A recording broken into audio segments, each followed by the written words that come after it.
good morning and welcome to day 3 of action here at the very first edition of the Rocky Mountain Pro as part of the Nautique Water Ski World Series. My name is Tony Lightfoot and I'm so glad that you can join us for the third consecutive day of high-class tournament water ski action, coming to you live from the lakes of Cast in Stone, the home of the Predator Bay Water Ski Club. And what a fantastic shot of the Bow River in the foreground.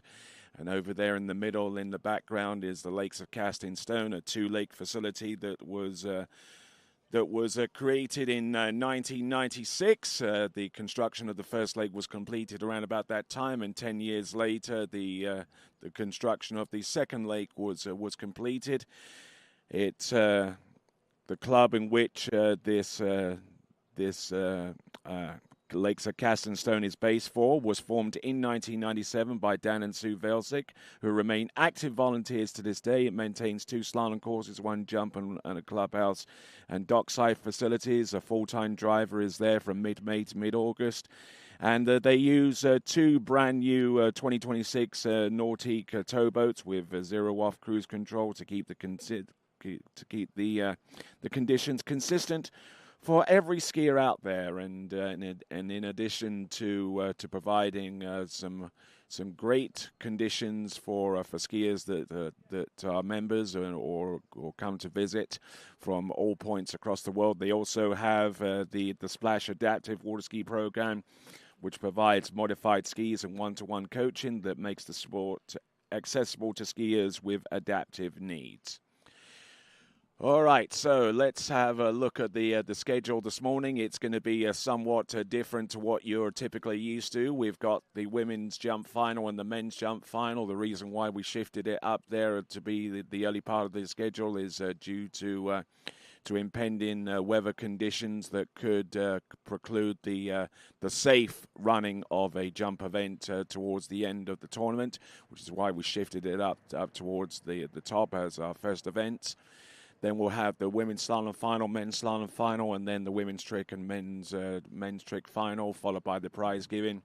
We've already gone through 2 rounds of elimination competition, and we've qualified up to 8 skiers in each event through to the final.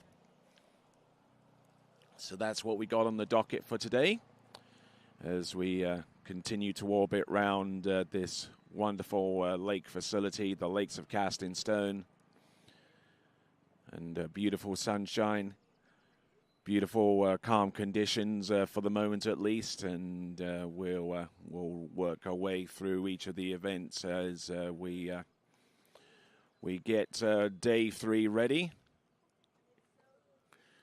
So we've got the women's jump final taking place first within about the next 10 to 15 minutes. So make sure you grab your favorite chair and grab your favorite beverage as we get ready, continue to get ready for the final day of competition. Right here in Calgary, Alberta, just outside one of the major cities in this part of the world. The Calgary, home of the Calgary Stampede, the greatest outdoor show on earth. The Calgary Flames and the Calgary Stampeders, and here is our little drive to the lake that we attempted this morning, and along our gravel road there through the trees. And as you go through the trees, it's absolutely wonderful facility, no two ways about it, providing us with shelter from potentially windy conditions. But there we go. And it opens up to reveal the Lakes of Cast in Stone, the home of this tournament, the Nautique Water Ski World Series and the Predator Bay Water Ski Club. Doesn't get much better than that, folks. as we work our way down towards the judges area, and our spectator area was along the left-hand side of your picture. And so we were orbiting in and to reveal the bridge that connects our skiers area with the remainder of the facility. And with that, we continue to ready ourselves for the first event, which is going to be the women's jump event. So stick around, folks. In less than 10 minutes, we will begin our third and final day of competition here at the Lakes of Casting Stone. It's the Rocky Mountain Pro, and all that to come right after this.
All right there, welcome back as we continue to ready ourselves for the women's jump event. In this, the Rocky Mountain Pro, coming to you live from the Lakes of Casting Stone, the home of the Predator Bay Water Ski Club, and indeed the home of this this second stop on the Nautique Water Ski World Series. And the first of our competitors is getting ready for the for her attempt at the ramp. She'll have 3 attempts to put up a score that would challenge the likes of the remaining skiers on the field. The skier whom you're seeing right now on the starting dock, I believe, is Augustina Vara, and then we'll have Kennedy Hansen, Regina Jake.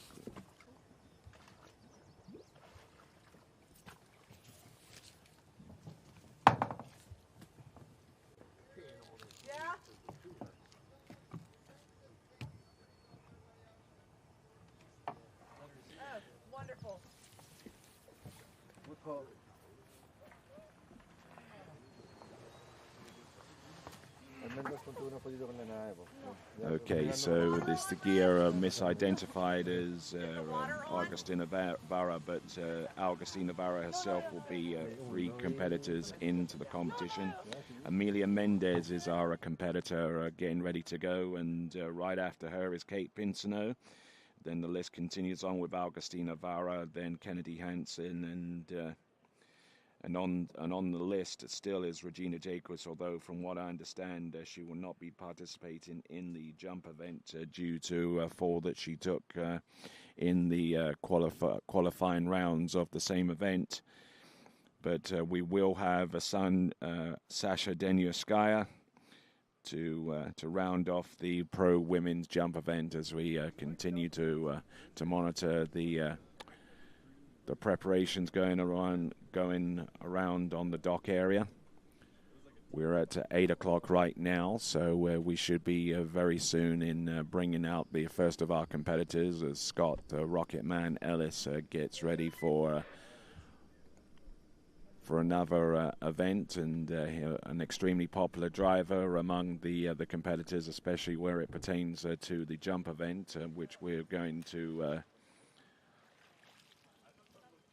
have out first in the women's competition. There is Sasha.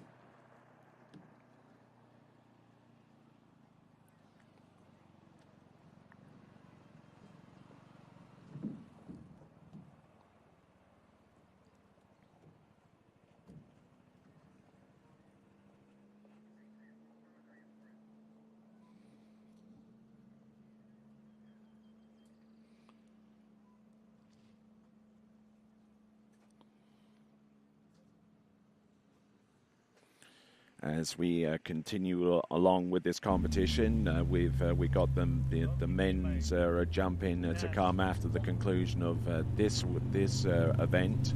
Amelia Mendez will be our lead-off skier for today. Amelia Mendez, our first skier out, followed by Kate Pinsino, then Augustina Vara.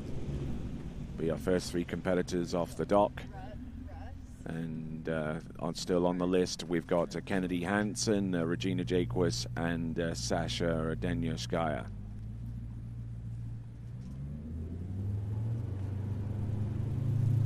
So 6 competitors on the jump-in list. We'll see how things shape out as our boat driver Scott Ellis takes a run up and down and readies the lake for the first event of 6, which we'll have lined up today.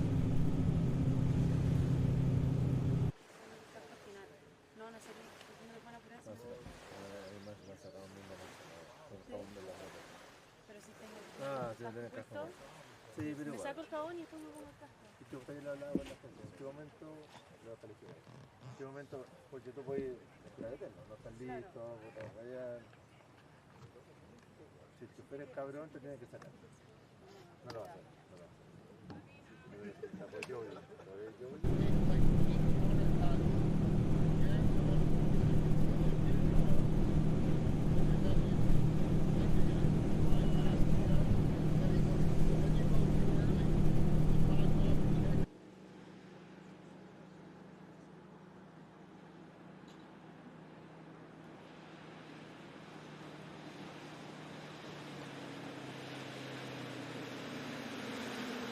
Well, it looks like the boat is ready. It's making its way back to the dock.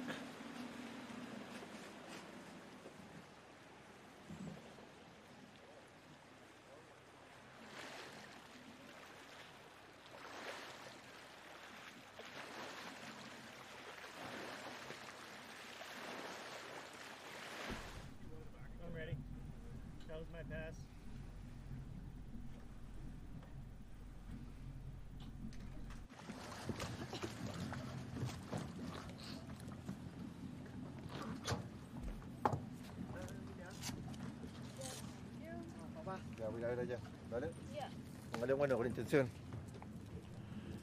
All right, so Amelia Mendez giving some encouragement before she gets out onto the water from her coach, Toti Miranda. Amelia Mendez representing Chile in this event, and Amelia for her part.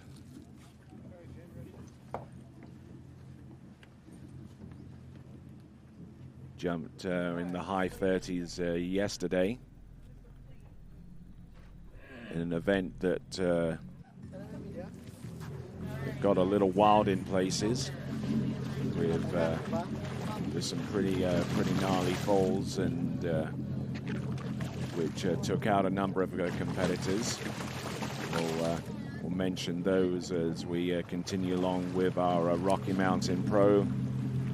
Amelia Mendez, our first skier out, our lead-off competitor for the day 3 of action here at the Rocky Mountain Pro. And here we go.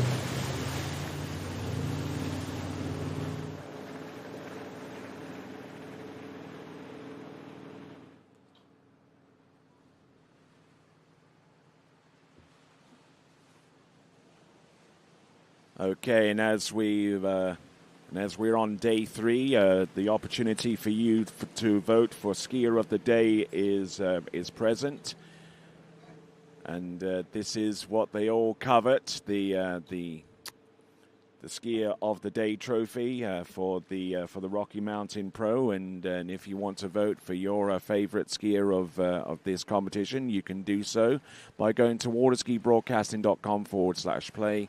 That's waterskibroadcasting.com/play and vote for your skier of the day. For those of you that have entered the audience prize competition, the entries for that are closed yesterday, but we'll announce the winner after the conclusion of the women's and men's slalom final, as the audience prize pertains only to that particular event. Here we go, Amelia Mendez. Amelia Mendez, who jumped 36.7 meters yesterday and won't get anywhere near that, taking a pass on jump number 1.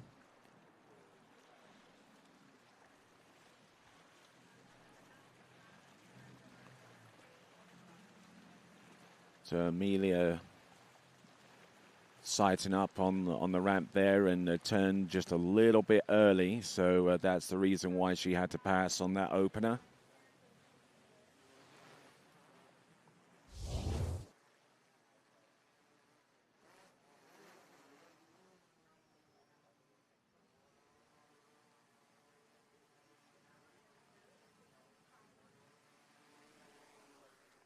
So they're dropping the handle, we're skiing around the left-hand side of the jump, the only safe way to take a pass. A pass any other way would result in disqualification. As we look at our potential timing for our future events, the men's jump final should be taking place in less than an hour from now.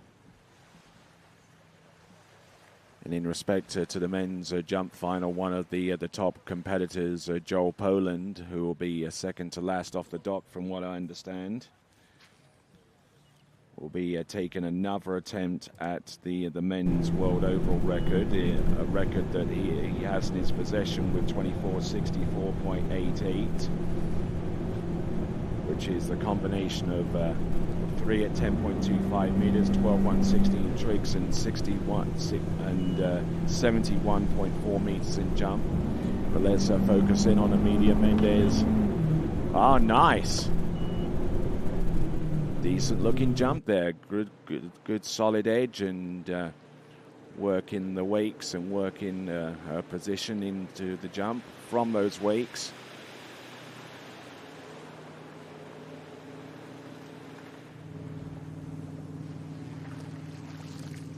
Amelia Mendez, whose best jump in this tournament is 36.7 meters.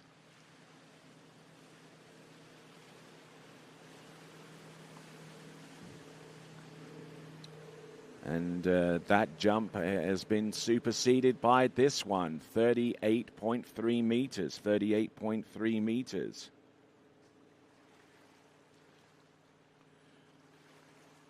Which if I'm very much, unless I'm very much mistaken, is very close to a PB there for her.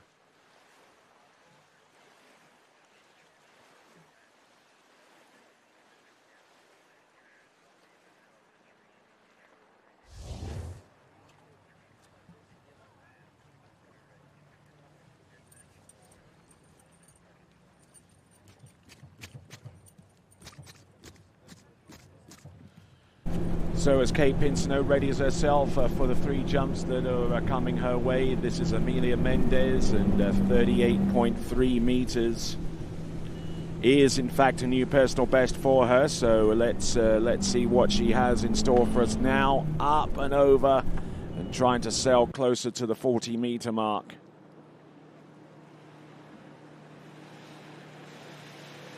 So pretty long looking the second jump. I'm not too sure if the third is going to get close to it, but certainly taking this event off to a brilliant start with a potential personal best. 38 meters exactly, 38 meters exactly for Amelia Mendez, but a middle jump distance of 38.3 is the one that carries.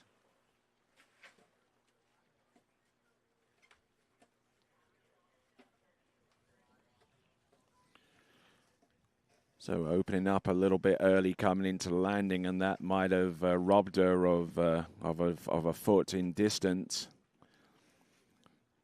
But it is a new personal best, and always great to see at this early stage of the event today. From Chile, that is Amelia Mendez, and our next competitor to go will be Kate Pinsono.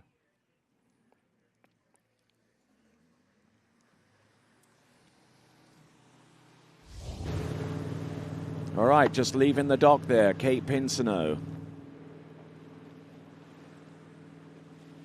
Kate Pinsono, who recently transferred to Florida Southern College in Lakeland in Florida. Thank you.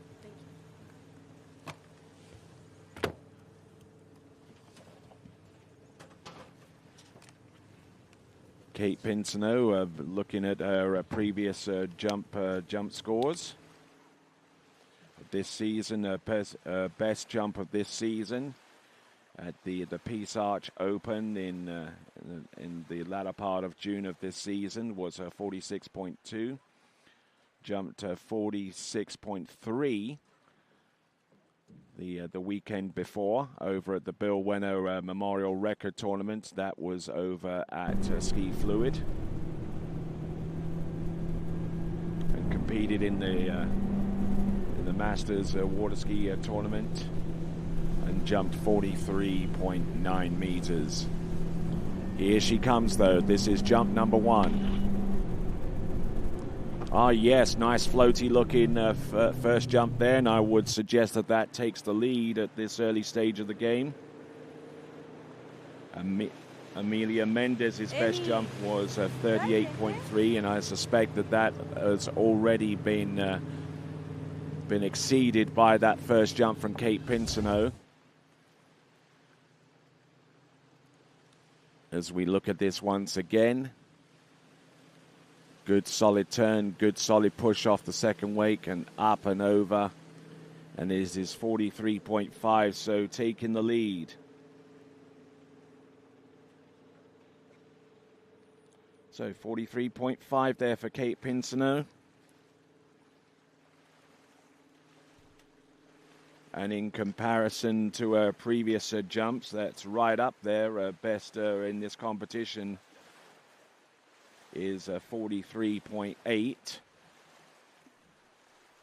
And back that up with a 42.1 and a 42.3 in the previous jumps in the previous round. Also competed in the U21 competition. Did pretty well there as well as as far as I can tell.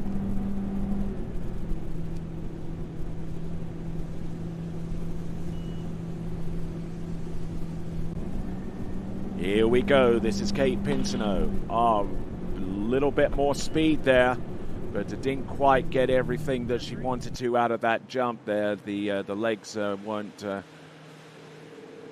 quite as active on that jump as they were on the previous attempt.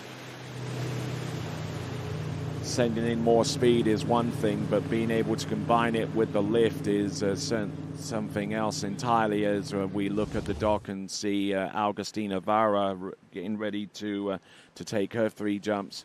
And look at this, it is a 44.6.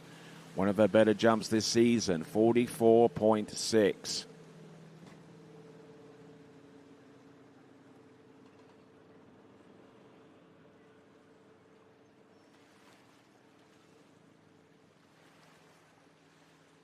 So comparing that to her other jumps so far in this competition, she's obviously superseded her jump in the second round. That was 43.8. So on 44.6, she has one more attempt to come. Kate Pinsino, who skis out of British Columbia at Chimney Lake. Enjoys country music when she's not busy doing this.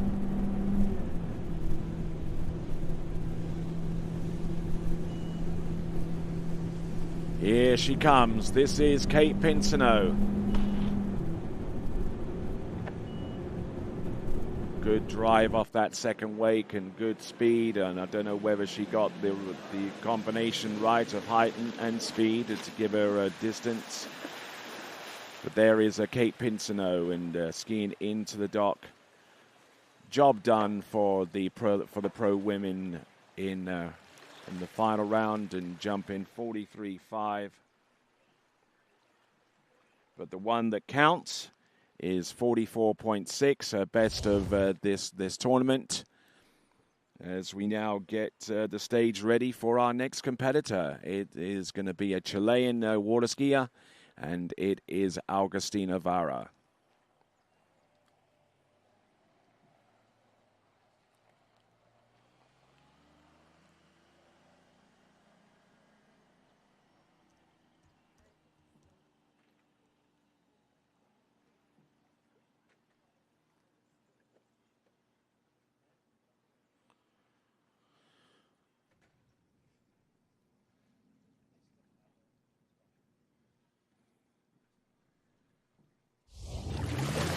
All right, here is Augustina Vara leaving the dock, a recent graduate of the University of Alabama, where she graduated with a degree in software engineering. And that's her line these days when she's not out there on the water.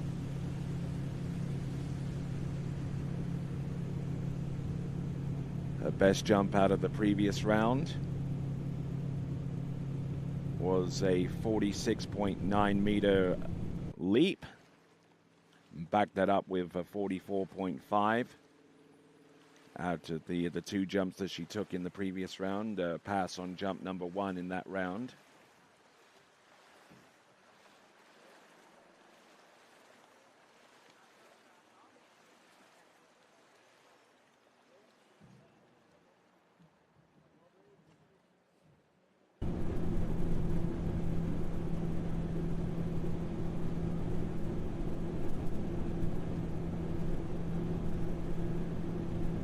right, here we go. This is Agustina Vara into the jump course right now, trying to maintain her width and space away from the jump as she turns.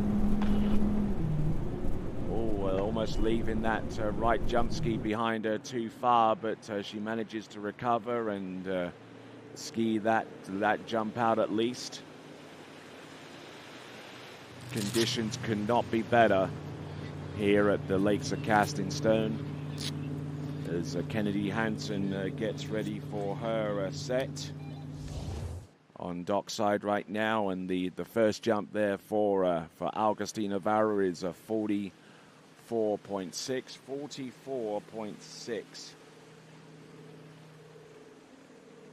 44.6 matches the distance of Kate Pinsonneau, so there is a tie for the lead.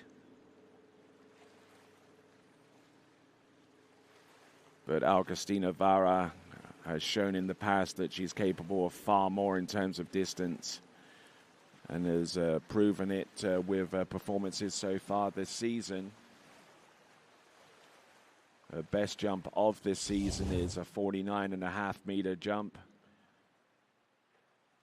in a tournament that took place at the first week in June, actually in July, I should say.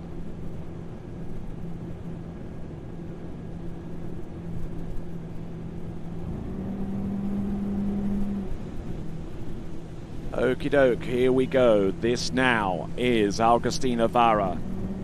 Jump 44.6 on the opener, and won't be able to do anything much with the second jump as she decided to pass up on it. Obviously timing was an issue on that one. Her technique looks pretty spot on to me, and we'll see what she does with the third and last jump. Handle up a little bit high. That may be the one error that she had in this jump, which precluded her from taking it on this occasion. And with that, she passes around the left-hand side of the jump and spurns that attempt. Kennedy Hansen on the dock, just about ready to go as we continue on with Agustina Vara's third and last attempt.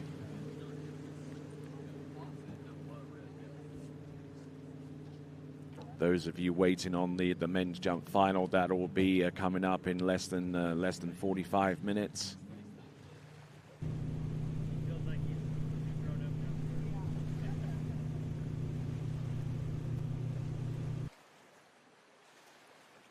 And our Nautique towboat making its turn round the island, and will straighten up and bring in Agustina Vara for the third and last attempt.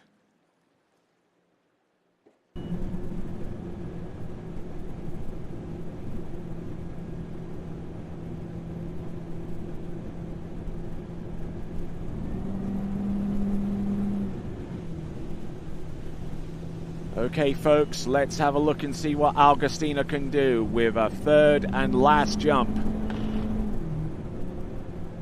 Sent it out there, decent speed, and she will ride out that jump, and I believe it could be a distance that will exceed upon the 44.6 that she produced a few moments before. We're going to get the distance very, very soon.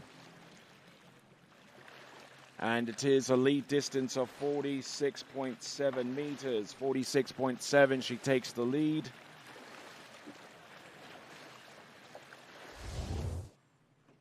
.7 meters.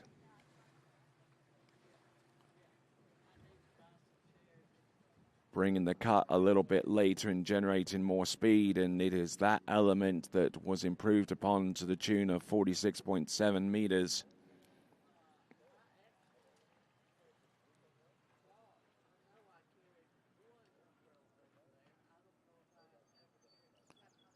So looking at this once again, driving in off the second wake, rocked up a little bit on her back foot, but managing to hold on to that jump all the way through. 46.7 meters. Certainly not her best jump of the season, but it is enough to take the lead right here at the Rocky Mountain Pro-Am. As we continue on with this stop of the Nautique Water Ski World Series.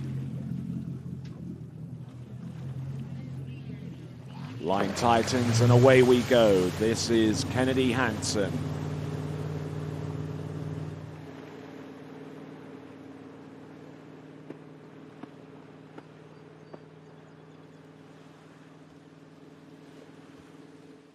Kennedy Hansen.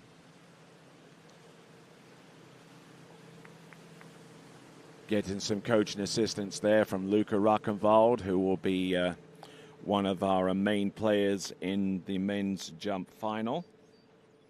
We'll see that in a few minutes. He'll be second to last off the dock, and will be trying to throw down against a good friend of his, Joel Poland. Kennedy Hansen.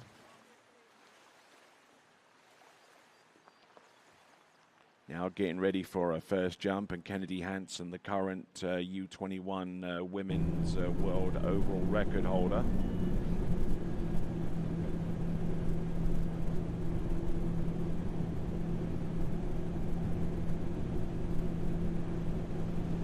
Here she comes. Letter P on the 0 off, 54K. In Ricetto, she jumped 43.1. One of her better jumps of the season, but I tell you what, that jump distance will be well and truly exceeded with that particular effort. Her best jump of the season is 48.5 meters. That was at the Granite Cup, which took place less than 2 weekends ago now. And on the starting dock is Regina Jaquist, and she's readying herself for the free jump, and she's taken the lead here with a 47.9 for Kennedy Hansen. So building things up from strength to strength here. The women's jump final.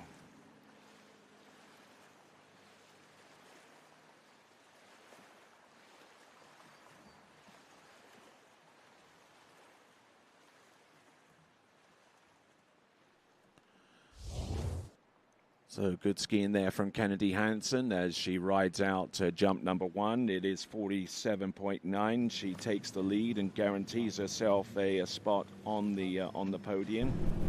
Finish no worse than third. And here comes Kennedy Hansen, keeping the line tight into the turn. Trying not to spike the switch too early, but unfortunately for Kennedy Hansen, having to expend jump number 2.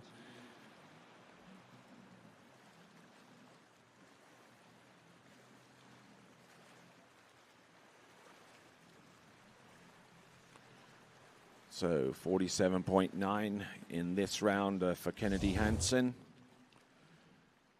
And another one of those great overall skiers that we see on occasion, able to combine the best elements in all 3 disciplines, slalom, trick, and jump, to an overall point score.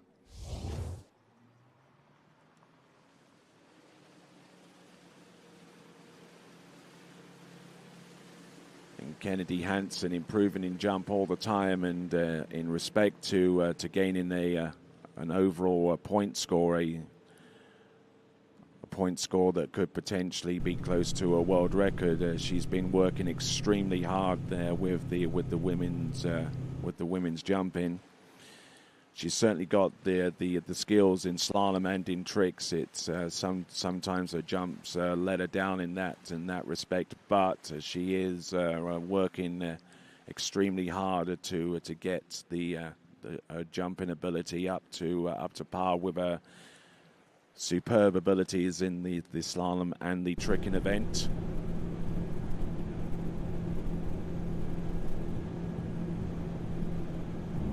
Here comes Kennedy Hansen, third and last jump. Letter P.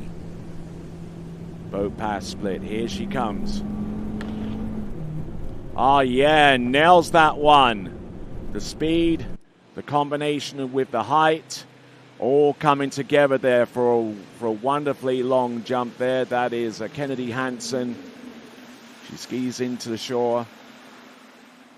Her personal best is 48 and a half meters, and she lands 47.9 on the third one, which is exactly the same as her first. 47.9 meters for Kennedy Hansen. But with two competitors to go and taking the lead at this stage, she guarantees herself a position on the podium with a position no worse than third.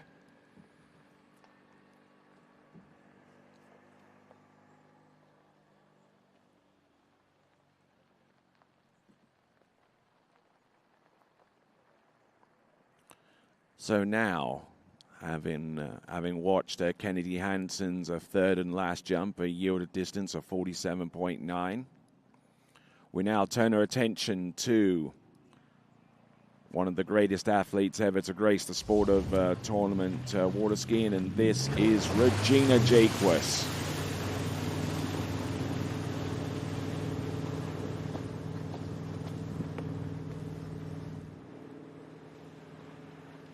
So Regina Jaquess, her best jump in this competition is a 49-meter attempt.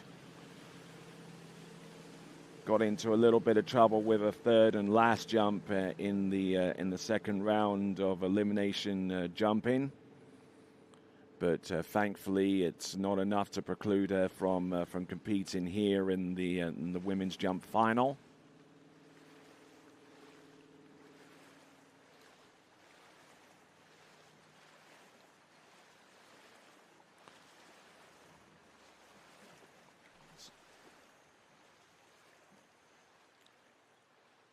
So for Regina Jaquess to ascend the podium, she's got to jump more than 46.7 meters. That is the jump that belongs to Augustina Vara.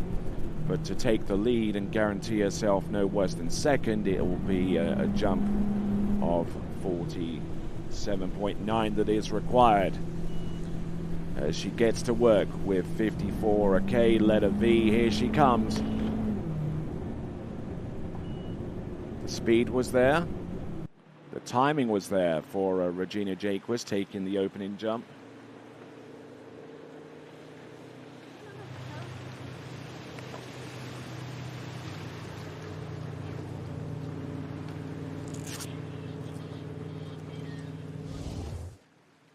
Sasha Denyaskaya getting ready for her three jumps as we see the distance flash up on the screen, which is 46.4 or 154 feet.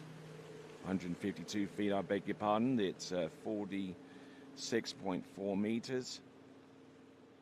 So she's off the podium at the time being after the first jump. So she's got a little bit of work to do. She's got to dig a little deeper here. A little bit of an upper body crush there, getting a little twisted in the air. And that is Regina Jaquess, who comes to us from Santa Rosa Beach in the northern Florida Panhandle.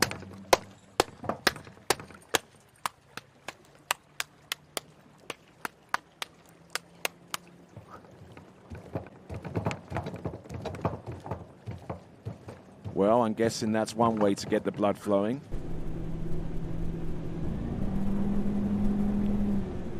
Regina Jaquess waiting for the right spot in which to turn. Oh, a little bit of an upper body crush on that one as well. So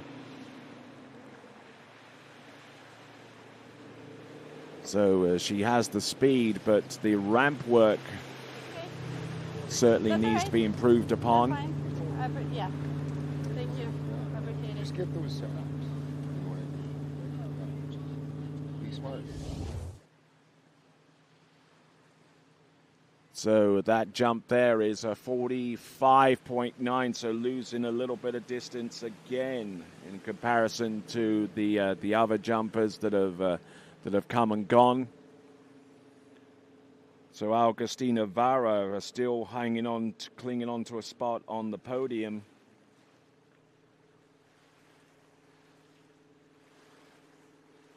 So Regina Jaquist still needing a jump distance in excess of 46.7 to get on the podium, and needing a distance in excess of 47.9 to take the lead with one competitor remaining. I'm Tony Lightfoot, and once again you are most certainly welcome to the live broadcast of this event as part of the Nordic Water Ski World Series. This is the Rocky Mountain Pro. We're on our penultimate women's jumper in the form of Regina Jaquist. And still upper body crushing, coming off the ramp there, and just not able to extend high enough and far enough to put out a distance that would send onto the podium. We've yet to get the jump distance, however, but judging that against the opening two jumps, the jump distance being revealed now is 47.1, so a little bit further. That certainly knocks Augustina Vara off the podium for the time being, at least. So Regina Jaquist with 47.1, that slides her into second spot. But Kennedy Hansen in the lead, and guaranteed no worse than second as we get ready to send out our last of our women's jumpers in this competition. It will be Sasha Denierskaya. Looking at this third and last jump once again, she definitely got more speed and didn't upper body crush nearly as much as she did on the opening two jumps. But Regina Jaquist riding out 47.1, which is currently good enough for second spot. But with one jumper to come, it at least puts her on the podium. It keeps her there with a position no worse than third, at least attainable. Skier on the water who comes to us from Orlando, Florida, specifically the area of Winter Park. It is Sasha Denierskaya.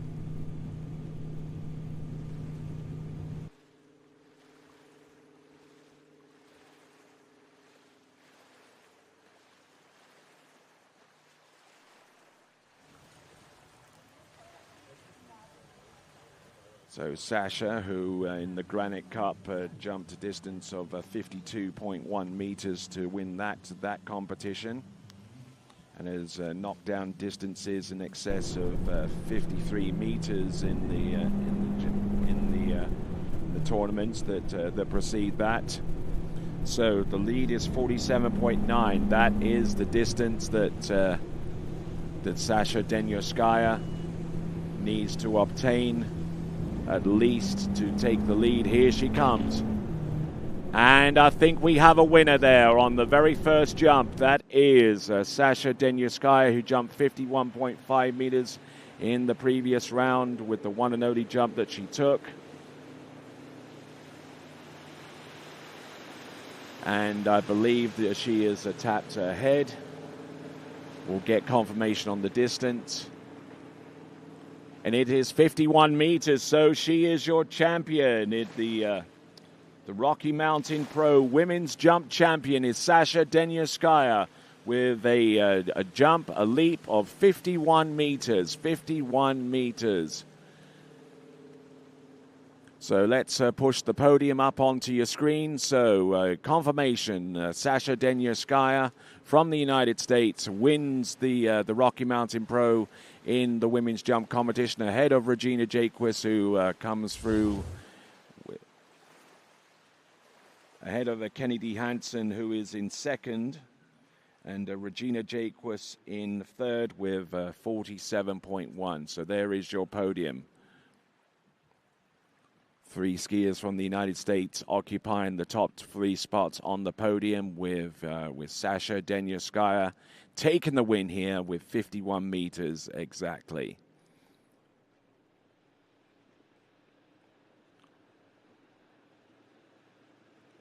Good dig, good height there, and she will, now the job is done.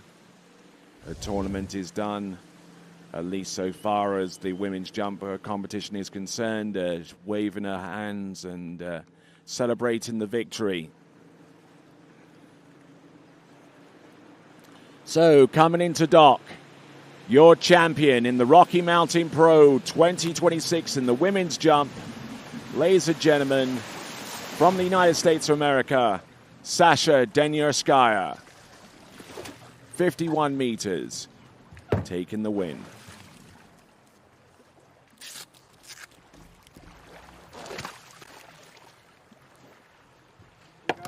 Thank you, thank you.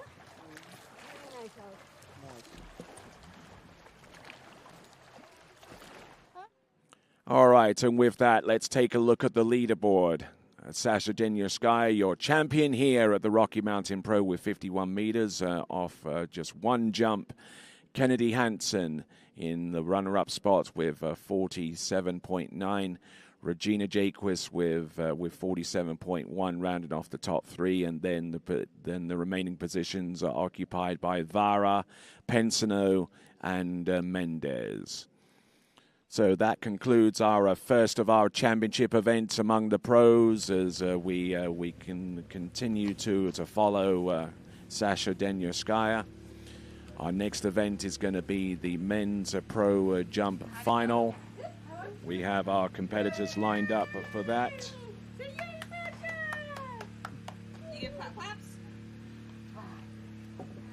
And one of her younger fans are celebrating along with Sasha. Wants to grab the helmet herself. There you go.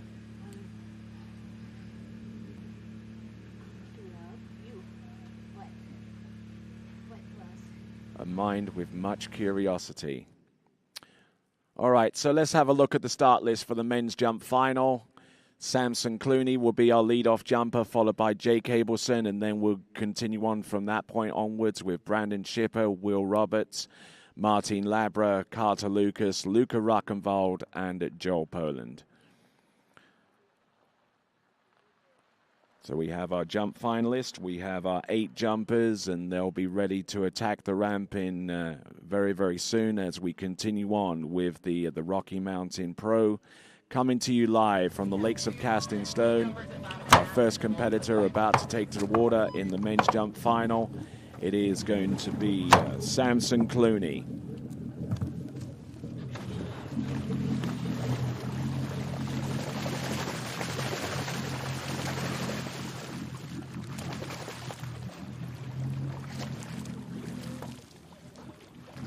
So Samson Clooney, his best qualifying distance in this section of the competition was a 56.9 meter jump.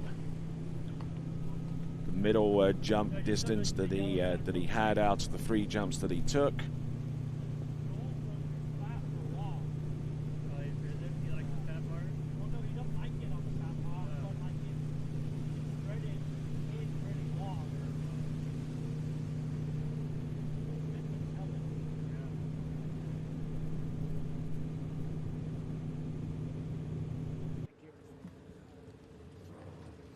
Okay, so Samson Clooney, let's have a look at some of the distances that he's put up there in the Canadian Open recently held at Slalom Park. He jumped 58.4 meters, which is hovering around 190 feet. In the Sunset Cup, he jumped 56.9 meters to go along with the 57.7 meter jump that he jumped to that same tournament. So in the high 50s, he's been able to knock down some jumps But he's yet to jump over 60 meters, and a jump of that kind of range is what is needed to stay competitive in the open men's jump competition. Here he comes. Ah, yes, good dose of speed coming in. No worries there for Samson Clooney, who comes to us out of Saskatchewan.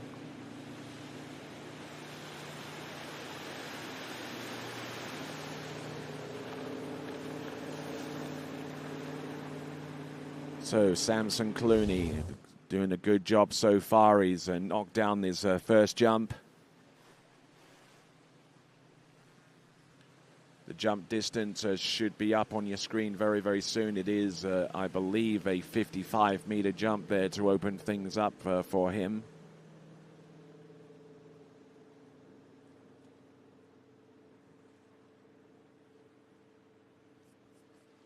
Here it is, 55.6 meters, 55.6 or a 182.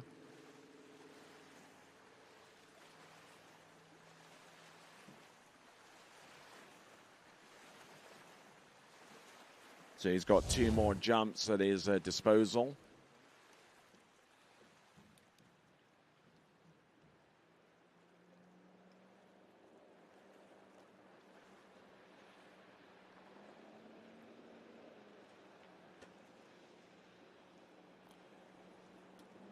All right, Samson Clooney coming in on jump number 2 on letter X with the boat path on split.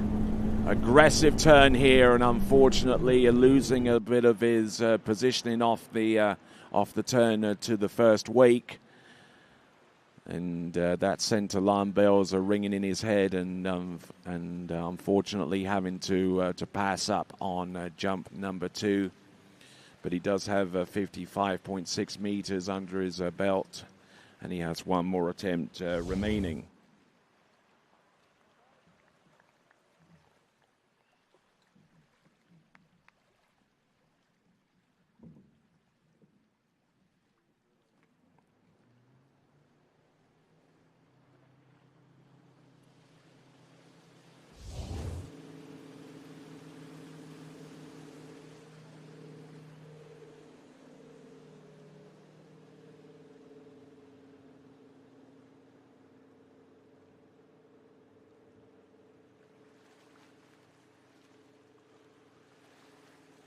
Okay, so Samson Clooney has 1 attempt remaining.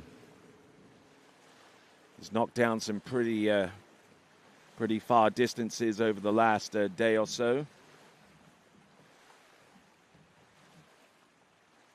His best jump, whenever you combine that with the U21 men's competition, has been about a 58.1 meter distance. He jumped that in the second round of the U21 men's jump competition.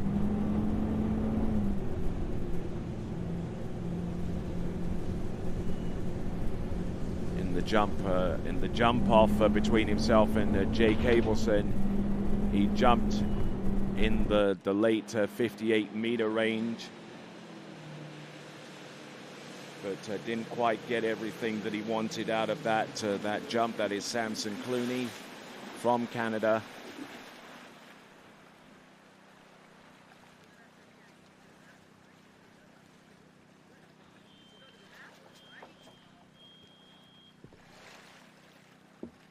So the distance coming through, and it is 55.5 meters on the last jump, 55.5.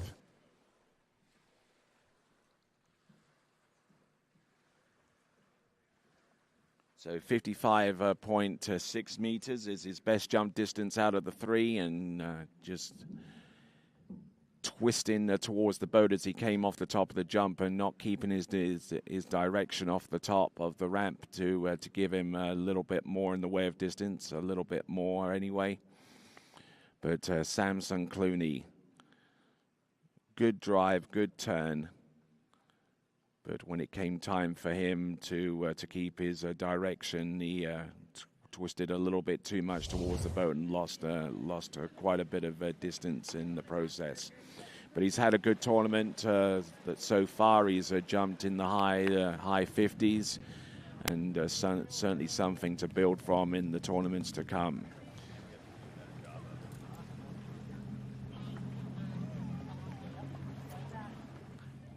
Okay, so our next competitor is Jake Abelson, who jumped 61.5 meters in the U21 section of this event to take the title there ahead of Samson Clooney.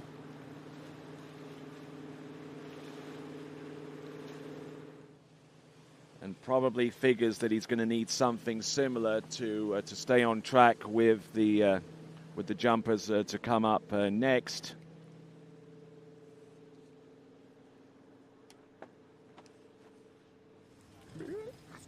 In terms of jumping amongst the pros, he's put some tremendous distances out there in the late 50s.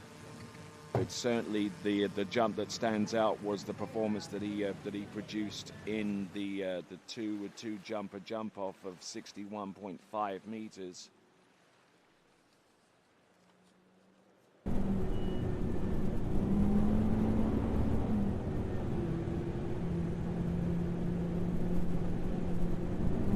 Here he comes, Jake Abelson.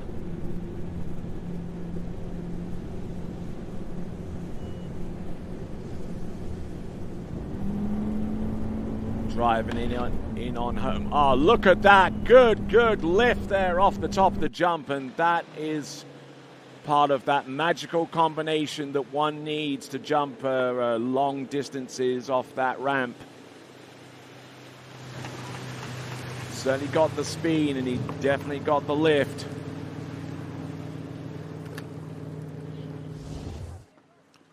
The jump distance should be revealed momentarily, but a brilliantly executed opening jump here from Jake Abelson. 60.2 meters, 60.2, the equivalent of 198 feet.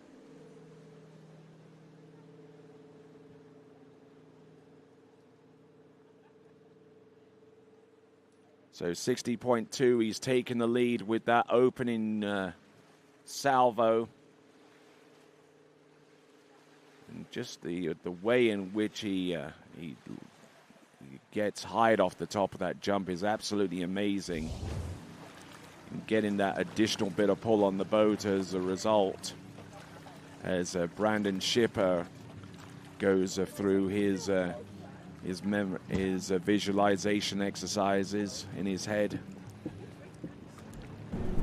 just trying to picture the perfect position and the perfect timing necessary to send it.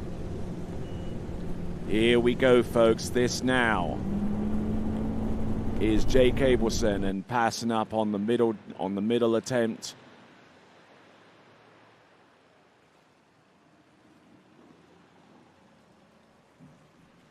But he has 60.2 meters in his back pocket right now, so he continues to hold the lead.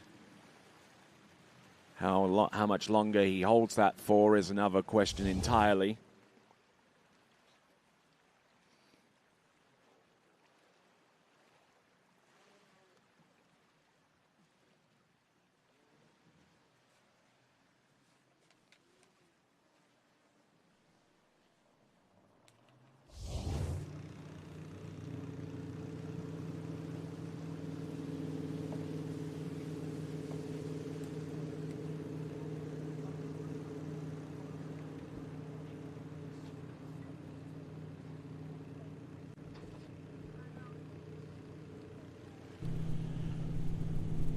Right, so Jake Abelson, who skis at a number of different locations during the course of the season, most notably New Hampshire, Arizona, and in Central Florida over in Horizon West.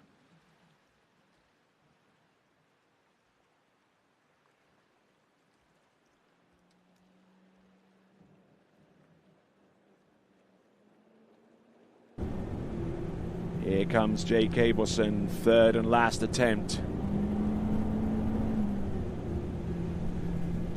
The jumper who jumped 205 feet for 62.5 meters in his most recent tournament over at the Granite Cup in New Hampshire. Ah, yes, and he nails that one. But is it enough to put some heat on the remaining jumpers to come, the first of which is Brandon Shipper, who's moments away from hitting the water.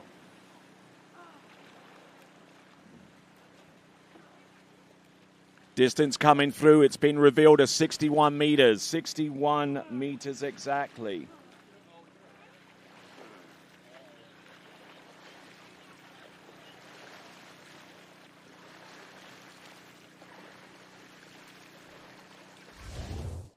So 61 meters on the third and final jump there for Jake Abelson.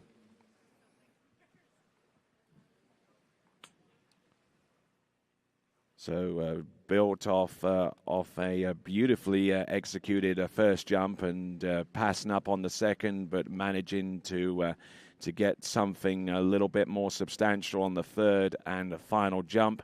61 meters is best jump distance, and continuing to impress during the course of the season. One of the top young skiers to emerge over the last season or two.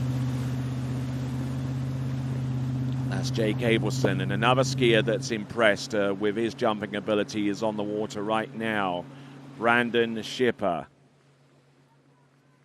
Now, Brandon Shipper in the previous round was able to knock down distances in the high 50s, but not making it over 60 meters. And this was the competitor who last year jumped off a plane in Milan, took that short drive from Malpensa Airport to Rochedo, was strapped on his jump skis and proceeded to jump over 220 feet to qualify into the men's jump final in last year's World Water Ski Championships. Yeah, they did it quick. Yeah. That was temporary panic. Yeah, I think Scott didn't realize he was moving it, but he got in and out quick. So. Good. All good. Good job, Clooney.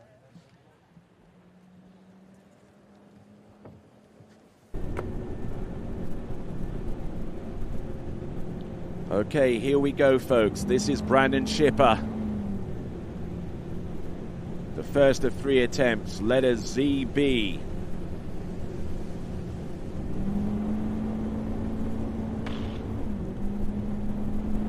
Coming off the second wake with his upper body being brought over maybe a little bit too much coming off that second wake, was unable to get the kind of pull he can really get with off the top of the jump there, upper body crush.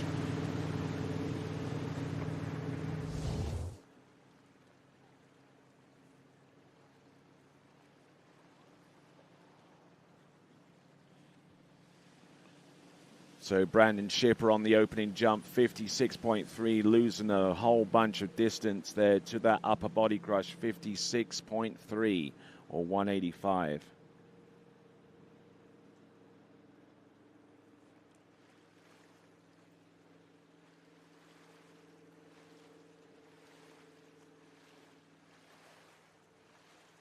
So that overhead view catching a unique angle here of the jumping contest with Brandon Shipper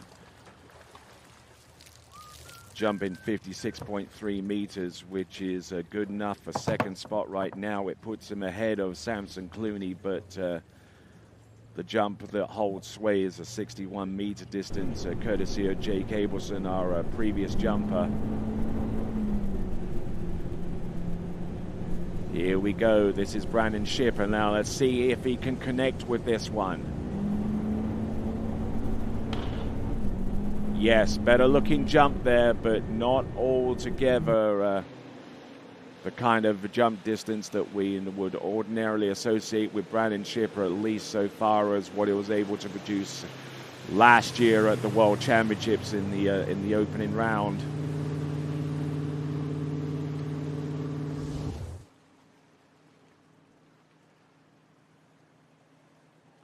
So Brandon Shipper's distance of 59 meters, and just having a really hard time out there at getting the jump coordinated enough to get over 60 meters at the very least. I don't know if he's carrying an injury or he hasn't been jumping all that much lately, but something appears to be off key for Brandon Shipper.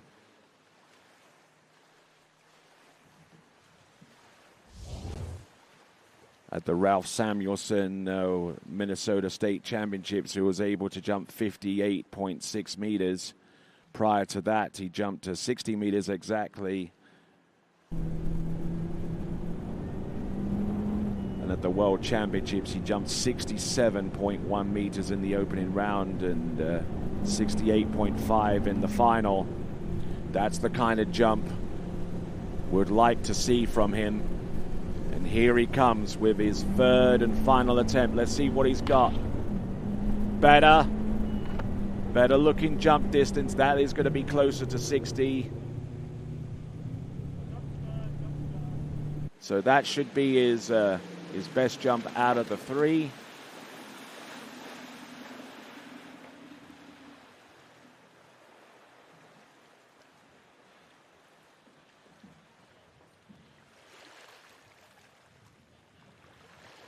So the jump distance coming through, it is 59.7, just having a real hard time getting over the 60 meter barrier. That means that he loses a position to Jake Abelson, who jumped 61 meters on his third attempt and currently holds the lead with that distance. Brandon Shipper, his best jump distance in this round was 59.7 meters.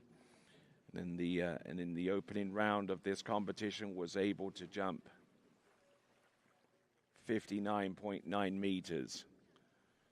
So just getting stuck around about the 59 meter range as a result of the 2 rounds of jump that he was able to produce in this competition this weekend here at the Rocky Mountain Pro. It's a tournament that's part of Nordique's Water Ski World Series, and our next competitor out is going to be Will Roberts. Thanks, you too. Now, Will Roberts landed one jump yesterday, and with that one jump, jumped 60.2 meters.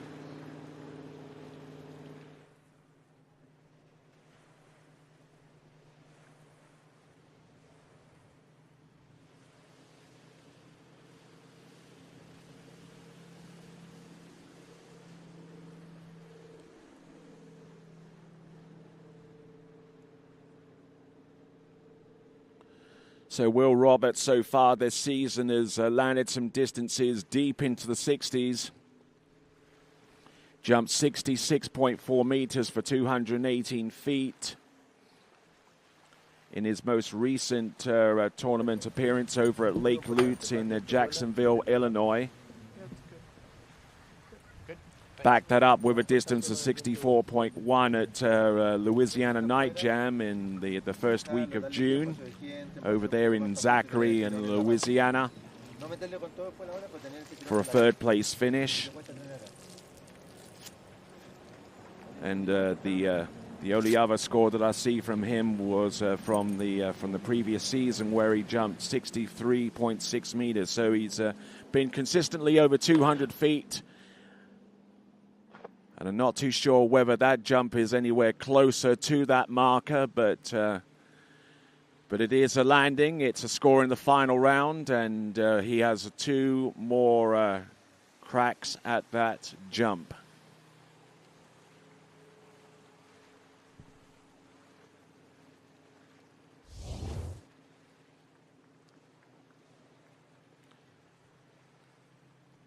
So first jump distance should be in the high 50s or maybe in the low 60 meter range, and it is in the high 50s to the tune of 59.5 meters, 59.5 or 195 feet, and he's got 2 more attempts remaining to try and get his nose ahead of Jake Abelson, who's currently our lead jumper with 61 meters.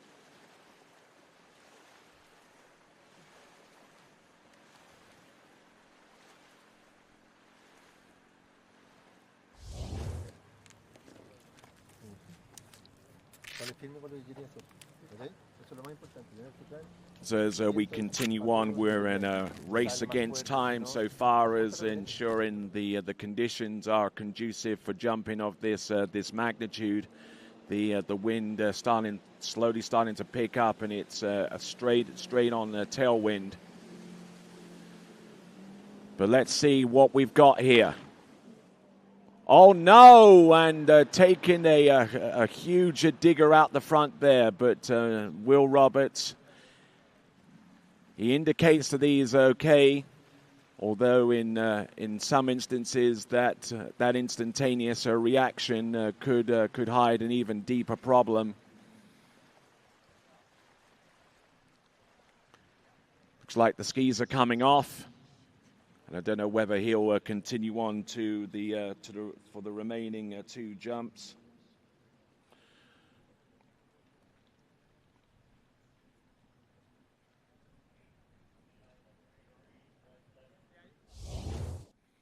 So Will Roberts, let's have a look at this second jump handle coming up a little bit high, and then as he transitioned off the second wake.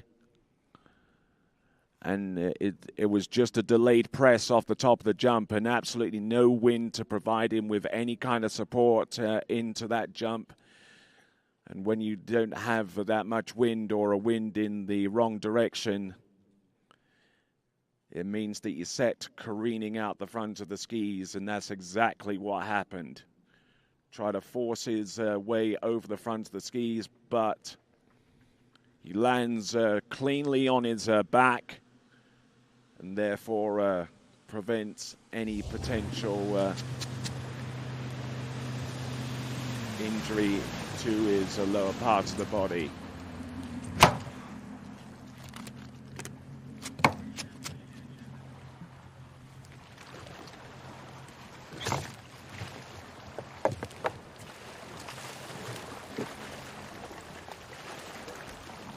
So now we come down to the second half of our jump roster. We'll see Carter Lucas, Luca Rackenwald, and Joel Poland round off this men's jump event in a few minutes. But before them, we'll have Chile's Martin Labra.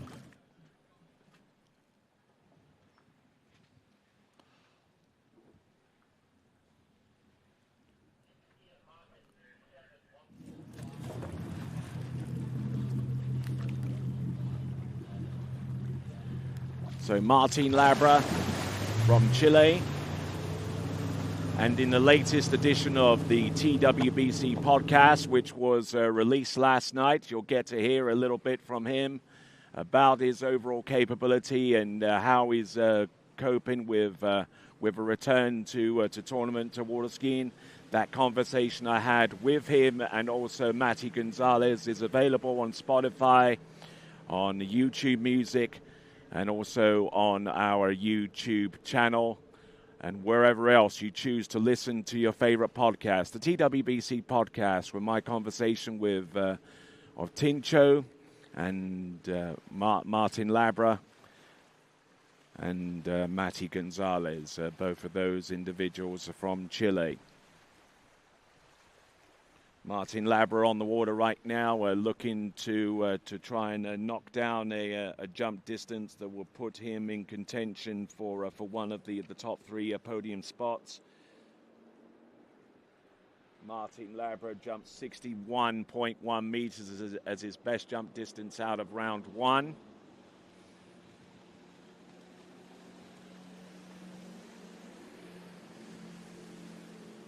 And here he comes, opening attempt. Ah, yes, good speed and trying to keep everything working upwards rather than forwards. Is it enough to take the lead? Is it anywhere close? We ponder those questions.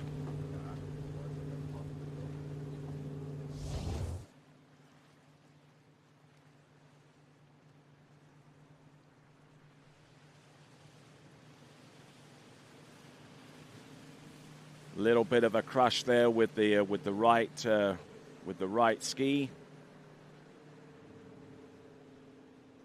And the distance should be revealed any moment now. It is in the high 50s, and it is 56.1 meters.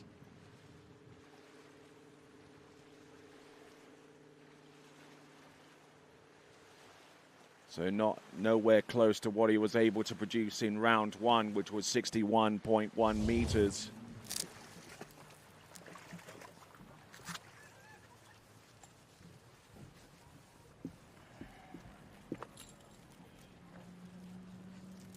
Martin Labra, who comes to us out of Santiago de Chile, skis over at the Lago Los Moros.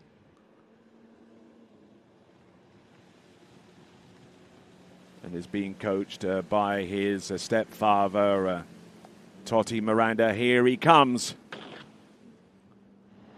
Coming in with a little bit more speed, was later on that one, but just couldn't get his legs underneath him that time.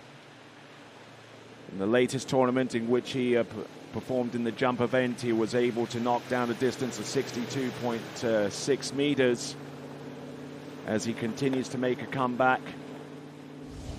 Jumped 60.7 meters in the Masters tournament this past May. And jumping 53.8 meters on jump number 2. 53.8 meters.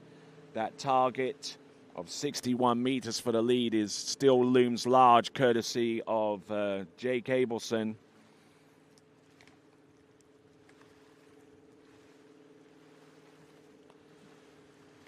So swinging out a little bit off the jump there and losing a bunch of distance as a result.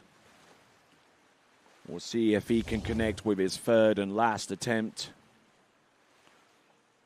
Other distances that he was able to produce this current season is 60 to 63.9 or 209 feet. Over at the Sunset Cup. A little bit earlier on this season, this is Martin Labra. He'll continue to compete this season at a number of events, including some multi-sport title events coming up in Latin America. And just not able to get his feet underneath him on that jump either, and showing signs of frustration as he makes his way back to the dock. Martin Labra just couldn't get it together all the way with any of those three jumps. And that third and last jump won't even break into the 50-meter range from what I understand. 49.1 meters, 49.1 meters, which means that the target distance for a place on the podium at the very least still remains at 61 meters.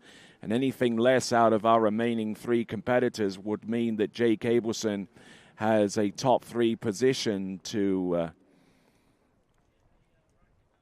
achieve. So, Carter Lucas is our next jumper, our third from last off the dock.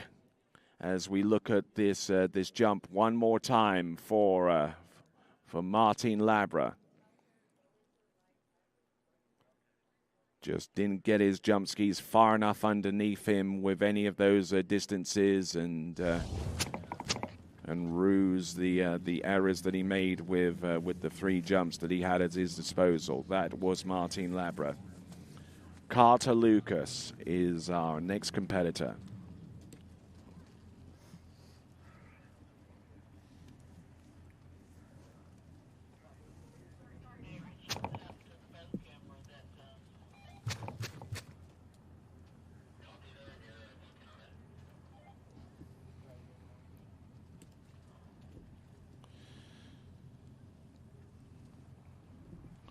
Working on a couple of technical issues that we hope to resolve within the next few seconds, and then we'll send Carter Lucas out onto the water. Carter Lucas, who's been consistently over 60 meters in the past few tournaments.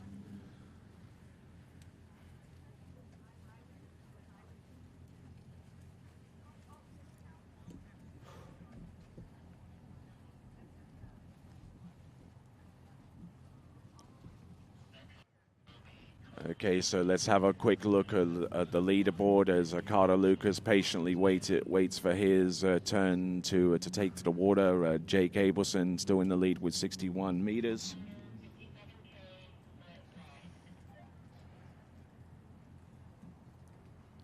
Should I wash the soap out? Yeah, I'll have to do a pass.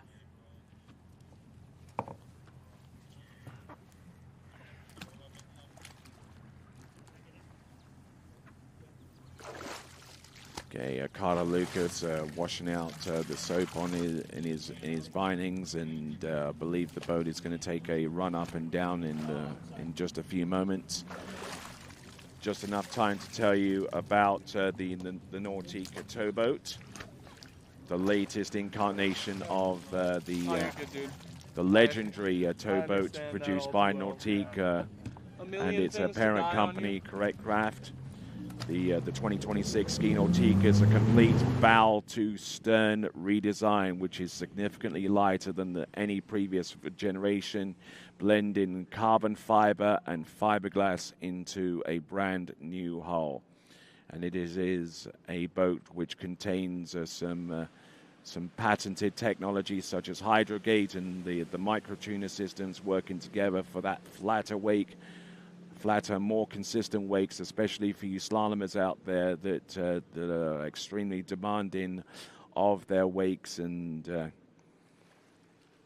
also has the zero-off GPS control system that's calibrated for the new hull, and pros that have skied with it have reported that the wakes are drastically better, some even having to adjust their own zero-off settings to accommodate for the boat, which is powered by a PCM ZZ6 6.2-liter 450 horsepower engine. And this latest incarnation of the Ski Nautica represents a 65-year mark of excellence with this towboat, producing more personal bests and world records than any other towboat in tournament history. It is the Ski Nautique. It is provided to us by Nautiques, and you can find out more information by going to nautique.com. That is nautique.com. A proud supporter of the Nautique Water Ski World Series, and in this event, our presenting sponsors are the Government of Canada, Sport Canada, the provincial government of Alberta, and we also get support from Tourism Calgary. And if you fancy a trip out here in the Rocky Mountains and the other areas surrounding Calgary, then you can find out more by visitcalgary.com. Visitcalgary.com. Among our other supporters, Water Ski Canada, Water Ski and Wakeboard Alberta, and the Vernoberg Legacy Fund, alongside our corporate and community sponsors, Caledonian Midstream, Compass Group, Wildcat Realty, Basecamp Motorsports, Wizard Lake Marine, and the Lakes of Casting Stone. We'll mention some of our other supporters in just a few minutes, but on the water right here, right now, it is Carter Lucas. Carter Lucas, in the most recent tournament that he skied in the Western Canadian and Saskatchewan Provincial Championships, he jumped 56.1 meters. But he's been consistently over 64 meters, save for that tournament.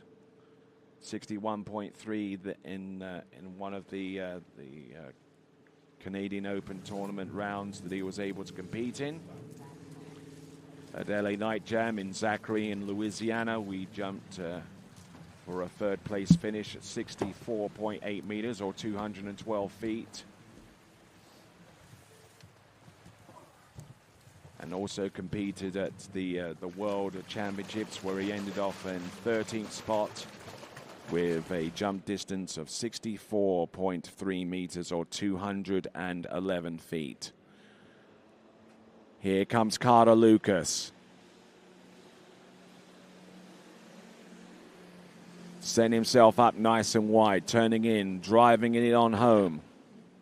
Nice impact good float over those skis, and with the wind dropping down momentarily, Carter Lucas takes the opportunity to take full advantage of the situation as it presents itself. As we see on the starting dock, Luca Rackenwell. So Carter Lucas trying to chase a podium spot and needing a jump distance of 61 meters or above to exact that ambition. And he opens up with 58.8 meters. So 58.8 meters, he's still got a little bit of work to do, to the tune of about 1.2 meters at least, to put himself in the lead and guarantee himself a spot on the podium. Anything less than 61 meters, and Jake Abelson will find himself on at least the first rung of that podium. Scott Ellis whips the boat round the island and straightens up.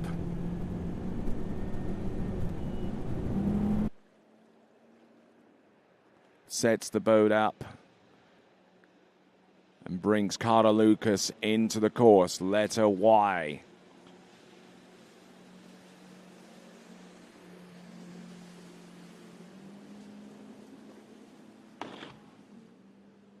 Oh, nicely executed jump there. Better speed.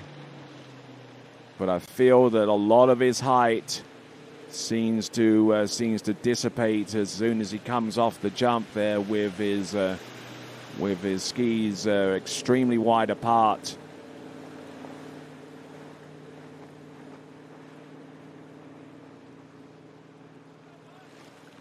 The jump distance being revealed to our spectators right now, and it is a jump distance that should be around about the same range. No, actually, it's over 60 meters. It's 60.1 meters. It's certainly a lot better from Carter Lucas, who jumped 58.8 meters on the opener, but needs to find a few more centimeters.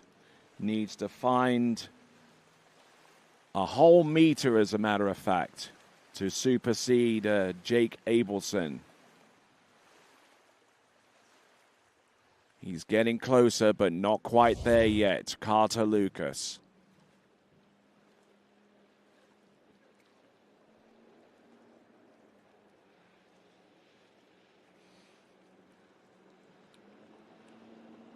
Here he is. One more time. Can he connect with this jump? Oh, and losing that right ski a little bit towards the boat, getting twisted, and knows that jump would not be up to muster with the distance associated with it. So Carter Lucas skis into the dock, drops the handle, and receives a 0 score on the last jump. His best jump is 60.1 meters, and that therefore means that with 2 jumpers to come, our lead distance is guaranteed a spot on the podium, and that goes to Jake Abelson. So Jake Abelson guaranteed at least a 3rd place position and could rise up any higher, and if either one of our remaining 2 jumpers does not come up with a distance in excess of 61 meters.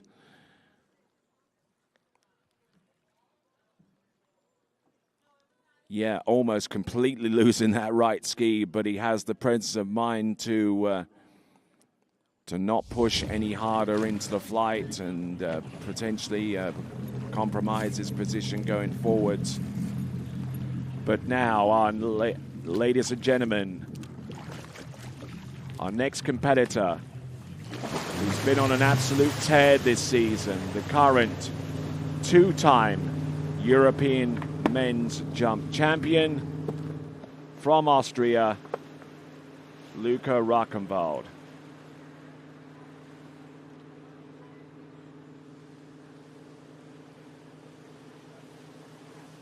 Luca Rackenwald, who has knocked down some huge distances in recent times. He's a medical student studying in the medical school in Vienna. Enjoys golf, cycling, and editing.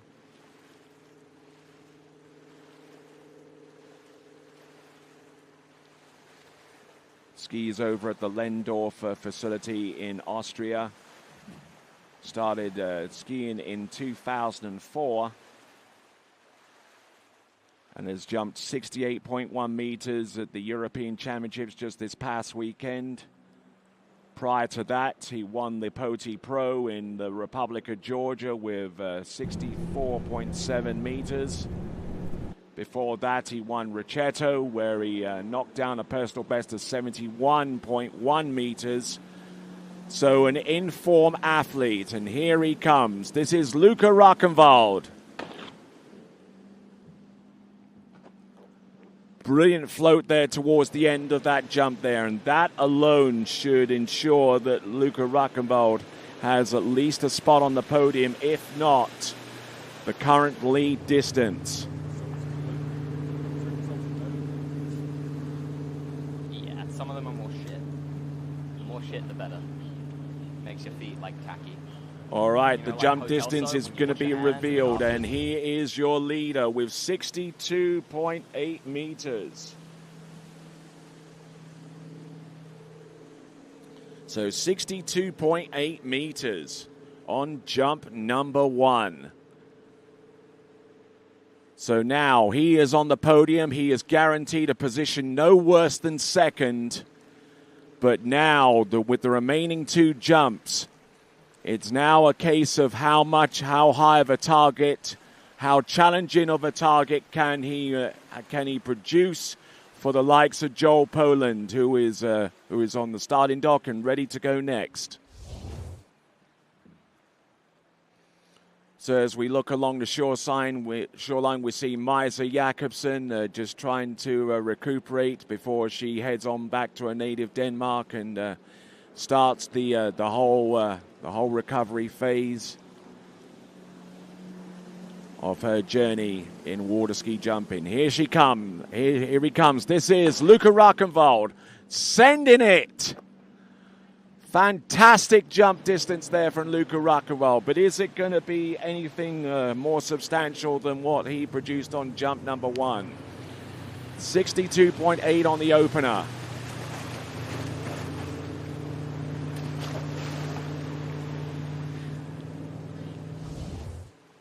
And the jump distance is going to be very, very similar to what he produced on the opener. It is 63.3, 63.3, more distance there for Luca Rockenwald.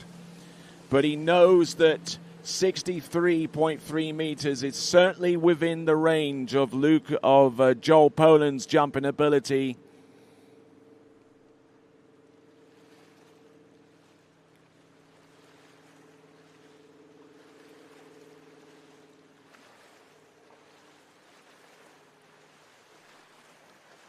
So 63.3 meters is now the lead, and it is now the target.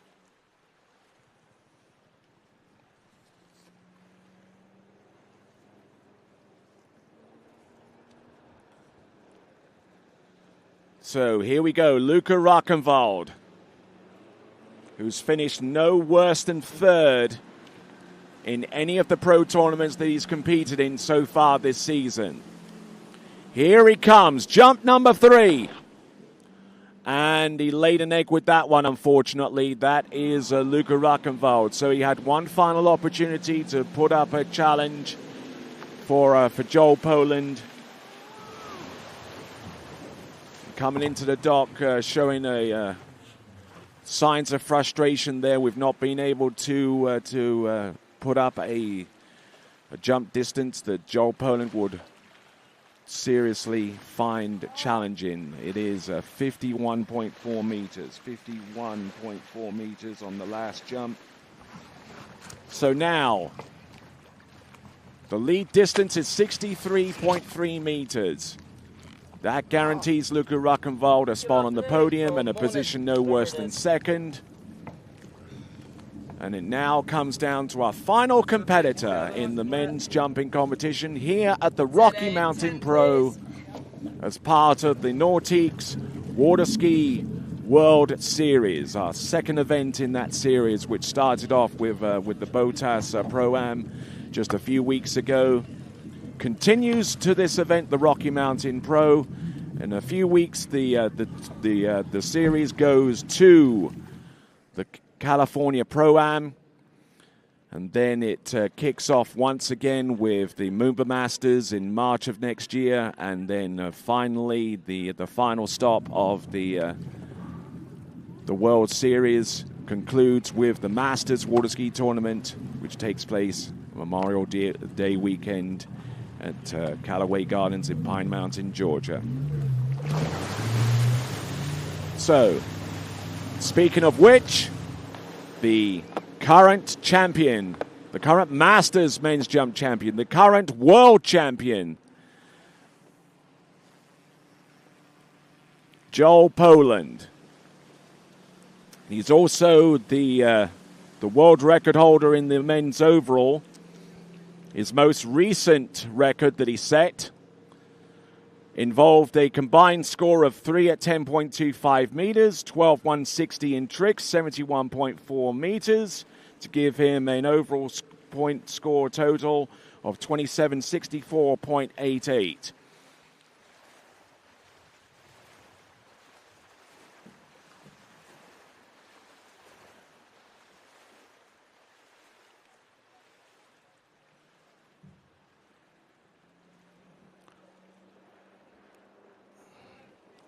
Okay, here we go, folks. This now is Joel Poland. First jump of 3. The target, 63.3 meters. Anything more than that, and then he will be the winner. Setting up on jump number 1. Very close to the bottom right-hand corner there, and is that enough to take the lead, we wonder? Skiing extremely close to the ragged edge there and almost paid the price.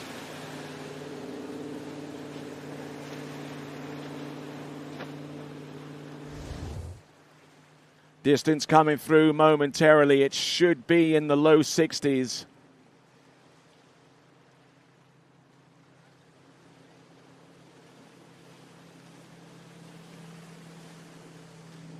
But not even that much. It is 59.7 meters, 59.7. He's got some work to do. He's keeping this exciting. He's keeping this dramatic. You've got to give him that.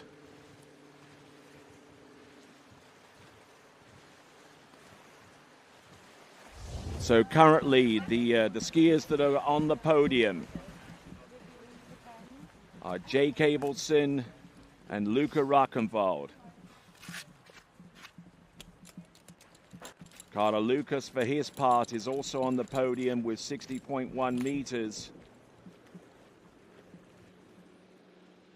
But the likelihood of him staying there is going to be minimal at best whenever you consider that the jumper on the water is Joel Poland. Here he comes, coming in. Nails that jump down, but is that going to be enough, though? He's looking at the boat. He's looking at the surrounding scenery and wonders where what that distance is going to be. It is going to be further. We know that, but how much further is it going to be? So your winner with 64.4 meters, it is Joel Poland. 64.4 meters or 211 feet. But he has one more jump to come. Dare he take it?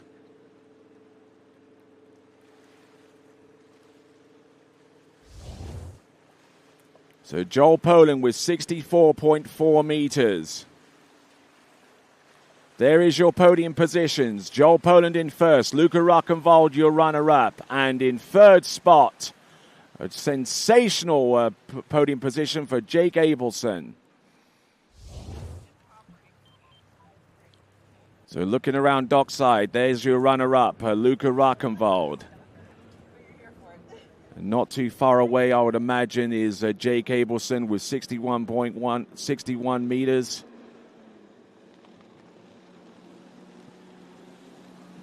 Here comes Joel Poland, third and final jump. Here he comes. A jump distance that's going to be there and thereabouts. But ladies and gentlemen, as he comes back into the dock, give him a big cheer. He is your champion with 64.4 meters, your Rocky Mountain Pro men's jump champion from Great Britain. It is Joel Poland.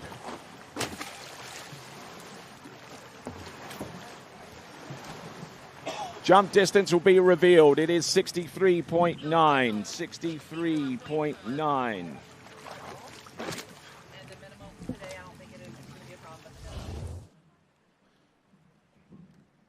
So looking at this one last time, the third and final jump, which yielded 63.9 meters for 211 feet. Joel Poland. His best jump distance, 64.4 meters, and that is the distance that carries him to victory at the Rocky Mountain Pro as part of the newly minted Nordiques Waterski World Series. Good lift, good flight, impacts the water, and delivers him a jump distance that takes the win. There we go. Joel Poland, top of the leaderboard with 64.4 meters. Luca Rakenwald with 63.3. Jake Abelson, a surprising podium position with 61 meters. And the remaining jumpers on that list, Lucas, Shivner, Roberts, Labra, and Clooney. So there is your leaderboard as we revel in the performance of Joel Poland with 64.4 meters as we continue to follow his progress, receiving the congratulations of his friends, and I'm sure that. Me too. I'm like, oh, he's taking it too easy. That was on the corner, man. All right, then that concludes the jump event in the Rocky Mountain Pro. Stick around. We'll have more skiing to come from the lakes of Casting Stone right after this.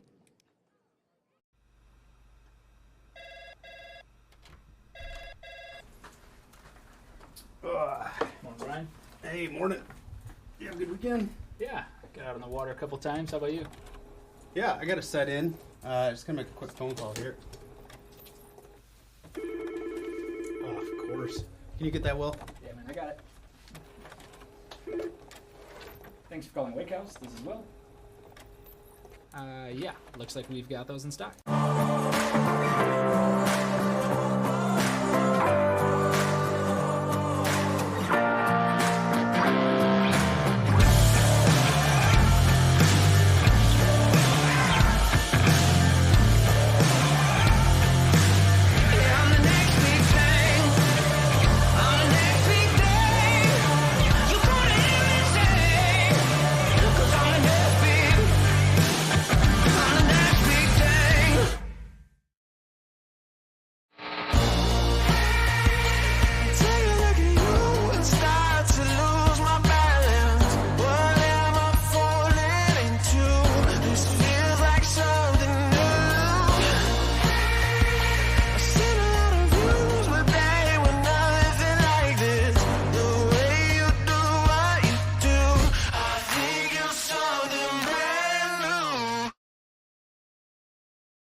What if I told you there was a place where the sounds of nature are only broken by the roar of a boat?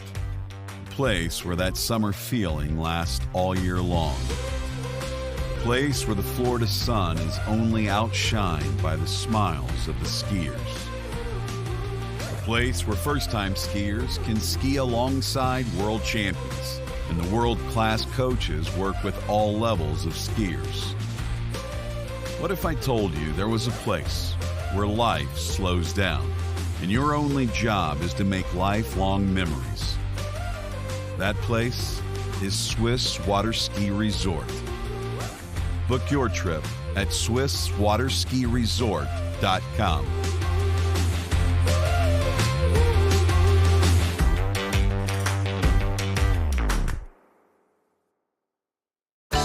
For 30 years now, Canada's #1 water sports pro shop, Shuswap Ski and Board, has been supporting the sport they love through extensive athlete and event sponsorship, donations, and prizes. Having watched the best water ski action on the planet for years, the crew at Shuswap Ski and Board is now helping TWBC bring that amazing action to you. To discover more about one of the world's top pro shops, visit Shuswap Ski and Board online at shuswapsnb.com. Old logic says success is determined by wins. It says you can't be a mother and a professional athlete, that you can't take on giants. New logic says watch me. Watch me become the most decorated track and field athlete in the world. Watch me start a brand designed by women, for women. When old logic holds us back, it's up to us to defy it. At Houston Cadillac, at the moment you arrive, you will notice dedication to excellence. We deliver an unparalleled customer experience, and we're elevating our commitment with a new state-of-the-art facility. Explore our selection of new Cadillac cars, crossovers, and SUVs designed to meet your needs. We are redefining the luxury experience and investing in the future. Visit Houston Cadillac and begin your journey towards luxury. At Dillinger Insurance, we have over 50 different carriers to shop your home, auto, and recreational vehicle insurance needs. We would love the opportunity to save you money. We insure million-dollar mansions, condos, mobile homes, rental homes, and everything in between. We know all about wind inspections, 4-point inspections, and how to get you the right coverage for your particular home. You've got questions, we've got answers. Can you remember the last time you had a rate decrease with your auto insurance? Let's take a look and see what we can do. We know all the ins and outs of getting our customers the best rates, coverages, and discounts, so put us to the test. Don't monkey around with your insurance. Call Dillinger Insurance today. We've got tons of companies to help find you the best prices and the best coverage for your particular needs on home and auto insurance. Go Knights!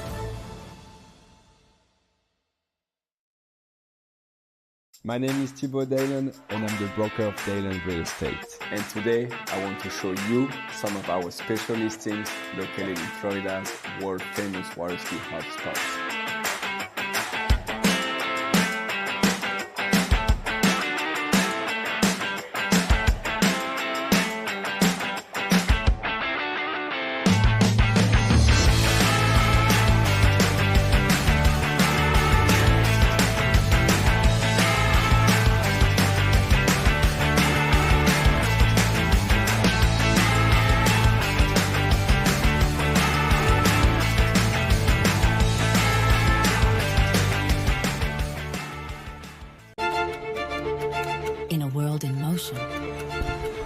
DNCA Finance has grown through crises and transformations.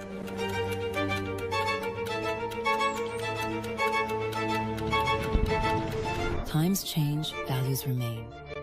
For more than 25 years, DNCA has been by your side for active and flexible management of your wealth. DNCA, Maison d'épargne de valeur. Speak with your financial advisor.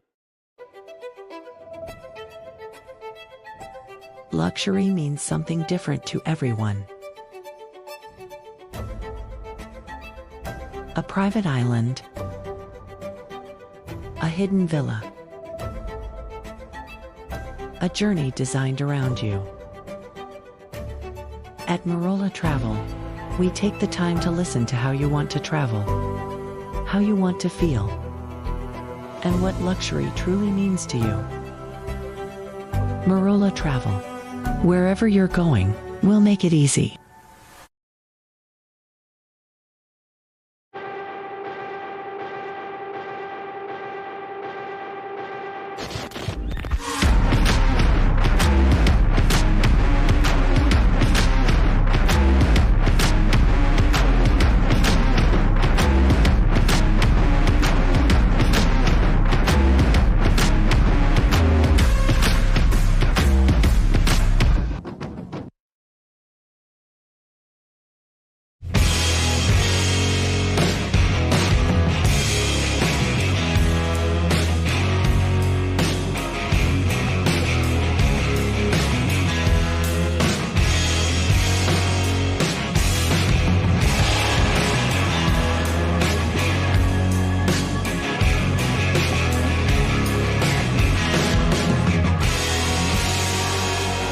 Masterline.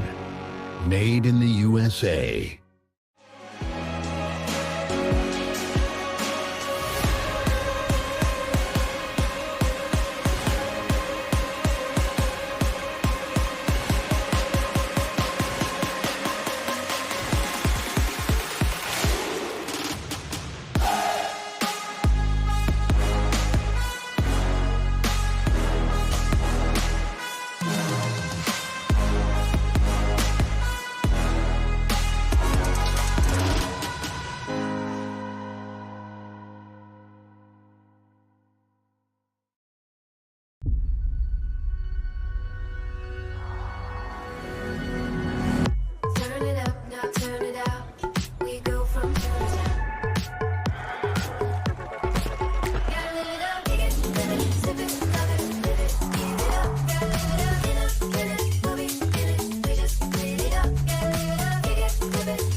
Thanks for calling Wake House. This is Brian. How can I help you? Yeah, Will. Can I let him know who's calling? All right, just a second. Will, I got a fill for you. Perfect. Give me just 1 second. All right, hit it. Thanks for holding. This is Will. Hey, how's it going? Good.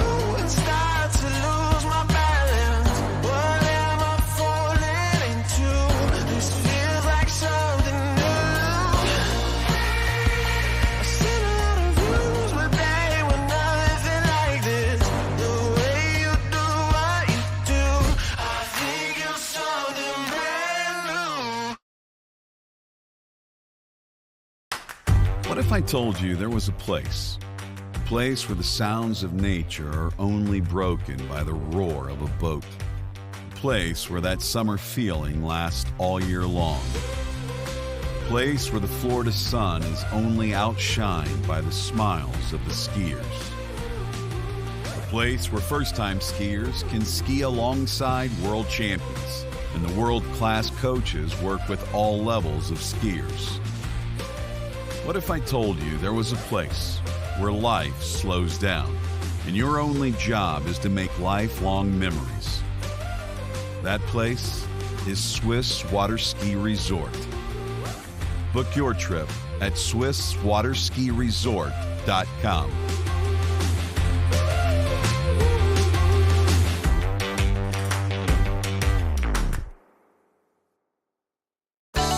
It's well known that Canada has produced many of the best skiers the world has ever seen. Well, more and more skiers are coming to realize Canada's Shuswap Ski and Board is one of the world's best pro shops. They stock D3, Radar, HO, Connolly, Reflex, Masterline, Syndicate, Stokes, Camaro, S-Lines, Eagle, KD, Stealth, Pegosky, O'Neill, and back them with Shuswap Ski and Board's performance and fit guarantee. Check them out online at ShuswapSNB.com.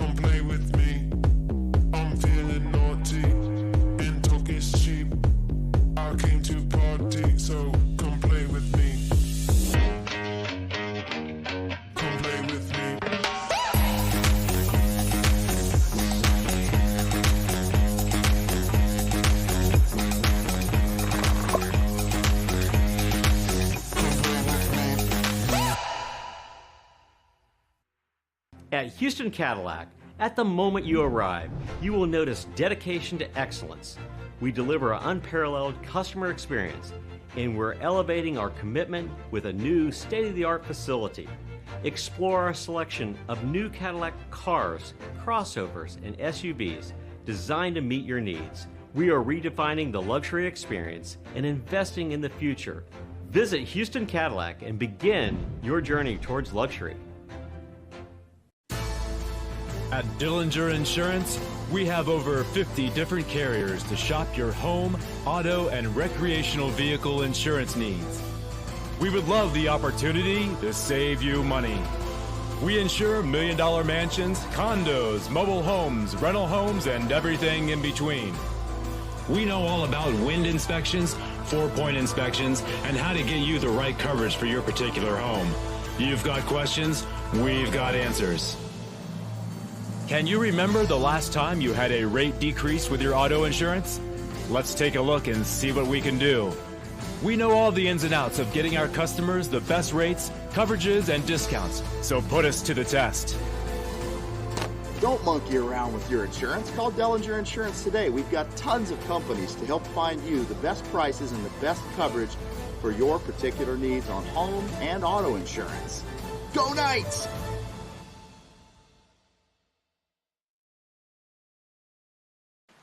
All right, then. Welcome back to continuing coverage here of the Rocky Mountain Pro as part of the Nordiques Water Ski World Series. Glad to have you present here. And I'm also glad to have present here at the announcing spot Nate Smith. So how are you doing this morning, sir? Yeah, thanks, Tony. Again, I thought my last time with you was going to be a few weeks ago, but, here we are in Calgary at Predator Bay and sitting beside you one more time, getting to announce some water skiing. All right, then. So glad that you're here, although the circumstances, I'd rather you be doing something else at this point. Yeah, I mean, things are a lot better. Obviously, I'm moving around, walking around. I can kind of do everything I need to do, but I think it's just too early to try and get on the water right now and risk, spending months of time off the water again. So Still haven't skied since Masters, but hopefully in the next few weeks try and get back on the water and set my goals on the California Pro-Am. But, if things don't feel right, I'll still rest and try again another time. All right, then, as we go into the women's slalom final, there's the leaderboards from our previous event. There we just saw momentarily the women's jump event. And this is the winning jump here from Sasha Denyuskaya. And I know that you don't watch too much jumps, but 51 meter jump, looking in very good form there, Nate. Yeah, it was impressive. I mean, Sasha's such a tough skier, in all 3 events, and I know she trains hard, so I'm sure she's super excited, super happy to come up here and take the win here at Predator Bay. Unfortunately, I just got here just at the end of men's jump, so I did not get to see the women. Well, we re-racked the jump there just to show you, and let's have a look and see the men's jump finals standings list. Joel Poland with 64.4 meters, and ahead of Luca Rockenwald and Jay Cableson, who had a surprise placement of third with 61 meters, and we're going to take a look at that winning jump, I believe, from Joel Poland in just a moment. But an impressive victory nonetheless for our skier from Great Britain there, Nate. Yeah, and I think for Joel, I could be mistaken, but this is how many wins in a row? I saw him post something about it recently. Yep, he's every time that he's taken to the water this season, yeah, he's always come through with the victory. It's impressive. Yep, and continuing on that winning streak there. So we'll continue on and into our next final, which is the women's slalom final, and Chelsea Denis will be our lead-off skier, followed by Elizabeth Montavon, then Christiana de Osma, then Ali Garcia, Neely Ross, Ali Nicholson, Jamie Ball, and Regina Jaquist. So in this all North American women's slalom final, our first competitor to take to the water, having gone 2 at 10.75 meters to get here. Chelsea Denis. Minimum starting line length 14.25 meters.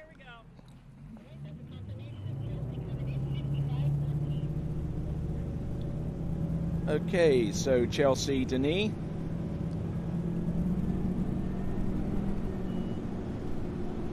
This is kind of a little bit of home turf for Chelsea now, living up here in Canada, spending most of her time up here with Carl, and kind of her new life. So this is a little bit of a home site for her now. Nicely done for the first half of the course on the opening pass. I believe this was 14.25 meters. She scored 5.5 at 11.25 meters in the previous rounds of this, and before that, in round 1, she scored a 2 at 10.75 meters. So looking to try and post up a decent score in this final that could end up seeing her on the podium there, Nate. Yeah, and it's even more impressive because I think she's taken some time off from skiing in the last year or two. I think she skis a little bit here and there, but didn't really focus on it like she had in the years past. She kind of real life kind of hit her, and she got married, moved, and came up here and got back on the water. So to go out and run 2 at 39, 2 at 10.7, I think is pretty impressive to kind of come back onto the scene and be right in the mix of these girls here in a pro event. And riding the Pineapple, which is a Parsons project slalom ski. Have you heard of it much? I have. You see them around a little bit, and I think Nick Parsons as well as her husband Carl, I think are kind of combined and helping one another make that ski. So it's only right for her to support Carl and riding that ski, but she said she wouldn't want to ride anything else. She said it's worked great for her, and we've seen it happen this weekend. Some good scores. All right, here we go. This is Chelsea Denis. There's number 1.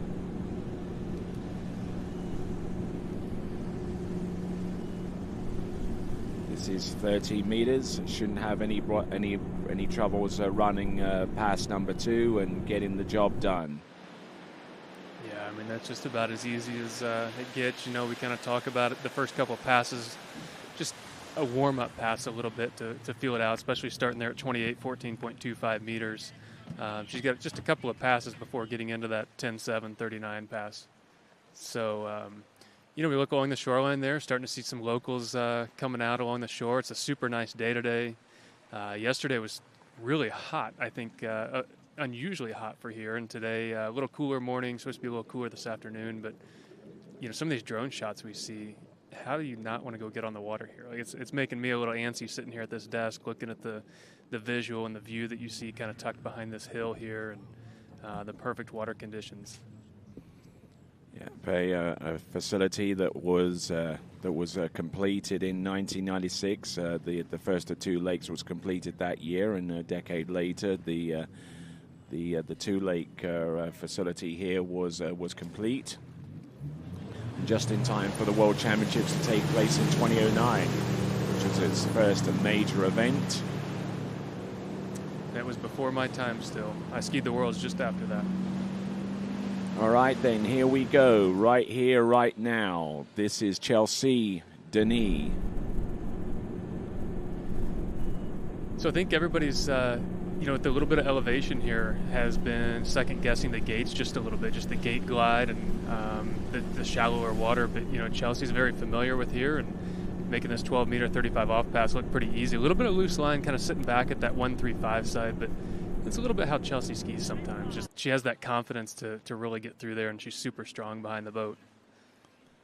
Yeah, losing hasn't lost any of her slalom in skill out there in the last couple of seasons that she's been on hiatus, but a little on the tail of the ski, but managing to maintain good balance here. A former tennis coach, and has also dabbled in sports psychology as well. And this is a pretty decent performance so far after 3 passes there for Chelsea Denis.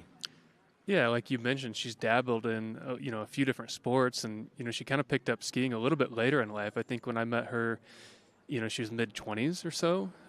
You know, just trying to learn to run 22 off and 28 off, and being excited when she would run, which was her first pass today in this pro event. You know, she was excited, super happy to run the 14.25 meter line, and you know, now she's running into 10.7, and so it's been pretty cool just to see her progress through her skiing over the last 10 to 15 years.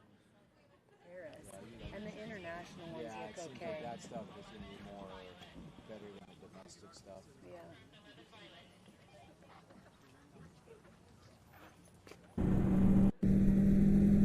So bringing it on for 11.25 meters. Let's see what we've got here. There's number 1. There's number 2. A little bit of a down course slide there. She's gone round number 3. Can she make this back up? And unfortunately dropping the handle before she got to the buoy line preceding number 4. The judges are going to have a look at that to determine whether she actually held onto the handle by the time she made her edge change into number 4. Or I think it's going to be close. I want to say she had the handle at the buoy. Obviously, the judges have the best view up there, and we'll get that score shortly. But, you know, in real time, it looked like she was right there, but, you know, the handle kind of came out at the same time. But once we do see the review here, or the replay here shortly, you know, just we saw it with a few girls yesterday from that end. I don't know if it's a visual, you know, from years past when I've skied here. Sometimes you can get a little slow, a little narrow on the gate down there, and then it catches you here at 2. You know, 1 wasn't too bad, you know, a little bit of loose line out of 1, but, you know, had great angle off of 1, just kind of gets pulled up narrow. So there's the score, 3 at 11.25 for Chelsea. So Chelsea Denis opens up that lead with a 3 at 11.25 meters. And now that sets up the target for our remaining skiers in this field to attack. Chelsea Denis getting round the first of 3 buoys and just letting that ski slide off number 2, and she kind of struggled from that point onwards. So there we go. Now we'll continue right along to our next athlete out on the water, coming to us from southeast Florida. This is Elizabeth Montavon on 13 meters.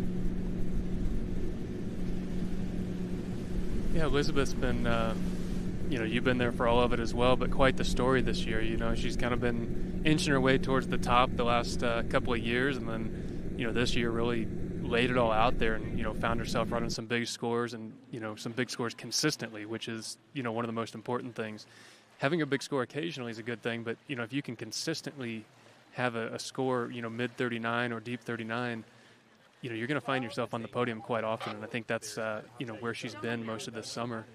I got a chance to ride for her for the first time ever, actually, on the practice lake the other day, and it's just a little bit of a different style, something different to see, but you can see how much she attacks, how aggressive, how strong she is, and, some of the confidence she has, especially on that 2-4 side. So, I'm very interested to see how she does here in this finals.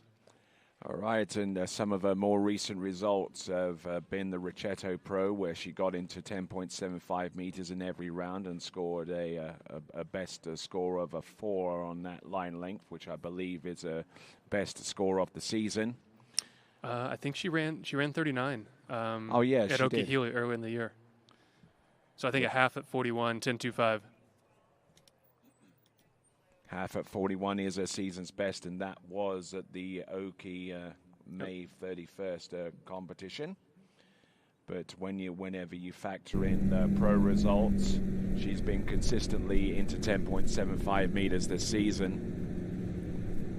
So a skier who has tasted what it is to ski on 10.25 meters, but she's still a little ways from getting to that point right here and now.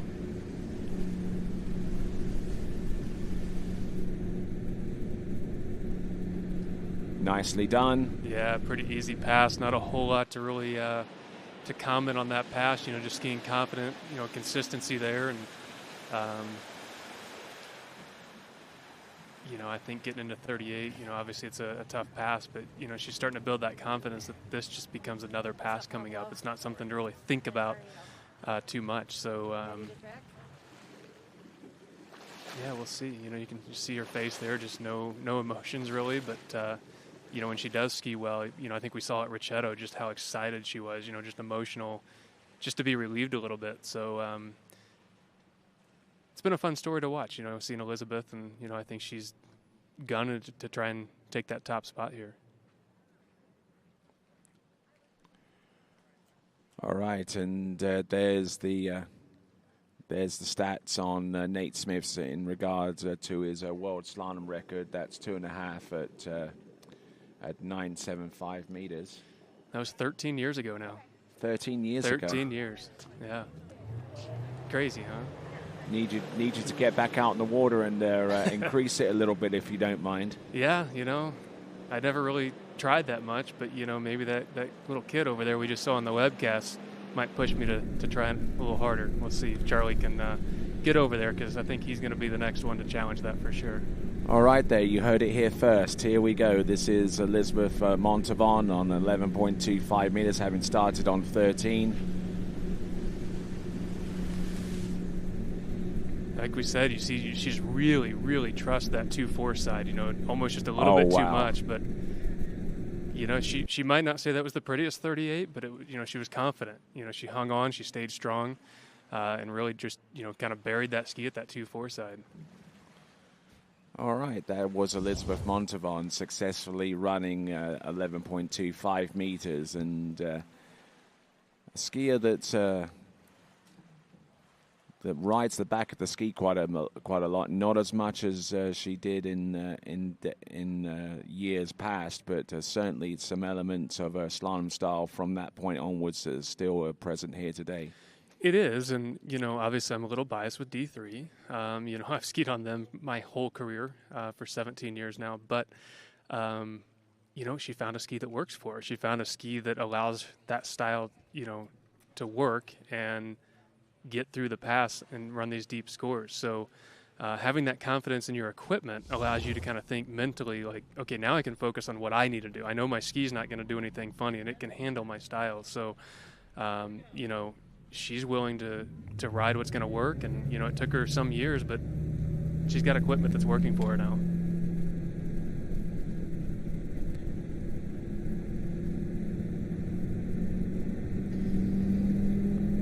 So 39, Tony. All right, let's see what she's got. She's already taken the lead in this competition with 6 and 11.25 meters and still continuing to ski 10.75 meters. There's number one, wrestles around number one, gets around number two to the wakes. It is enough for a lead, but how long will she keep that lead for is going to be another question entirely. But Elizabeth Montavon struggling a little bit with the first turn on 10.75 meters as she squeezes into the dock. She is the leader, but for how much longer? Yeah, I mean, it's a little bit challenging. You know, that's kind of 3 rounds of I think it's the same score. I think she ran 2 at 39 every round, right? So consistency for sure. Going to be disappointed, definitely. You know, I think I've seen it just watching down there, a few of the girls, a couple of the guys, just getting narrow and slow on that end. And in the years past that I've skied here, you know, the water depth changes a little bit down there. I do think it's a little bit shallower. However, the lake is pretty consistent. But there's also a visual of the shoreline pulling out. So, you know, I think sometimes you just get a little slow, a little narrow on the gate, and then you can see her falling back, and then really got the ski turned in just about the whitewash. So I think maybe that set her up just a little bit fast, a little bit narrow into the one ball, kind of down course. And, you know, it was everything she had just to try and sneak over to that too. So, you know, like we said, it's consistent skiing. It's a good score. But now it leaves those girls chasing that too. So. And the first of those girls comes into the course right here and now. It is going to be Cristiana de Osma out of Peru. And I believe she will come into the course on 14.25 meters to make her presence felt. And here is a slalom skier that I love to see from one side to the next. Very smooth and very crisp and precise out there. Yeah, and you know, we watched her yesterday. I think she came off the water a little bit disappointed, kind of saw that, hey, I'm kind of on the bubble, then I might be out. And then, you know, you kept watching the event a little bit, and it allowed her to get, you know, sneak back in. So that's kind of the sport of water skiing. You know, it's never over till it's over, and you just never know. So even though, like, for Elizabeth, she might be disappointed there, you just never know what the girls behind her might do. So here for Cristiana, you know, go out, try and get that 2 at 39, if not more, and, you know, see where that lands you. Right, so Cristiana de Osma, like many athletes who come here from Latin America, has got a pretty busy schedule of events coming up fairly soon and extending into next year. There's the Odiseo Games, there's the Latin American Championships in Paraguay, there's the U21 Worlds coming up in her native Peru in January. So many events, including the Pan American Games, which is an event that I know you're familiar with. I am. It's you know, it's quite the experience to go to the Pan Am Games because you feel like you're at an Olympics. You know, you're treated as an Olympic athlete. You have the Olympic village that you stay in. You have the credentials. You get an Olympic medal when you win or you're on the podium. So it's a very, very special event, very special feeling for all of us skiers to go to. So it's definitely an event that none of us, you know, ever want to miss. It's one that we always put on our calendar to make sure that we get to go to. And here we go. This is Cristiana de Osma from Peru, 13 meters.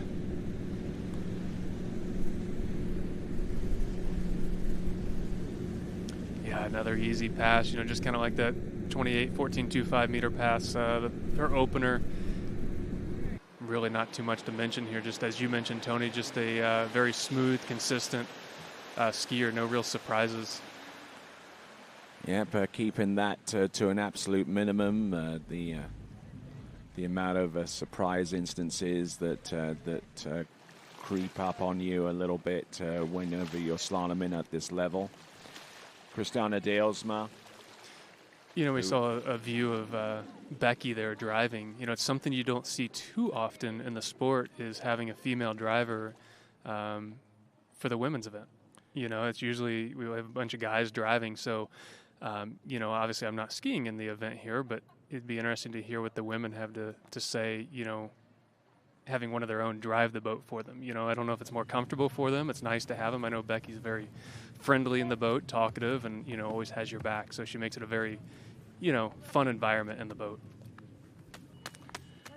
All right, there we see Ali Garcia in the foreground there, and in the background is Cristiana de Osma. Not too sure what she's jamming to, but I can almost bet that it isn't ABBA. Yeah, I don't know. We'll have to talk to her after she skis, see what it is. One person that does like to jam to ABBA is the person that's skiing on the water right now. Round number 1 and number 2 on 12 meters. And looking good. And so far on 12 meters, that pass certainly isn't her Waterloo at this point. No, it's not an easy pass, right? You know, she made it look easy. Most of the girls do make it look easy, but it's not something that's a given out there. But, you know, watching this pass in real time, coming here to the replay, you know, what I see from her is even when a turn is not perfect, you know, getting it a little bit deep, going a little heavy out of the buoy, she really manages the load well into that first wake. She doesn't drop the shoulder. She doesn't go too hard. She drives into that first wake and resists that second wake, second whitewash. And at 34 miles per hour, I think that's the most important thing, is really driving through that second wake, second whitewash, going outbound, not adding, not going harder, but just resisting. So I think she does a really, really good job at that, just coming off the line right there. You can kind of see through that second whitewash on the replay there. All right, nicely done there from Cristiana de Osma, and getting ready for 11.25 meters. Quick shot of Ali Garcia, getting ready for her go. Maybe a little bit presumptuous in getting locked into a ski this soon, and as Cristiana de Osma continues to ski. As we see Cristiana de Osma's coach, Ronnie Bischoff, standing alongside there, Giovanni Bloia. Let's have a look at Cristiana de Osma, 11.25 meters. More than 3 would elevate her into second spot right now after 3 skiers.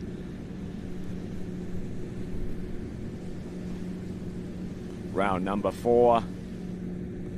Round number 5. And round number 6. And showing all of us that she's a bit of a super trooper out there.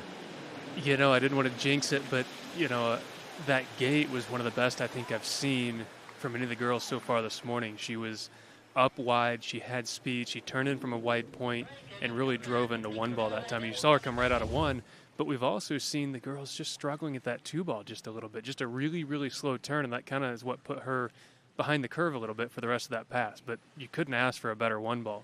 But you see this too, it's just kind of a slow turn, loose line, gets pulled down course just a little bit. But patience, biggest key, patience, doing the work right behind the boat, loading at the correct times, even when the turns aren't the best. And you can see here getting pulled up over to 5, but just trusting it. Not looking bad at all on this run there. Was patient where she needed to be. A little bit of hit out the gate there, but ouch. Seen that a few times. Felt it a couple of times myself. Yeah. And so, getting ready to go, and yeah, Mamma Mia. That's funny. Yeah, I mean, she's right. She's absolutely right. Stayed strong, stayed aggressive. Let's see. Yeah, needs 2 here. 2 or better.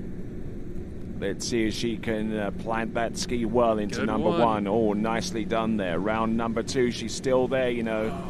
Does she make a play on number 3? I'm not too sure whether she does, and it would only be a piece of 3 if it turns out that way. So it is going to be, from what I understand, a 2.5 at 10.75 meters, which after 3 skiers leaves her in the lead position at this time. I mean, gosh, that start she had, that was a fantastic one ball. I think she surprised herself swinging over to 2 and turning it. You could see she really didn't drive that much going over to 3. We'll see it in the replay here just a little bit. But, I do think she snuck the ski out. We do see the score there, 2.5. So she did sneak it out of there. That's going to be a big open door, I think. Girls are going to get over there, know they have to S-turn it. That might be the next thing for her to work on is some of these S-turns a little bit. But what a start. Got the angle through the entrance gate. Look at that. Yeah, that's about as good of a start as we have seen there from Cristiana de Osma on this line length. But see, she just didn't quite drive like she normally does. She absolutely got there, but she was thinking S-turn at that point. I think so, but I also think she just surprised herself coming out of 2. I think it was such a fantastic one ball that she just surprised it there. You could see the whole ski almost come out of the water here on the backside of 1. Right there, just turned and went. And seeing the hits that she's taken during the course of this set, I would imagine that her back at this point is probably sending out an SOS.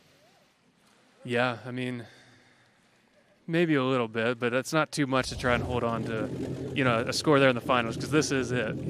This is the last round for them in the slalom. But, it's good scores up there here at the beginning. We got Ali Garcia, who's very well capable of it. We've seen her in the last few tournaments over in Europe, getting to that piece of 4 ball. So, she's progressively getting a little bit better with each round here and, has a little bit of a game plan going out there, taking the water this morning. And, she got her mind on one thing, and that's getting to 3 or 4. So we'll see. All right there, Ali Garcia is on the water right now.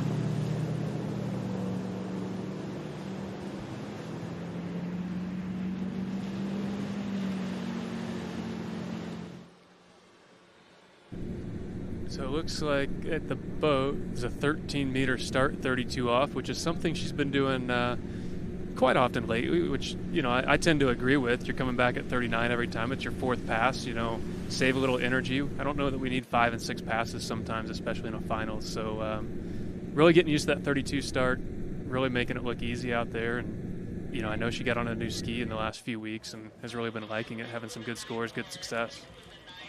All right, and she's been performing well during the summer tournament scene in Ricetto Pro. She managed to get halfway down 10.75 meters, a little over halfway down. In the Botas ski tournament, she got halfway down 10.75 meters, which seems to be pretty consistent with what she's done. Funglis halfway down 10.75 meters. Monaco Water Ski Club Cup.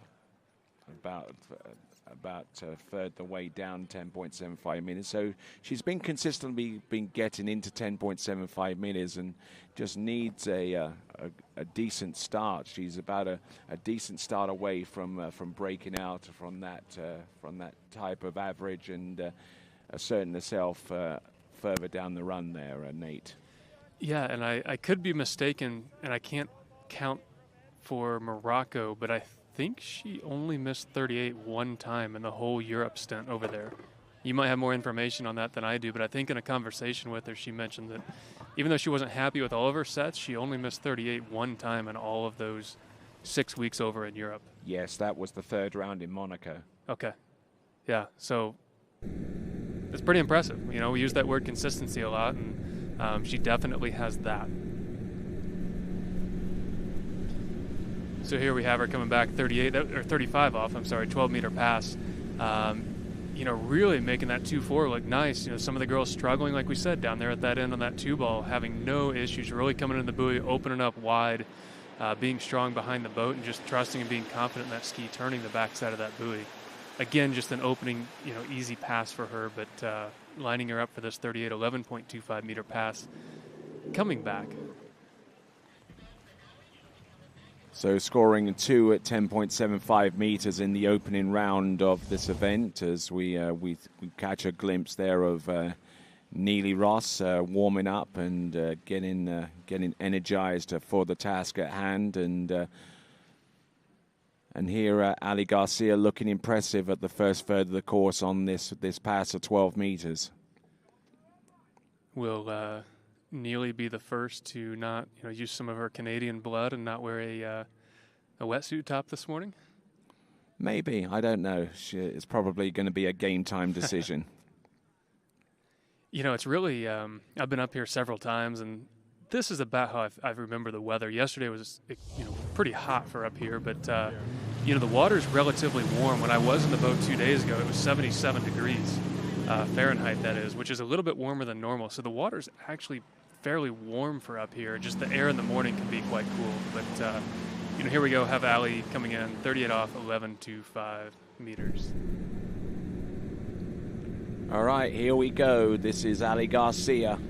Great one. Really having that confidence there on that 2-4 side, just staying strong, staying patient, doing the work right behind the boat, kind of raising the handle a little high on that 4, but just that confidence over there on her onside. And, she's going to be, you can see her putting her head down, like, man, that wasn't that great. But honestly, that was probably one of the best 38s I think we've seen all morning so far. Yep, so getting into a decent rhythm early in that pass, and just replicated it 2 more times, and continues on to run this pass at 38 off, 11.25 meters. Look at that 2-ball. Really, the first half of that pass couldn't have been any better. A little bit narrow, a little fast into the 4-ball here. I think probably just playing it safe, knowing, hey, I have to run this. I can't blow it here, which is usually when things go sideways. But just using that strength and confidence to say, hey, I'm going to come into my onside and really give this a good turn and get myself out the exit gates. So kind of hit the reset button a little bit, coming back at 39 from the far end. Again, I've not been out this year, so I can't speak on it. But we do see it being a little more challenging from the far end. I'm not sure why, or if that is a real thing, or it's just something that I'm seeing up here. But we'll see if she can kind of get that good start, good gate in 1, and push that ski through the 2. Okay, so the lead is currently stands at 2.5 at 10.75 meters as we work our way towards the middle point of our roster of skiers in the women's slalom final here at the Rocky Mountain Pro. Ali Garcia, this is 10.75 meters, gets a great start on number 1.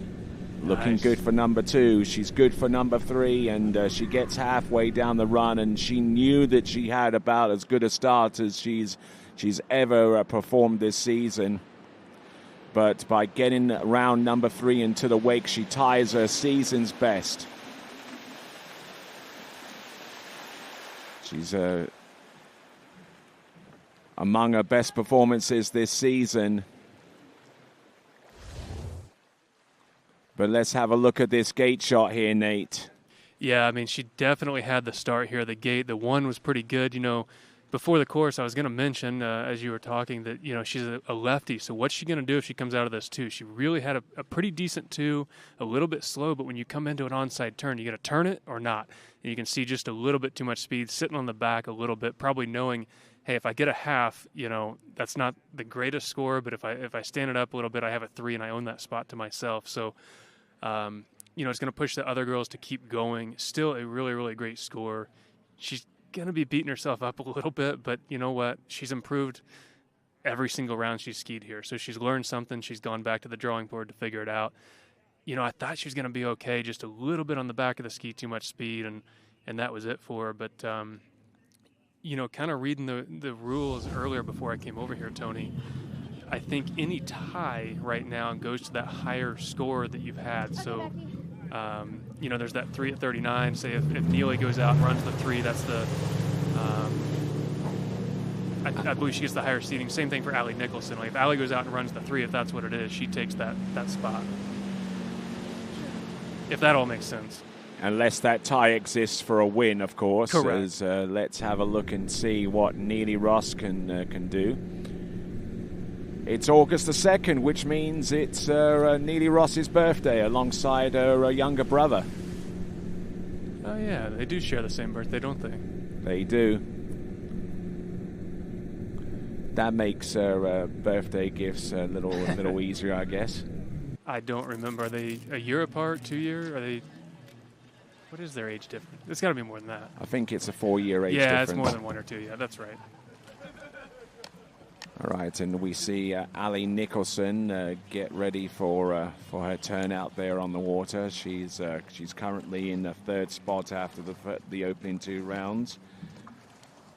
And Neely Ross looking to put a decent score out there. She got 3 at 10.75 meters in the round previous to this one. And backed it up with a score of 1 in the second round.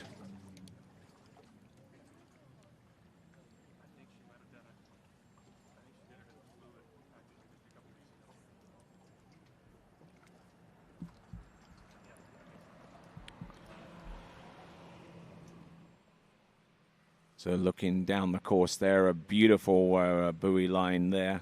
Yeah, how does that not make you want to go ski right now, Tony?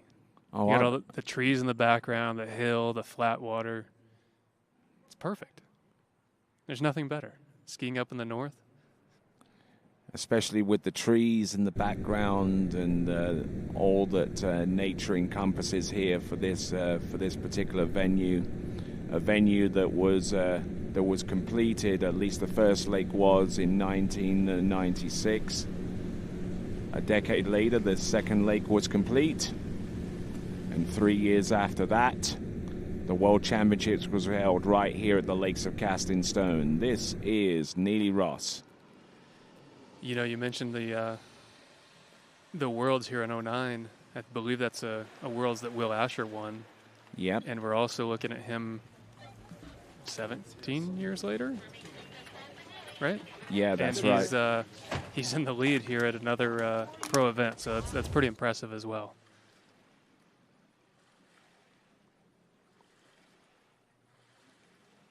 We've had a lot of tournaments here over the years. You know, some of the earlier years that I was skiing, we came up here, and it's always been just such a great site to ski at. The people are super accommodating, taking care of us, and you know, it's just one of these events you come to, and it's just relaxing. You know, you come up here and kind of take a deep breath and have a good time.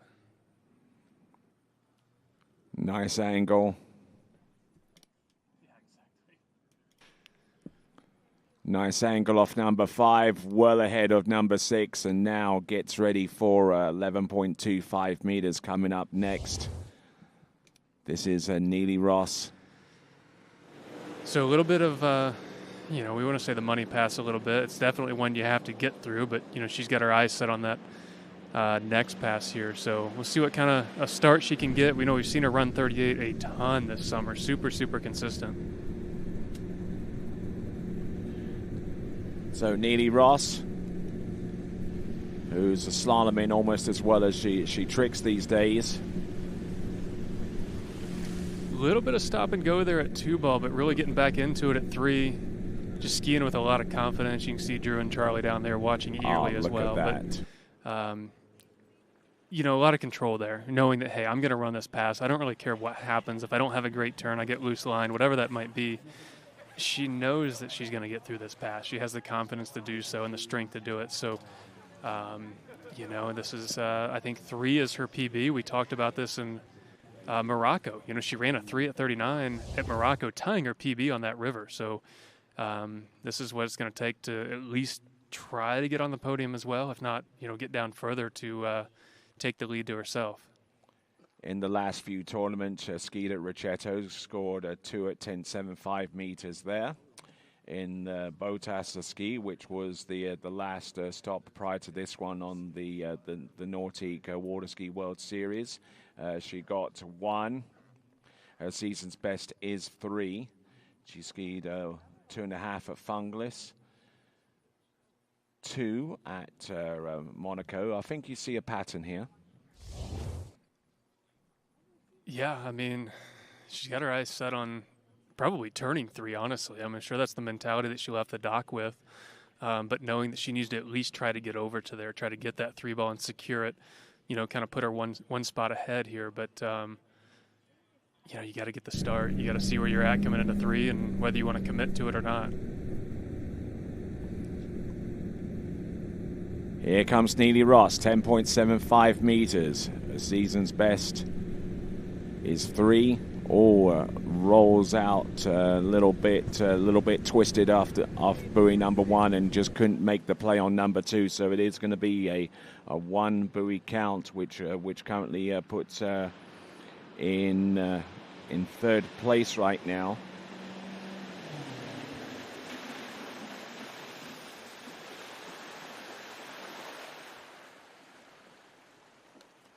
So Neely Ross scoring 1 at 10.75 meters, and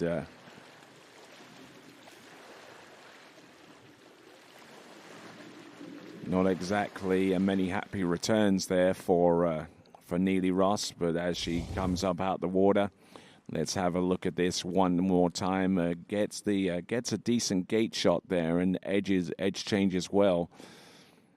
But just wasn't quite prepared for the rope to tighten up on her that much that soon, and just was unable to make the play on 2. And for Neely Ross, it is a 1 buoy count at 10.75 meters. Currently in the lead on 3 on that same line length is Ali Garcia, and finds herself in a position where unless every single one of the remaining competitors scores more than 3, then she could find herself on the podium. But in the meantime, with a best score of 4 at 10.75 meters from one of the previous 2 rounds, this is Ali Nicholson.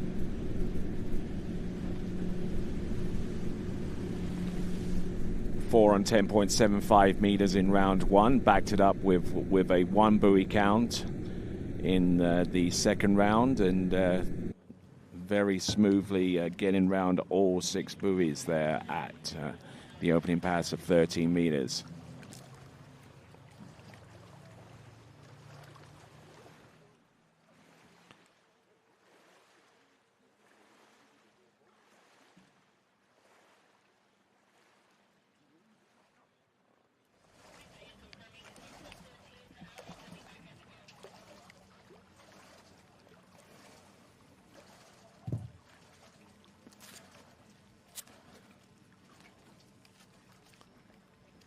Okay, so there is your leaderboard as it looks like right now. Garcia in the lead, ahead of De Osma, ahead of Montavon, ahead of Ross, and ahead of Denis.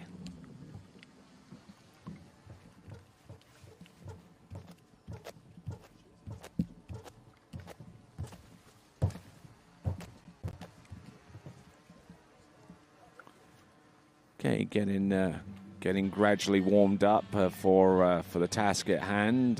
Jamie Ball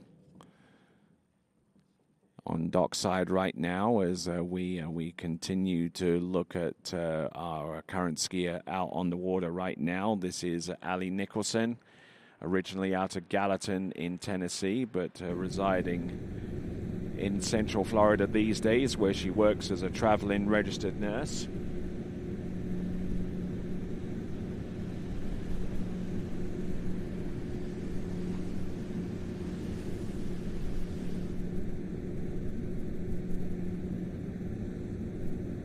And getting the job done with pass number 2.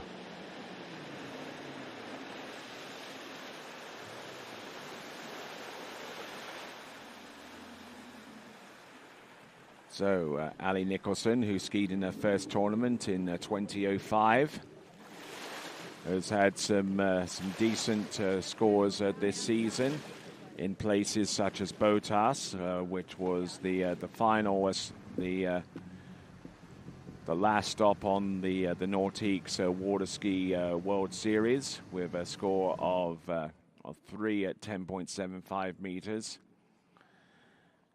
And if she's a skier that is worthy of your vote in the vote for Skier of the Day, then go online and go to waterskibroadcasting.com/play to submit your favorite skier for the 2 new Healthy Snacks Skier of the Day award.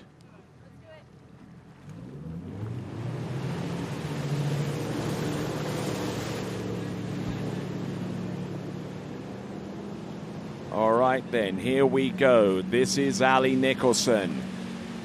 2 passes to the good right now. Pass number 3 coming up right now, 11.25 meters. Driving hard off buoy number 1 and number 2. Ski biting up a little bit on number 4, but managing to hold it down long enough to get round 5 and number 6. So a successfully run pass.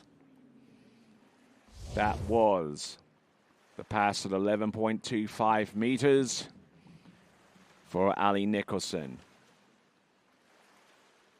Other tournaments that she skied at so far this season, the Funglis Pro-Am, where she got halfway down to 10.75 meters in every single round. The Monaco Water Ski Cup, where she got halfway down 10.75 meters in the final for a 3rd place finish. The only hiccup so far this season for her has been in the Royal Nautique Pro, where she got a little bit of the ways into 11.25 meters before scoring 1.5 on that particular effort. Was 3rd in the U.S. Masters slalom event in the Memorial Day weekend in May, an event that is part of the Nautique's Water Ski World Series.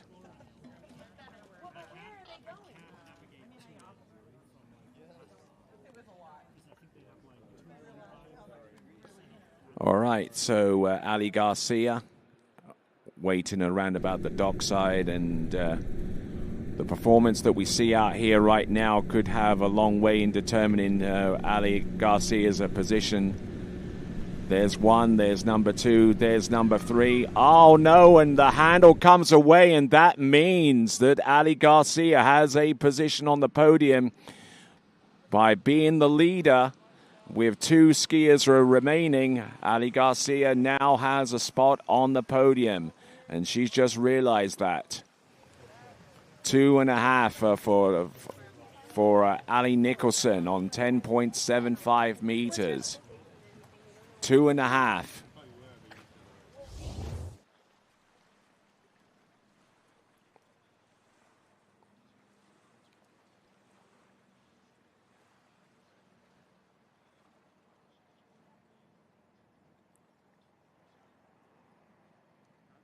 So looking at this, looking at these images right here, and just unable to hold on long enough to get to the wake to at least put her in a position of being in a tie.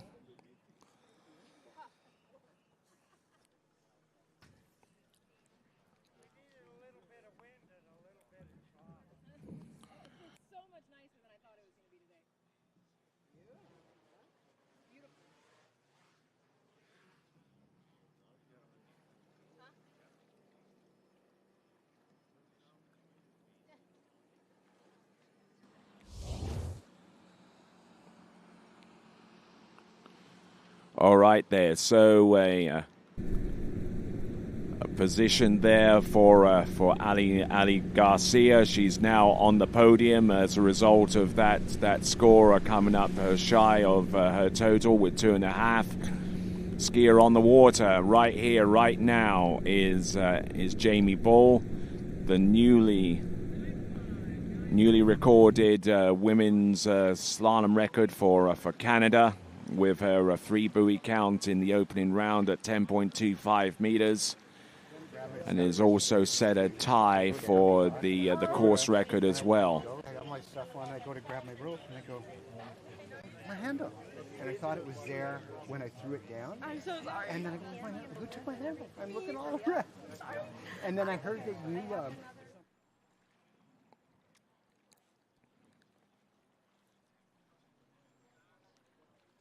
I don't know what was going on dockside, but it would appear that Ali Garcia, by some fluke and mistake, had actually skied with someone else's handle. I think she's probably in a decent position to actually buy that handle now. So I thought Trent this morning. I said, you're not very popular with you, Trent. But no please, problem. Please let me pay for the No. new one because you need a new one, and I should have put it back. I was just like, then I got nervous about. Well, isn't that a story?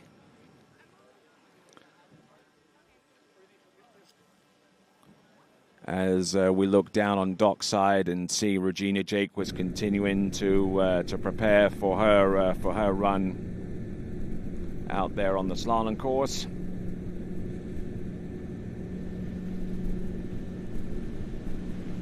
Jamie Ball, though, for her part, is on pass number 2 and making some good strides out there.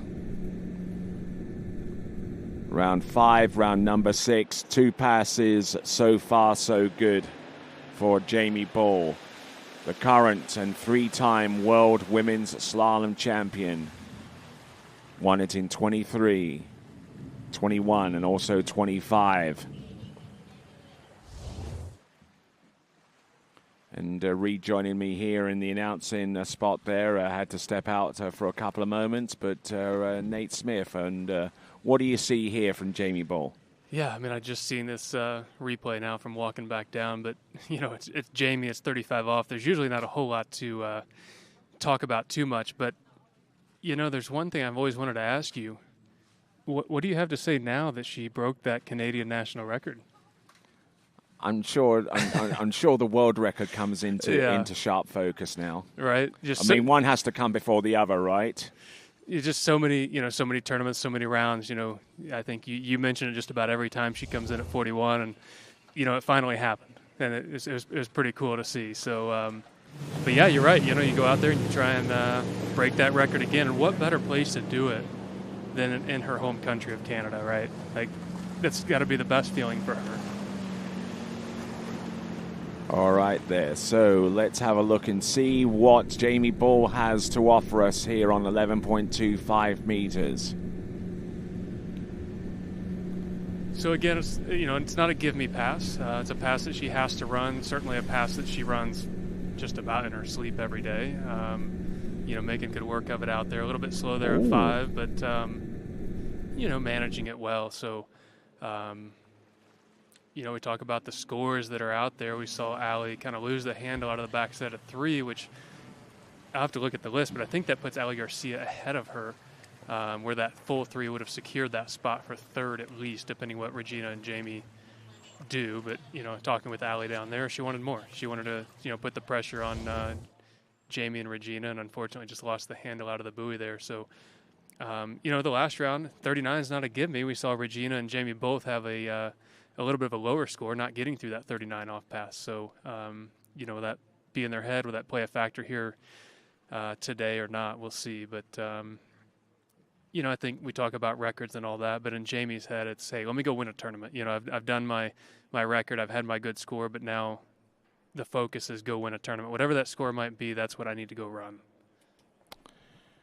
All right, looking at this once again, Jamie Ball, 11.25 meters, just seems to be incredibly consistent here from time after time. And I mean, you have to be consistent first before you start winning major titles.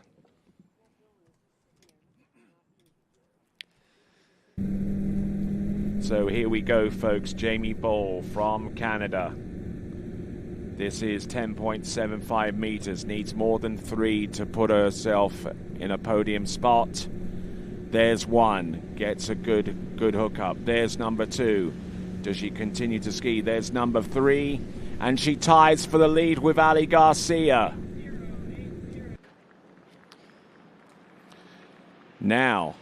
Now this starts to get a little bit interesting now with the prospect of a two-way tie for the lead now that exists between Jamie Ball and Ali Garcia.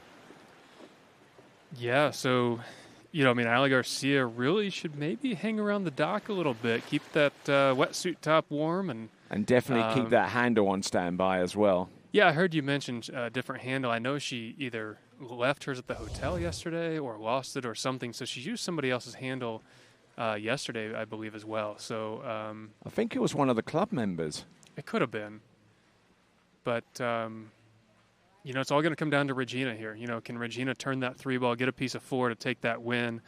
And then that would put Jamie in second and Ali Garcia there in that third spot if Regina does take the lead here. If not, then Jamie, Regina, Ali Garcia will all be in a runoff if Regina runs a full 3.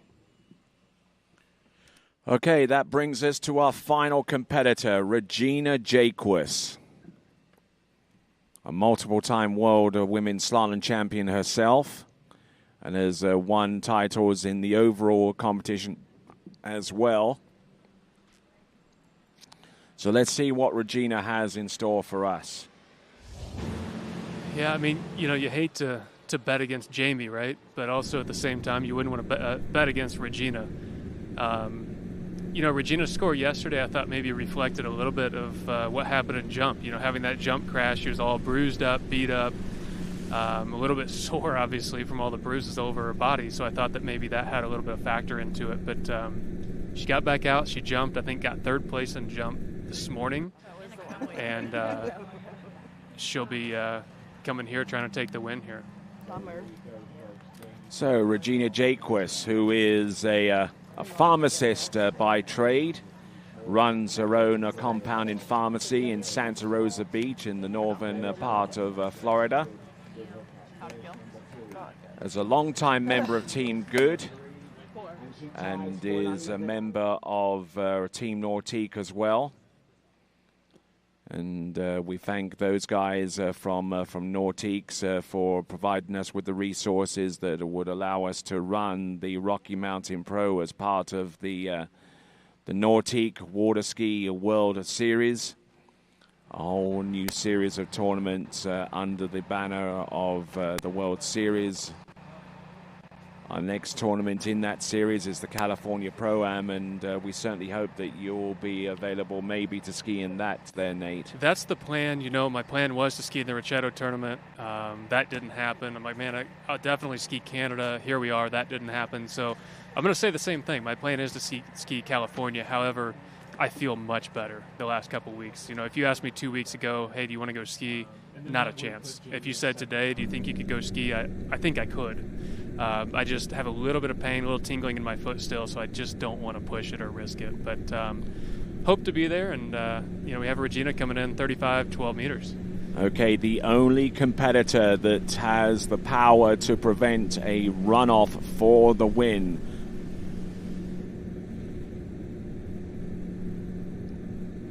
And here we go, Regina Jaquess, looking at her go with a run on 12 meters.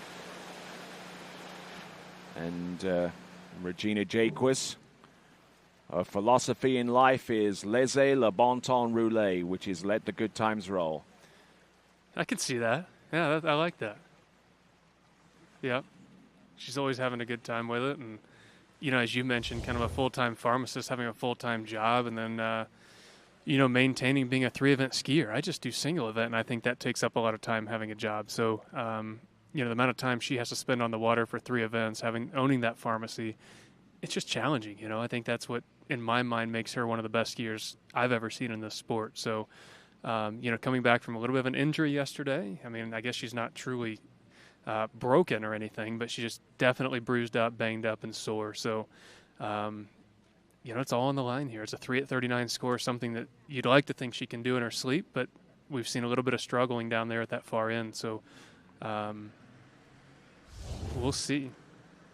Okay, in the last few tournaments, she's gotten into 10.25 meters in all 3 rounds of the Polk City Open.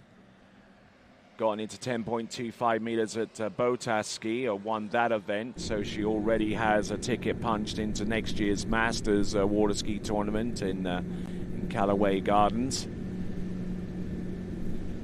Yeah, and we saw both these girls, Jamie and Regina, almost look like they were going to turn that 3-ball at 41 on the first day here. So I'm not really sure what the difference is, the change, whether it's, water temperature or what, maybe just getting tired through the weekend. I'm not sure, but we saw both these girls having an outstanding score. So, Please, no.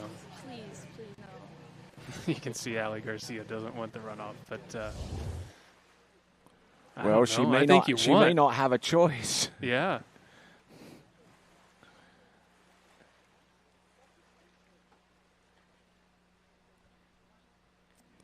So just looking at this from Regina Jaquist, and just has immense power and precision in reserve. I mean, she's been doing this for, I don't know, how many years now? At least a couple of decades. Oh, I would say every bit of that, honestly, Tony. But, there's times when you kind of count Regina out in a pass, and somehow she just gets that ski pointed the right direction and gets it around that next buoy. So, sometimes we've seen her a little vulnerable at that 1 and 3 ball, but, I feel like she's going to lay it all out there and really try and turn this 3 and get to that 4. I don't think she wants to tie or run off, and, you see Jamie keeping her stuff on, a little disappointed, but I still call it a win for Jamie this weekend. She went and broke a Canadian national record on home turf a little bit here in her own home country. What more can you ask for? She's won plenty of tournaments, but she's never broken that Canadian national record, so I think that's pretty cool in itself. And here we go. This is Regina Jaquist. This is 10.75 meters. She needs a piece of 4 for the win here. Entrance, round buoy number 1, gets it down a little bit low. There's a turn round number 2. Now she needs the piece of 4 for the win. She gets it, but she wants a little bit more than that.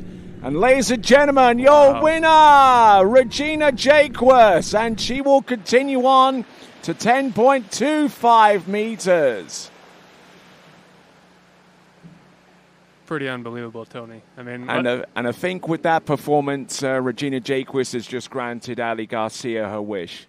Yeah, exactly. I mean, Ali was she was kind of changed already and dry, but how cool would that have been to go in a runoff between Jamie and Regina? I think Ali, as much as she didn't want to go back and ski, I think it would have been pretty enjoyable for her, even if she still ended up in that 3rd spot. But for Regina, man, that 1 ball was such a great start here.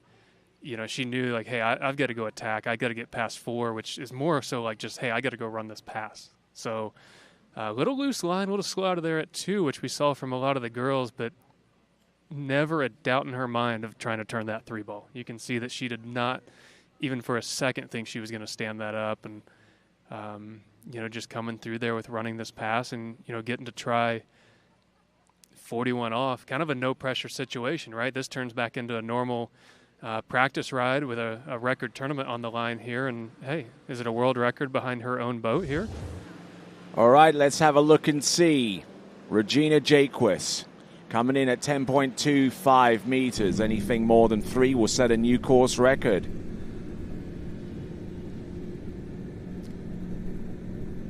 And, of course, anything more than 5 would set a world record. There's number 1. Oh, turns number 1. Round number... she tries to get the turn on number 2 to set up for a good attempt at number 3. But, ladies and gentlemen, your winner of the women's slalom competition here at the Rocky Mountain Pro as part of the Nordic Water Ski World Series is Regina Jaquist. That's some pretty amazing skiing, Tony. I mean, to almost win by a full pass there, just shy of it. And really coming in to turn that 2 ball at 41. She wasn't narrow. She wasn't late. Just kind of lost the line a little bit, got in deep at the 2. And she was going for a whole heck of a lot more. I mean, looking at this gate, maybe just a little slow there at the top, but I thought it was going to be okay. Just the backside of 1, pretty good. Maybe just a little fast here at 2. Yeah, tail slid out from under just a little bit, unfortunately. But what a statement, Say, hey, I had a bad second round, had a jump crash all on the same day, and, come back and run 1.5 at 41 to take the win here. So Regina Jaquist, her score of 1.5 at 10.25 meters. And I mean, just look at the criteria in which she's satisfied in accordance to qualification for the Masters. She's the world record holder. She's the world champion. She won BOTAS. She's won here. Yeah, I mean, I think that ticked leaves off all of those boxes. I don't think world record holder is actually eligible for the Masters next year. I've questioned that a little bit because I haven't skied a tournament this year, right? Doesn't matter anyway. She's qualified everything every way else. And I think if I understand the rules correctly, I'd have to go back and double check. I don't think that allows others in. I think that pushes almost everybody to an LCQ at the start of next year as well. I know last year we kind of, if you were already qualified, the second place person got to go in. So, right now Regina's taking a lot of those spots, and Natik put a tour out in front of her, and she said, I'll take it all. All right, then. So we just saw the leaderboard. Regina Jaquist with the win, ahead of Jamie Baldwin second. And let's pick your pass, shall we? What pass would you like to see? I think I'm going Regina's 39. I mean, I thought it was a pretty amazing pass. I mean, you also look at, there's a couple to look from. Ali Garcia's 3 I thought was pretty good too. But, I'm thinking Regina's 39. Everything's on the line here. And, it was one of her better passes almost the whole set, knowing that she had to get past 3 to win it, and then just goes ahead and runs this pass almost with ease. A little loose line, having to go hard, go heavy, but I don't know. I like to see her do this when, the score is right there in the middle. Just say, hey, I'll go ahead and run this pass. Yep, no worries there. Regina Jaquist. You give her an inch, she'll take a mile. I mean, look at that. A little loose line here and there, but early at 6. Backside 6 ball. Good. I'm just staying there for And everybody. as Regina Jaquist starts her celebration, and if you ask me to pick a pass, how about Ali Garcia? 3 at 10.75 meters, which grants her a spot on the podium. No, because you were in it. It was like, go for it. So here's Ali Garcia, 10.75 meters. What do you see here, Nate? Yeah, I mean, I thought she had a great gait. She had speed, she had width, a really, really good one. I know the rope went in the water there, but she still kept her angle and direction, swinging out to 2, and just committed to it, and said, hey, I've got to get over there to this 3 ball after having 2 rounds of not a really great start. Kind of the same thing that Allie Nicholson did there. A very similar start, just at the 3 ball. Ali Garcia kind of held on, even though she went out the back. I think Allie Nicholson really wanted to go to that 4 ball, but I think having, struggling the first couple of rounds, being able to change things up and say, hey, let me attack, let me get after this. I know I have to get to that 3. With really her season's best being only 4 at 39 all year.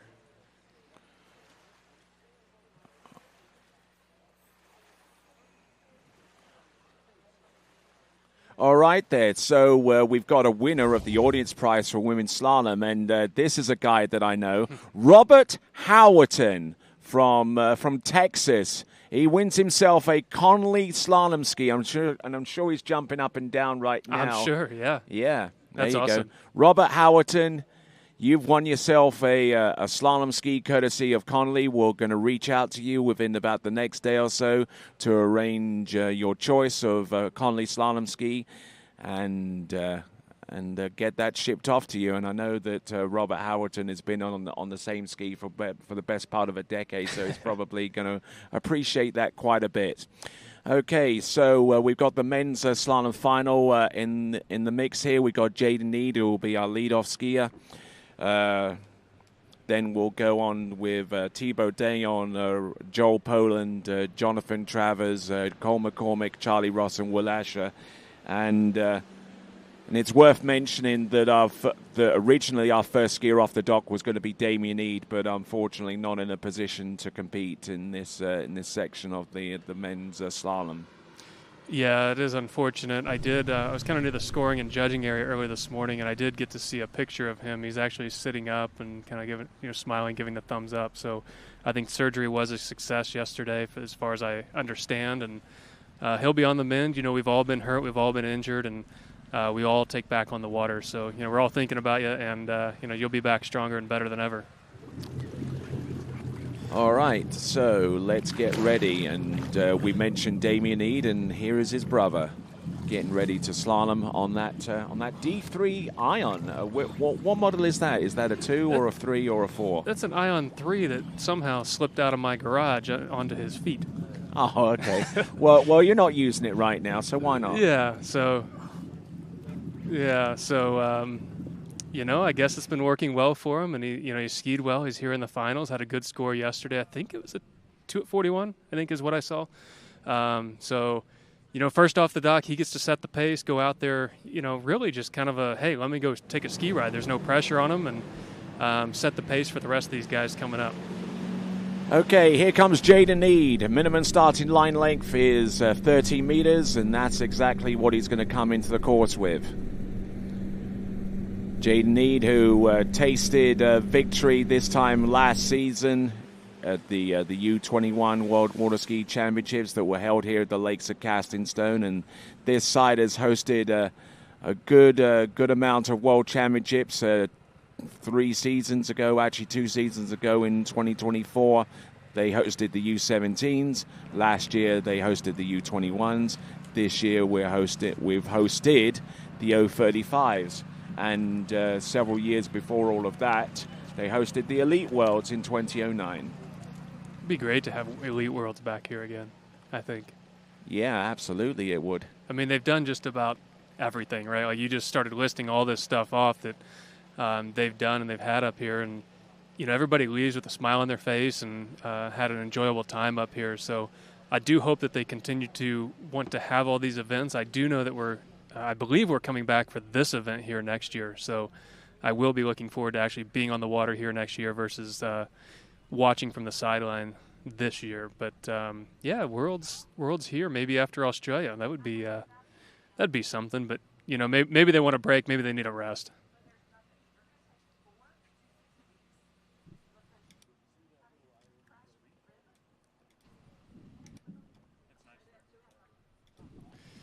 So, Tony, I'm starting to feel a little bit of a breeze. I know yesterday we moved jump around because it was supposed to be a pretty strong tailwind, and, it was pretty gusty, choppy for right down the lake for that trick event at the end. But we can kind of see the flags starting to move a little bit. It's a westerly wind, which is making it pretty much a crosswind here. The water, again, is almost perfect, but I do think you'll be able to feel a little bit of wind coming through the trees in certain places of the course here. So Jaden Need, a student at the University of Louisiana at Monroe. That's right in your neck of the woods, Tony. Yeah, but not too far away from where I live over in Baton Rouge. But there we go. We've got Jaden Eade looking good for the opening couple of passes. It's kind of the coaching corner right there, that step that comes in the water. You see every time a skier comes down here, you got somebody there kind of boosting confidence or giving a few tips.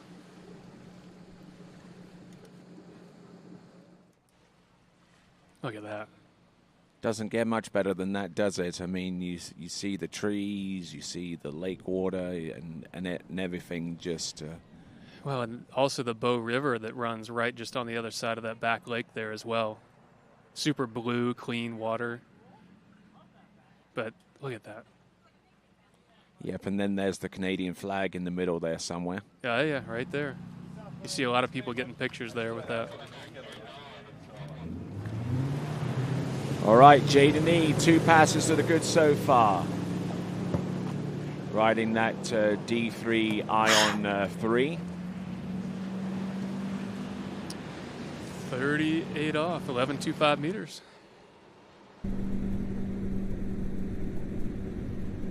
And looking good, looking strong right here with Jaden Eade, 11.25 meters, and tried to get an early hook up on that turn, and it just didn't quite work out for him there, Nate. Yeah, I'll have to look at the replay there. I don't know if he clipped the buoy, but it was kind of a weird, slid out the back, or... Yeah, you can see they're all a little bit confused as well. But, he's had a lot of emotions to go through over the last couple of days as well with his brother. And, he did have a really, really good score yesterday. Maybe we'll see here on this replay what happened. I thought the start was okay. Just kind of came into 2 and either clipped the buoy or sat back and really, raised that handle up high. Yeah, maybe... Kind of hard to explain, really, huh? Yeah, but probably not one of his better scores that he's ever recorded here. And this is the skier that is still the current U21 world champion.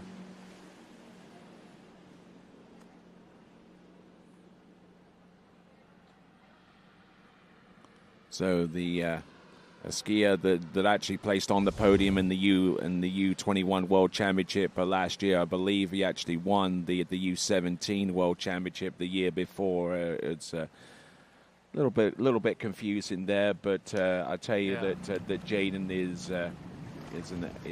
was an accomplished slalomer in the U21s and U17s in both of those youth categories. Now looking to try and make an impact at pro level as we get ready for our next competitor, Thibaut Dayon.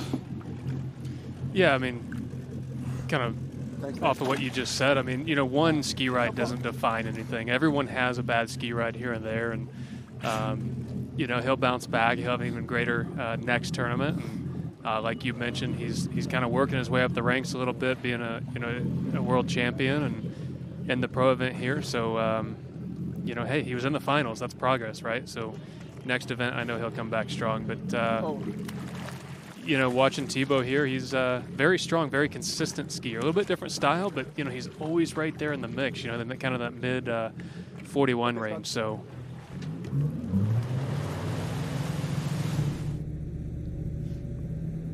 We see Scott Ellis there driving. We're starting to see him in the mix a little bit more for the slalom drivers in tournaments. Kind of known for his jumping more so than the slalom side, but we've had him in a few tournaments, and I think there's been a lot of good success and a lot of compliments on his driving, so it's good to see somebody else in the driver's seat as well. Okay, here we go. This is Thibaut Dayon.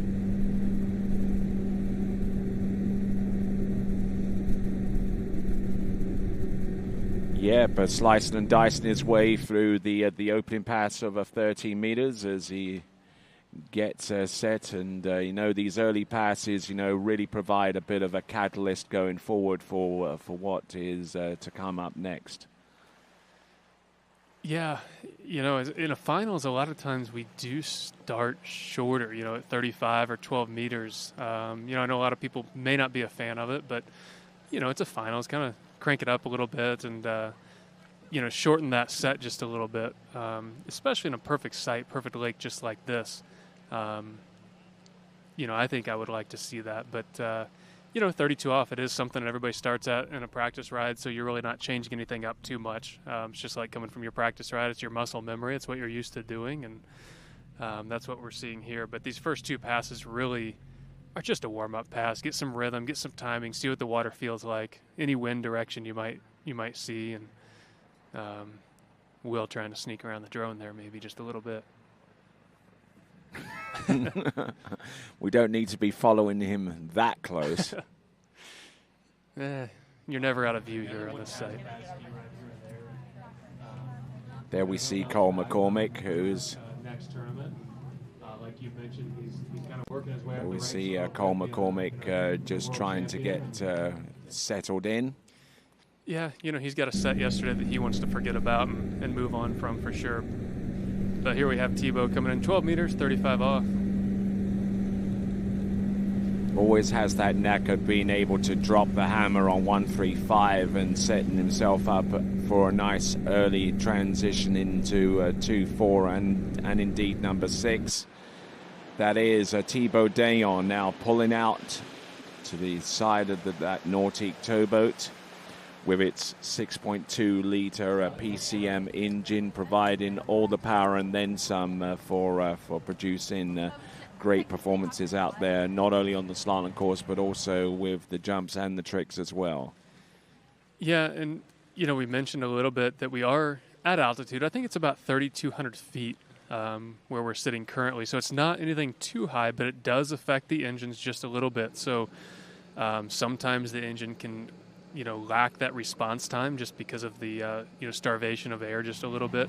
I rode in the boat, and like I said, it's pretty powerful out of the hole and getting up to speed, but I have heard a couple people say that maybe in the course you're feeling the boat maybe a little more dead, not as much rhythm, that is kind of running on you just a little bit. But there is that variable as well. I think maybe some of the jumpers can relate to that.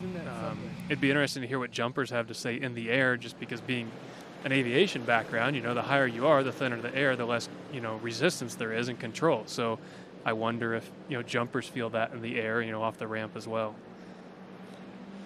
All right, here we go, folks. This is Thibaut Dayan pulling out nice and wide as he slingshots his way from one side to the next. This is 11.25 meters. Little bogged down on number 2, but managing to stay firm and stay consistent and stay with the pass as he gets around all 6 buoys at 11.25 meters.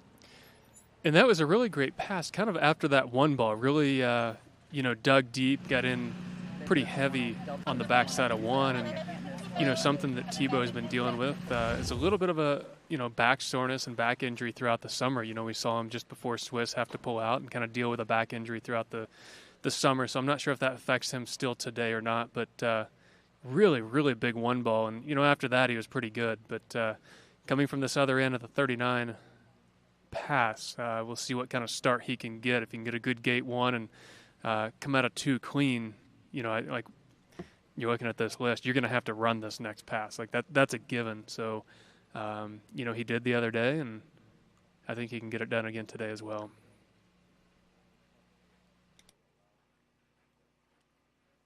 The exact second. That would be so good. Like the second that you started the gate. Yeah. Oh, the 16 seconds. So as we continue to roll right along, we see, we hear a conversation going on between Matty and Joel. And actually, if you want to find out a little bit more about what makes Matty tick, you can listen to the latest edition of the TWBC podcast, where I interviewed him and Tincho, Martin Labra, and you can listen to that episode right now if you want to. Here we go. This is Thibaut Dayan on 10.75 meters. It's pretty much a must-run pass. A little slow there out of the 2 ball, really getting back into it here at 3. Oh, just crunching over at 4. That's a pity because, he looked on for that run there, Nate. He did. I thought the start was okay. He's going to be very disappointed. You can see it there on the water. We'll see the replay here in a minute. It's very interesting. Day 1, we saw a lot of really, really good skiing, a lot of good scores, and, it's kind of tapered off a little bit yesterday and then today some. So, you don't know if maybe – I don't want to think the altitude has any effect whatsoever, but, maybe it does, getting a little slow on that gate down there. Saw the little S-turn that he kind of did, maybe trying to keep some width. Getting pulled a little narrow at the backside of 1. I thought he drove over to 2 pretty nice. Nothing too out of the ordinary out of 2 and over to 3. But I think just getting down course, rope was in the water, having to go kind of long and getting pulled narrow there into the 4 ball.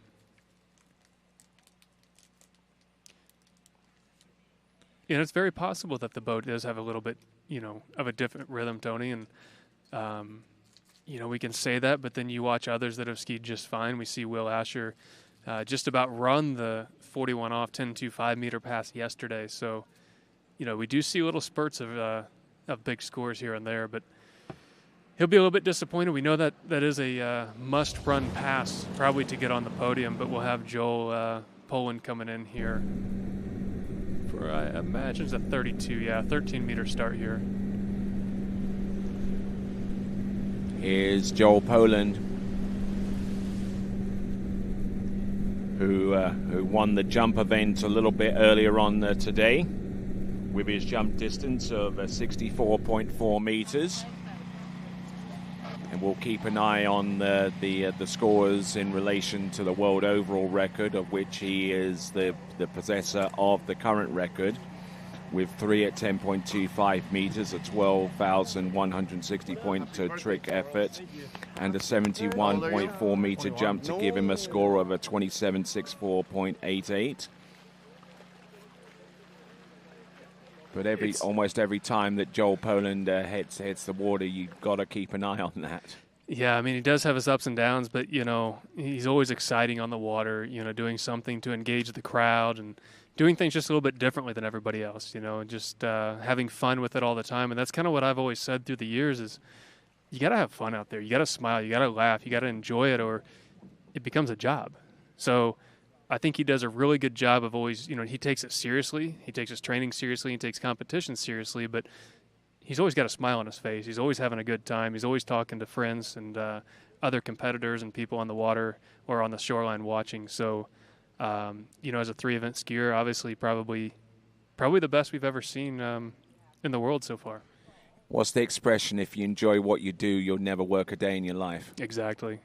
Somehow I found 2 careers that way, water skiing and flying airplanes. Nice. It's not too bad. Wish I was that way. Okay, the 12 meters for here we go. 2/3 of the way down the run.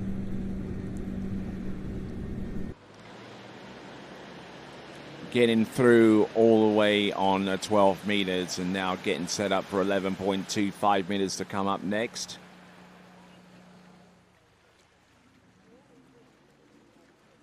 Pretty easy pass for Joel. I mean, as we'd expect, right?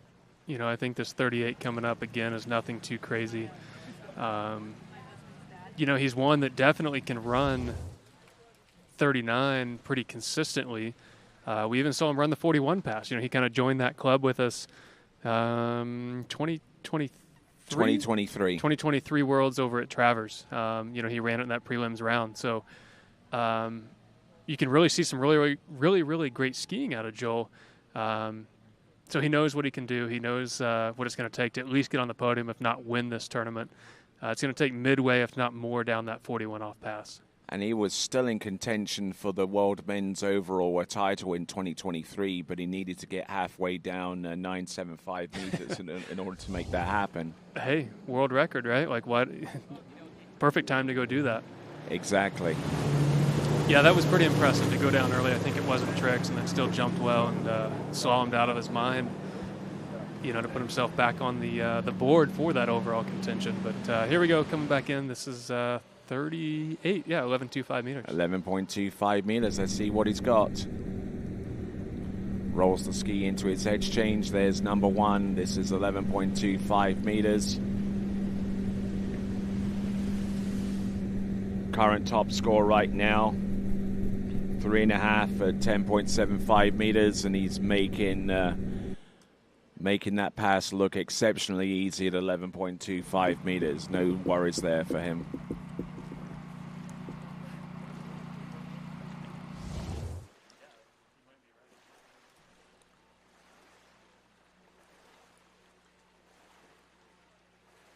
So looking at this, looking very, very precise out there with his turns and his transitions into each and every one of these. Well, you see him come off the second wake. He really does a good job of resisting against the boat, keeping both hands on that handle, riding that line out to the end of the rope, and then initiating that turn. You can really see him. He gets a really big turn, especially on that 2-4 side. But he doesn't let himself go too hard and heavy off the buoy. Sometimes you see people go hard and heavy right off the buoy, and then they give in right about the middle of the wake to the second of the wake, and that makes you get rid of your angle and you're fast and narrow to that next buoy. And I think he does a really, really good job resisting outbound as well. But he also has an incredible amount of confidence in everything he does on the water, which also helps a lot. As we look at dockside, we see Cole McCormick get ready as Joel Poland waits for the boat to straighten up. Hasn't podiumed so far this season in this slalom event. I can't believe that. There's number 1, 10.75 meters. Needs to get round number 4 into the wakes to take the lead, which he has done so. And there you go. There's 5, and now there's number 6 there. That is Joel Poland at 10.75 meters. Well, he knew he had to do that, right? Like that's a pass. It's a must-run pass in this men's finals to try and make the podium for sure. So, it's a pass that he runs, I'm certain, every day in practice, and we see him run it a lot in tournaments as well. But, we saw that graphic up there chasing his first slalom podium of the season. That's something that I find hard to believe. We're used to seeing him kind of in the mix at finals and on the podium. And but, I guess I haven't really seen him at the top this year. But maybe that can all change today. Yeah, he's been on the podium for every jump. I think he's been at the top of the podium. Yeah, exactly.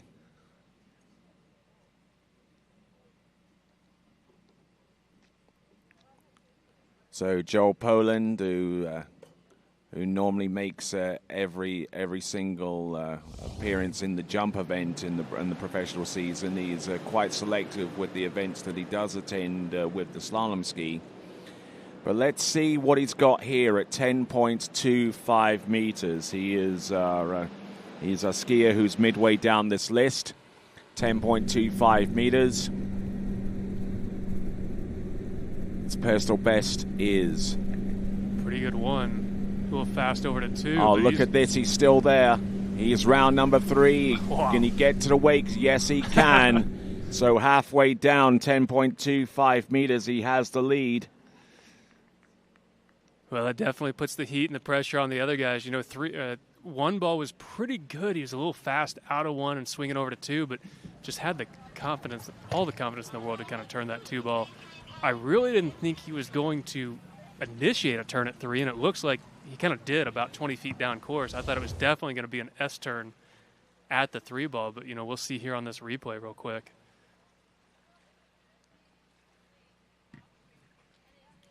And just hammers number 1. He just got that ski to come around. But look at this 3 ball. He goes, I think I'll try to turn it about 20 feet down course, but it almost worked out for him. But I think he's going to be happy with that. You can see a little frustration. That might be a little bit of relief that we're seeing there. But a 3 at 41, you know, you got JT, Cole, Charlie, and Will remaining here. So is that going to be enough for the podium? Is that going to be enough for the win?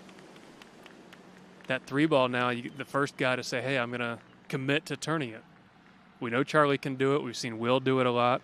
Cole's very well capable, and JT's coming off of a couple of tournaments of running the pass. So a lot of capable skiing remaining.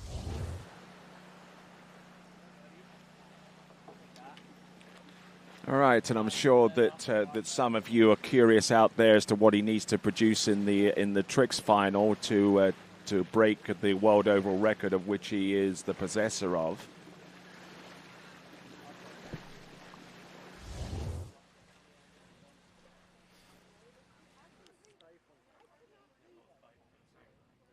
Yeah.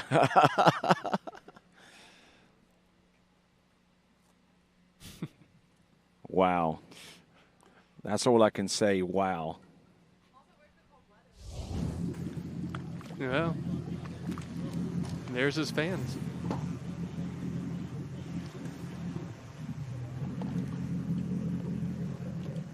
Alrighty.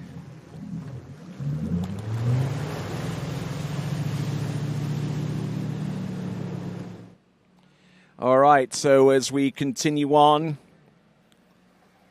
we've got Jonathan Travers out there on the water. He's going to start in on 13 meters.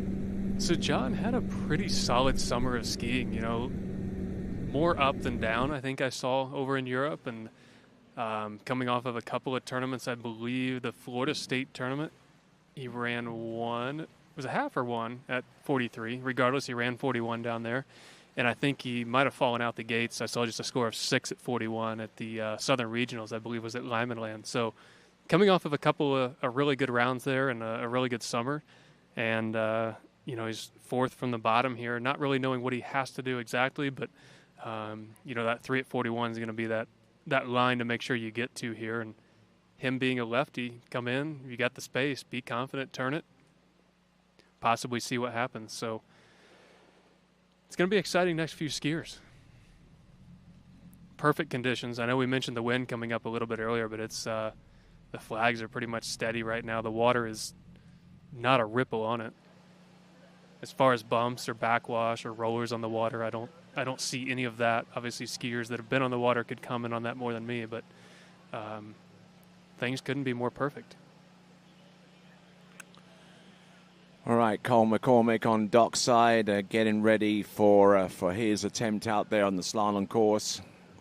And Jonathan Travers now getting ready to attack the return pass towards the dock with this attempt on 12 meters, the blue loop.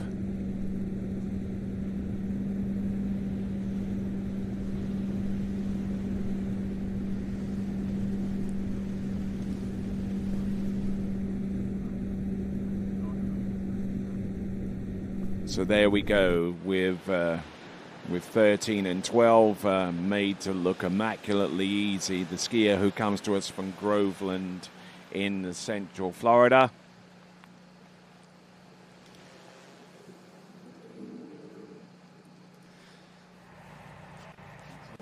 And as we all know with John, he's got his hands in a little bit of everything, not only at the ski school down there, but being a TC and installing courses. You know, I've had him over to my lake in Florida redoing a course as well, and I think we saw him over in the Midwest in Illinois a week or two ago with Zach, that is, putting another course in, but then here at the tournament this weekend, you know, he's out in the boat, pulling buoys up, putting buoys down, making sure everything's good with jump and trick, and just very heavily involved in making sure that we move forwards as a sport here, you know, making sure that we keep the young guys involved and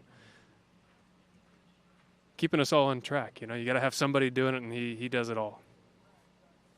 There's your Canadian flag, Tony. It just disappeared from the view there, but you know, all the painted stones of the Canadian flag on the side. All right there, so we've got on the water a skier that ran 6 at 10.25 meters at the recent Southern Regional Championships, and also got a half at 9.75 meters at the Florida States. This is Jonathan Travers, so an on-form skier we're watching right here now, 11.25 meters. A little bit of loose line there, maybe the 3 and 4, nothing really to worry about, just maybe going a little heavy, a little hard, and sitting back a little bit, but I mean, it's 38, he's not worried about it at all. Got things right back on track there at 5 and 6. We see Cole ready on the dock. I thought he was the next skier. He had his gloves on and everything for a few skiers, and then we have John out there now, but could never be too ready, I guess. Well, different strokes for different folks, I guess. Yeah, I guess I'm more of the walk down, throw the gloves on, and go.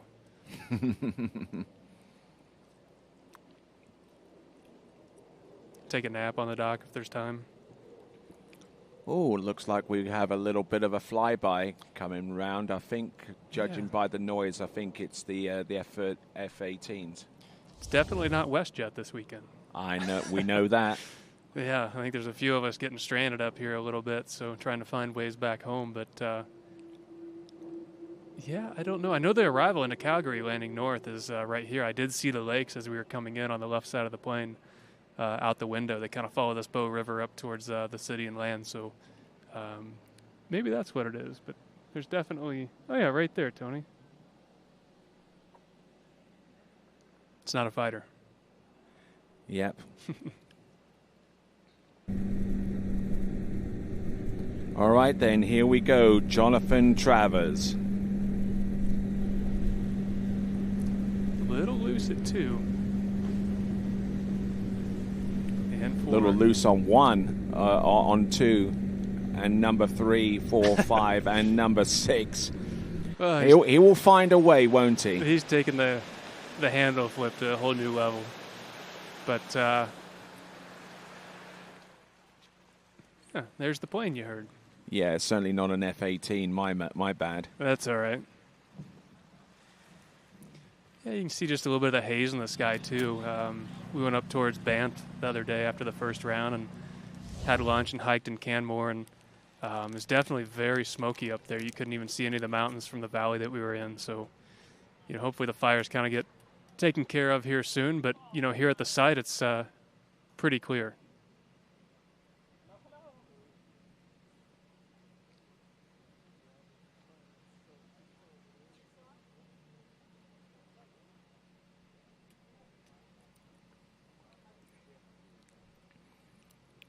So there we go, Jonathan Travers taking a huge hit off number 5 and sent in a little bit of excess speed for number 6. And little bit of rodeo action, something that the good folks up here appreciate with the Calgary Stampede. Yeah. So the lead is 3 at 10.25 meters. That is currently held by Joel Poland. Pretty good one. Nicely done on 1, and rearing up on number 2, and that keeps Joel Poland in the lead in this stage of the game, with Jonathan Travers slotting into to second spot with his score of 2 at 10.25 meters.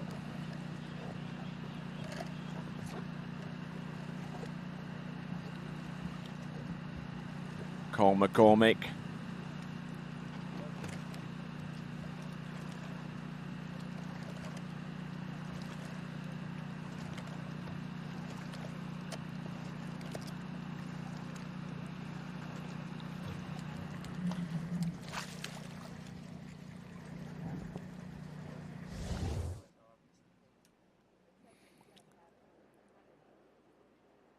So just looking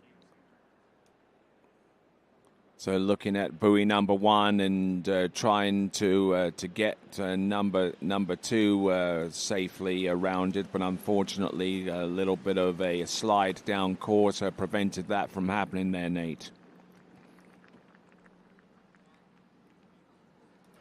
Yeah, I didn't think 1 was really too bad. A little bit of loose line, a little on the back of the ski, just had excess speed here. I think just didn't get the ski quite engaged, sat back, and that was kind of all it wrote there. You know, a little frustrated, a little disappointed.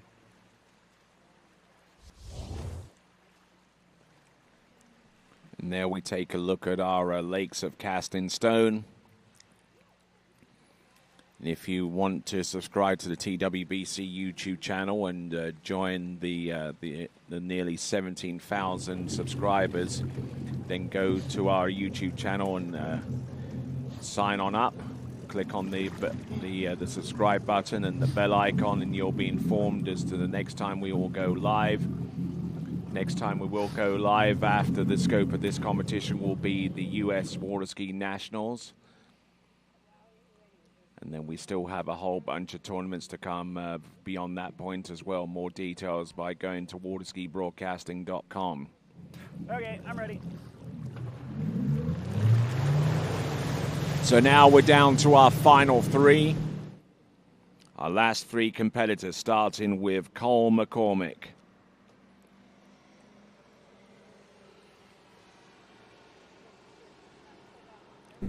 Now, good stout pull-out. Just trying to control his speed coming into the gate shot. Just trying to find that happy medium with being loose from the boat and being stable enough to do that at the same time. So there we go. That is Cole McCormick. No. I'm sorry. It's okay. Yeah. Oh, Drew's doing it all wrong. Did you see that? Yeah, you exactly. got to dunk it before you put it on the dock. You got to dunk it. That's kind of funny.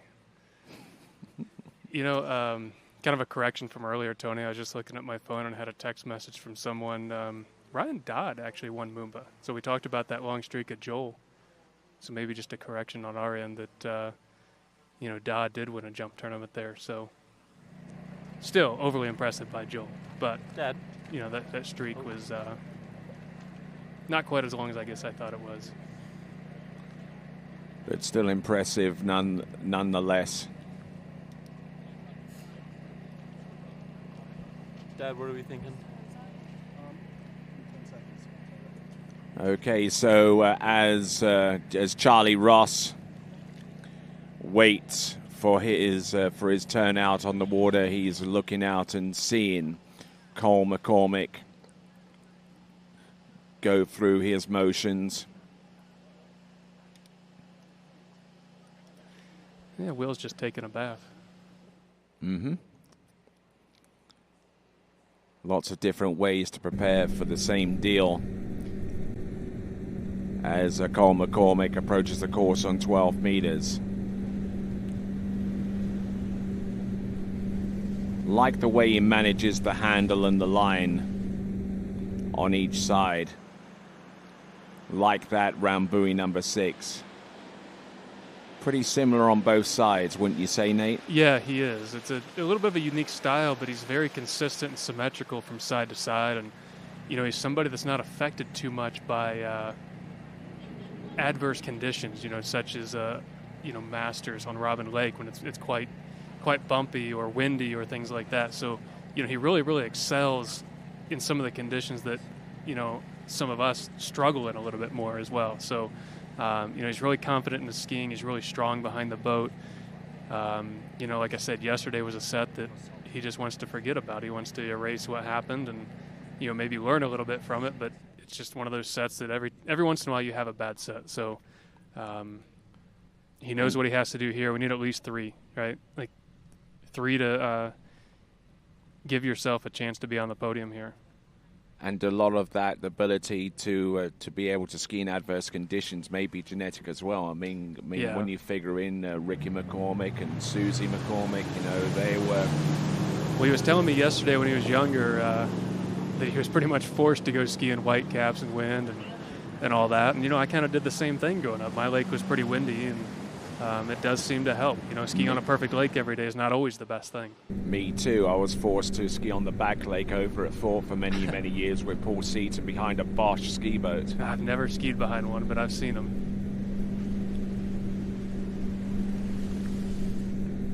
So 38, a little bit down course there at that 4-ball. It's a little bit how he skis. Nothing really too much to worry about. And this is kind of the big pass coming up. You got to get through, knowing you need at least 3 at the pass beyond that at 41 off. All right, attacking slalom course here at the Lakes of Casting Stone, the home of the Predator Bay Water Ski Club and the home of the Rocky Mountain Pro. We're coming to you live from Calgary in Alberta, Canada, and this tournament is part of the Water Ski World Series being created by Nautiques, and a fantastic effort here from Cole McCormick to get round all 6 buoys on 11.25 meters.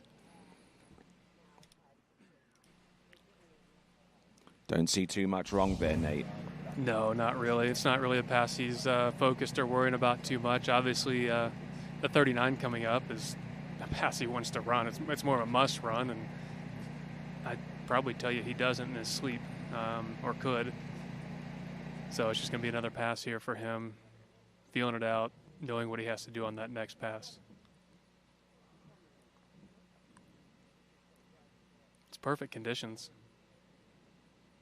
It's hard to see the other end of the lake from where we're sitting, but I don't see a breath of wind really moving any flags out there. 39. There's one. Pass that he needs to get to stay in contention with our top 2 skiers right now. Ooh! Oh, that was vicious there off 5 into number 6. Yeah, I mean, I didn't see that coming out of the 5. Starting to get a little bit down course as it went there, but kind of what happened yesterday. But most skiers would have let go of the handle at that point. Yeah, Cole doesn't really Cole doesn't do that. We kind of remember his crash he had there at Monaco. He took it straight in. I think he released off the second wake, wasn't it? He that's right. Yeah. So, but the 5, I'm curious to see on this review or this replay. I think the ski almost came up and hit the rope at 5-ball, which can be almost disastrous because there's nothing you can really do about that.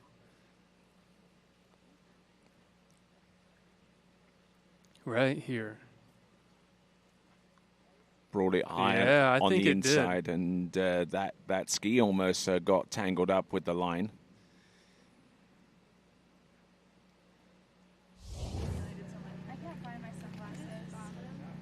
So with 2 skiers remaining, the first of the podium positions could well be determined right here and now. Yeah, you see that replay right there. The ski, I think, did come up and touch that rope just a little bit. Very, very lucky to come out of that. Here we go now. This is Cole McCormick. Anything more than 3 will confirm a spot on the podium. There's 1. There's number 2, and he will ski for the wakes. And with that 2 buoy count of on 10.25 meters, that therefore means that our leader, Joel Poland, has guaranteed himself a spot on the slalom podium for the first time.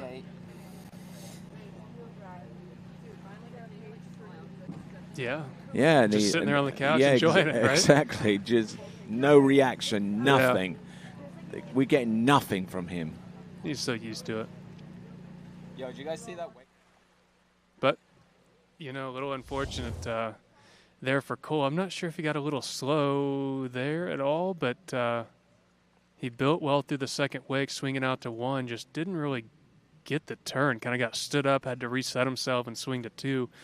A little bit similar to what we saw with JT, I guess.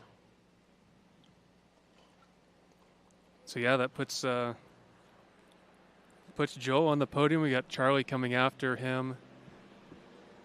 We know what Charlie's capable of. We know what Will can do. It's all going to be a matter of that 3-ball. You can hear the Canadian crowd cheering for Cole here. When I walk down there, Tony, there's actually a pretty good crowd down there. A lot of spectators watching down past the tent towards the other end. And probably chomping down on some pizza down there, huh? The pizza's really good. Yeah, I had some of it yesterday. It was pretty good. Between that and a bag and a half of Twizzlers we ate down there.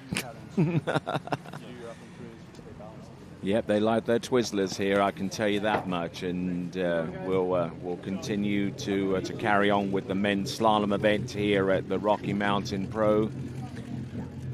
A part of the Nautique Water Ski World Series.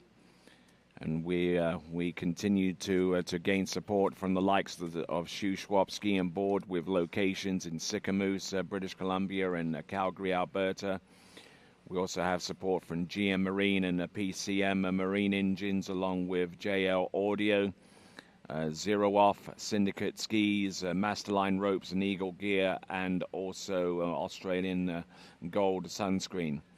Our on-site services involve the likes of Lifelink EMS, and we utilize those guys way too much so far in this competition, and hopefully we'll grant them a little bit of a reprieve and a little bit of a breather. Yeah, we appreciate them. It's great to have somebody on site to take care of any injured athlete, for sure. This is Charlie Ross on 13 meters.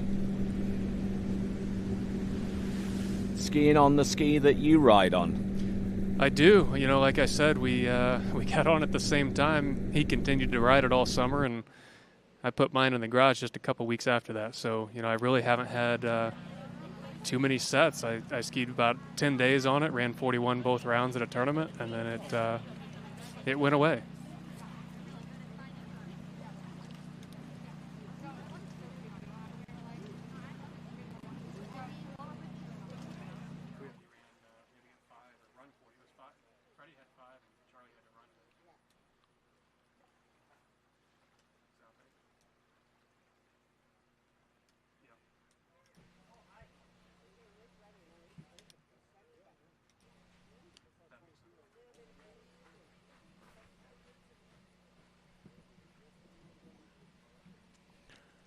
All right, then. So as we continue to survey the situation with Charlie Ross, looks like we've got our camera lenses trained out towards the slalom lake, and Charlie Ross, the winner from the Botas Pro, ahead of Freddie Winter and Will Asher. And one of those aforementioned skiers will be taken to the water next.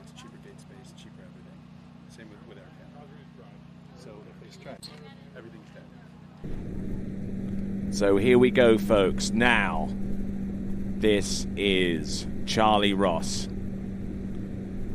who's already punched his ticket to next year's Masters Water Ski Tournament in Callaway Gardens on the strength of his win at Botas.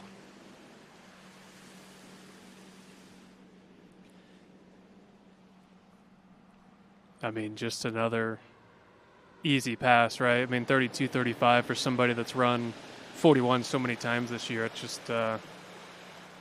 just part of the process, running these first couple passes. Not really too much to think about. Muscle memory.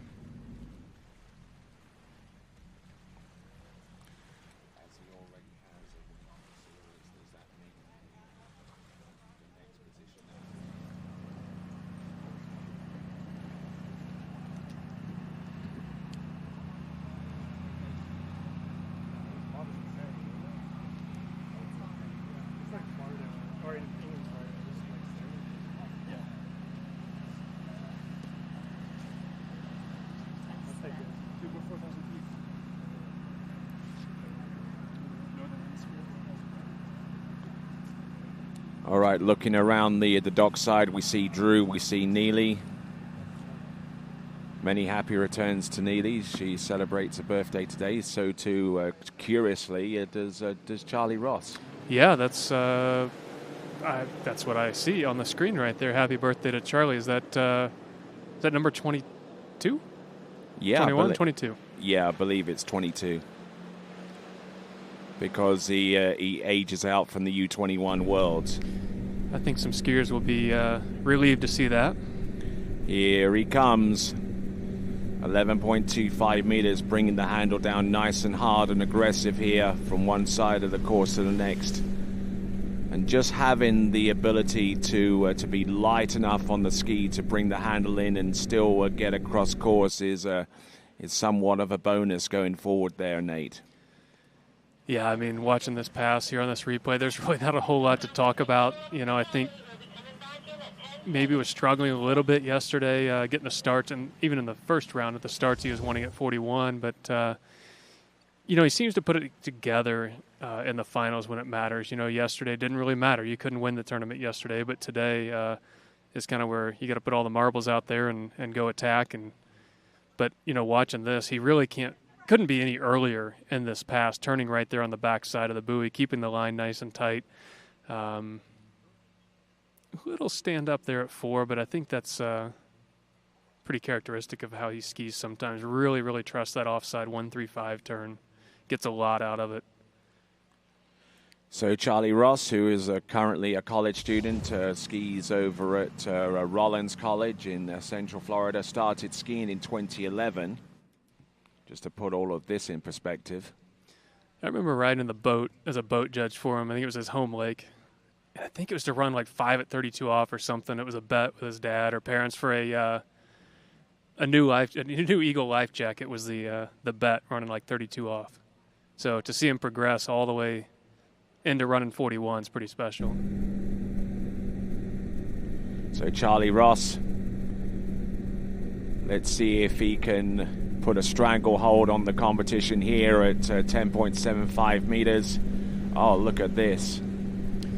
There's number 3 for 4. In attack mode little today. Loose there off number 4 into 5, but managing to rope it in. There you go, Charlie Ross.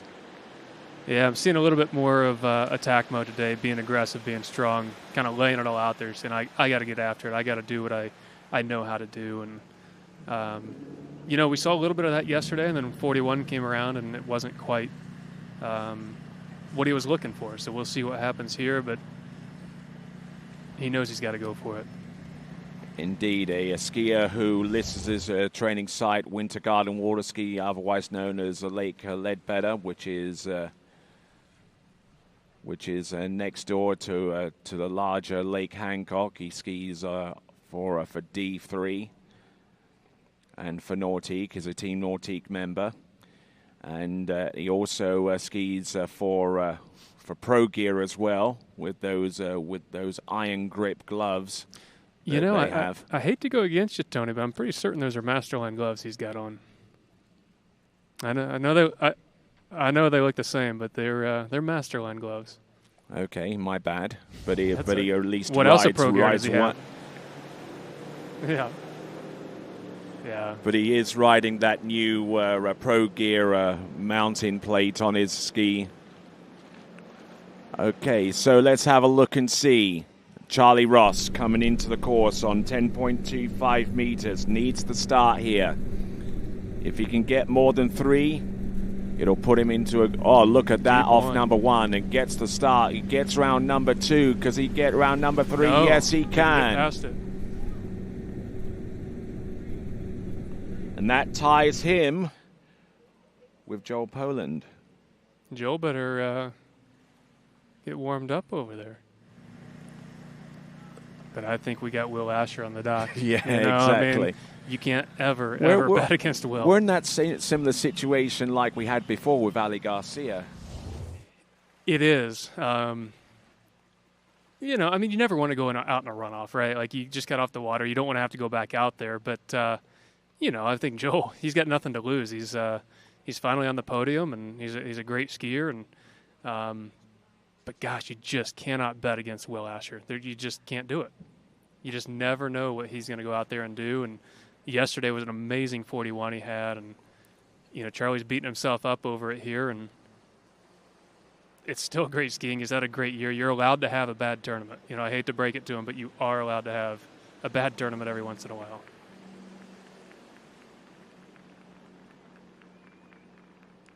So Charlie Ross is skiing back in, and he's kept himself in contention at the very least, you know, with that performance halfway down 10.25 meters. So it's not all doom and gloom quite yet in respect to taking the win here. But now we'll bring on a skier that has tasted success many, many years ago before here at the Lakes of Castingstone. Yeah, I do not know the scores that it took to win that Worlds in 2009. But yeah, I mean, the last guy off the dock here is Will Asher, who won Worlds here in 2009 and has had the best score of the whole tournament so far. So definitely not somebody you want to bet against.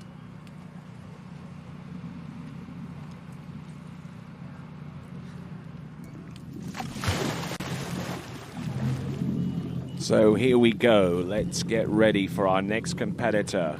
Coming to you originally from Lincoln in England, but resides in Central Florida these days. This is Will Asher. All right, Scott.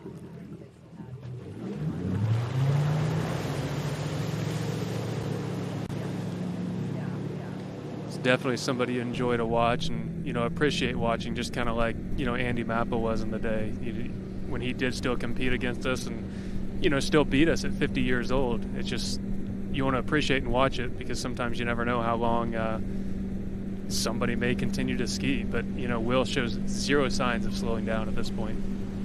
And needing to exceed the score that it took for him to win the World Championship title in 2009. He got halfway down 10.25 meters in 2009 to win the World Championships, and finds himself in a similar position, needing a score in excess of that.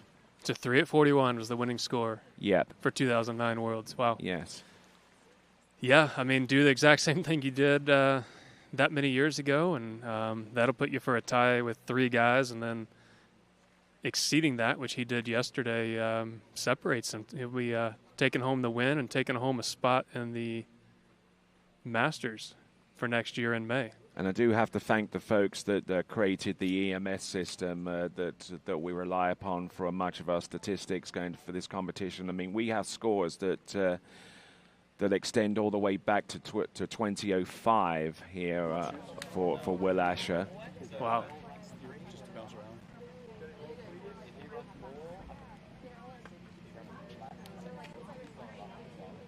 I mean, Will's been one of the most consistent skiers that we've seen over the last 20-plus years.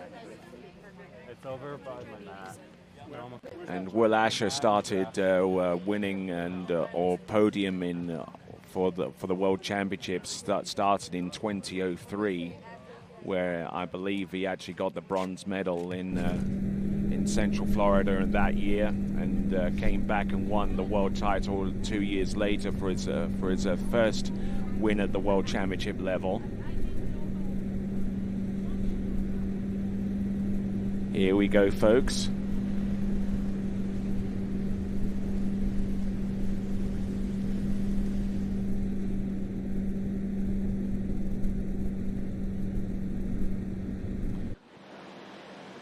So Will Asher, 2 passes to the good right now.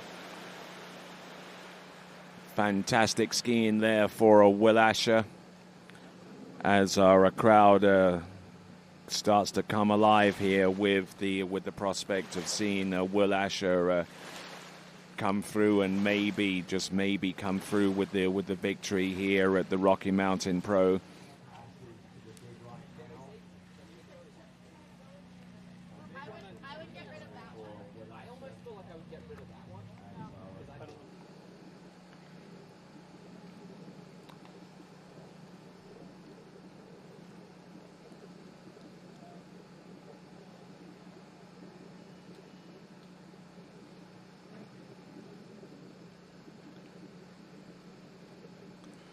All right, so Will Asher at the end of that 55-second wait time.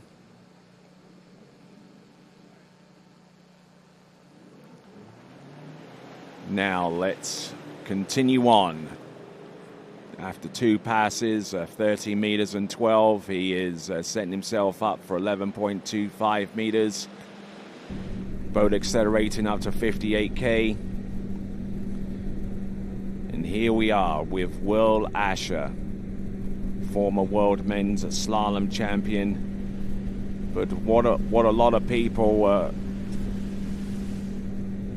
tend to forget is that he's podiumed in a lot of those championships that he came up short on. So he's been remarkably consistent at that level for many, many years.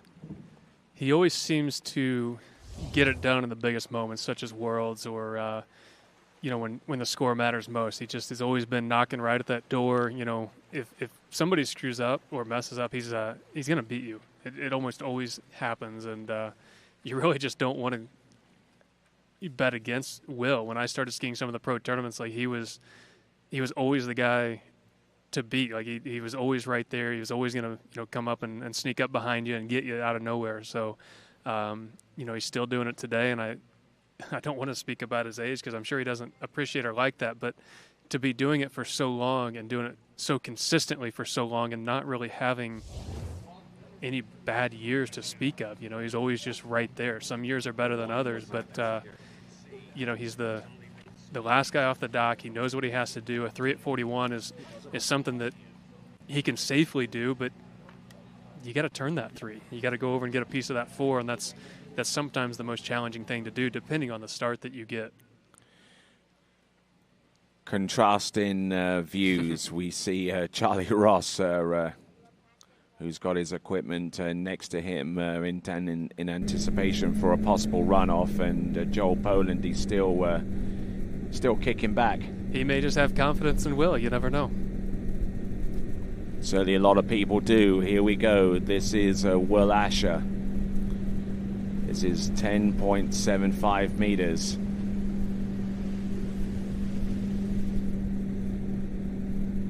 Tough looking pass, and not a bad looking pass on the whole grand scheme of things. And now we got 10.25 meters.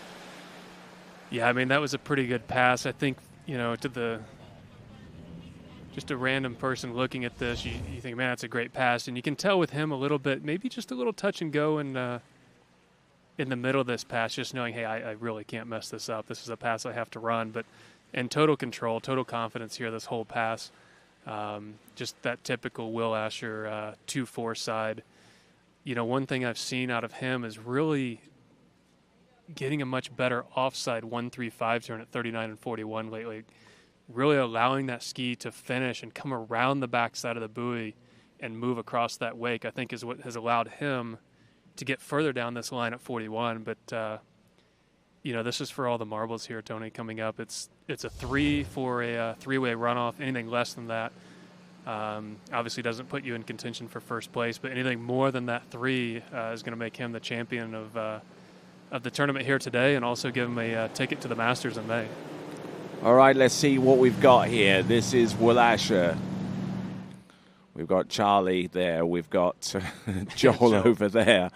And now we've got Will on track towards the slalom course, 10.25 meters. He needs a piece of 4 to take the win here. There's one. Oh, no, and he goes down, and it is runoff time. I didn't see that coming at all.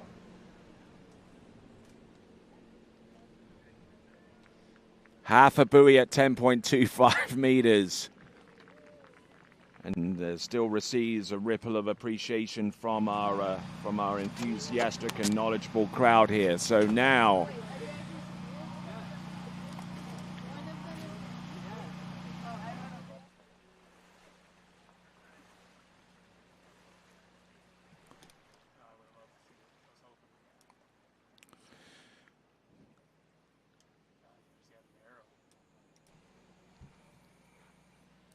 So with that score of half a buoy under 10.25 meters, that moves Cole McCormick into the only confirmed podium spot that we have seen so far with a third place positioning. Cole McCormick is in third. Will not be able to move up higher than that. But the top two podium positions will be decided via a runoff. On with a 10.75 meter opening pass, and it is based upon the two tied scores of 3 at 10.25 meters. So the championship, the slalom championship, will be decided by runoff between Charlie Ross and Joel Poland. Yeah. And they're going to be coming off the dock at 39. So now starting from the opposite direction. Let that sink in for a moment. Runoff, Joel Poland, Charlie Ross. It's sinking. I mean, hey, like I said, you never know, what can happen in skiing, like until it's completely over. Certainly disappointed. Your Will's going to be disappointed. I'm feeling for him because I thought he really had a good shot of taking this after watching the last couple rounds of him skiing. And, you got Charlie and then you have Joel. Joel's been off the water for quite some time, 3 more skiers than Charlie has. Charlie's all familiar going out in these runoffs. He's had quite a few of them in the last year or two. I've been a part of those with him as well. So I think we heard him say that he's 0-4, 0-5 in a runoff. So is today going to be the day that he can change all that?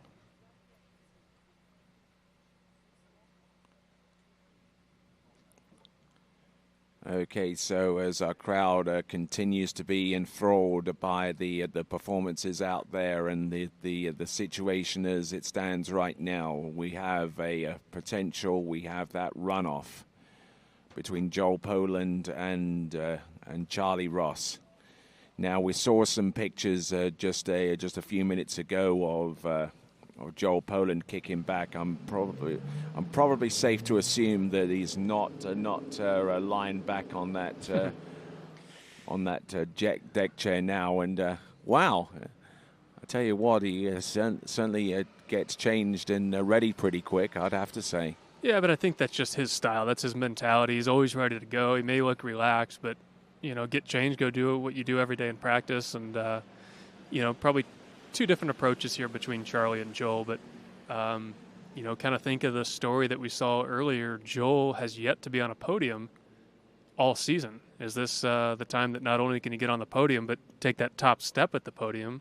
Well, he's already on the podium because by the sheer fact that he's in a runoff situation between first and second, so he's on the podium. Correct. But can he take that top spot? Yeah, that's the big question, isn't it?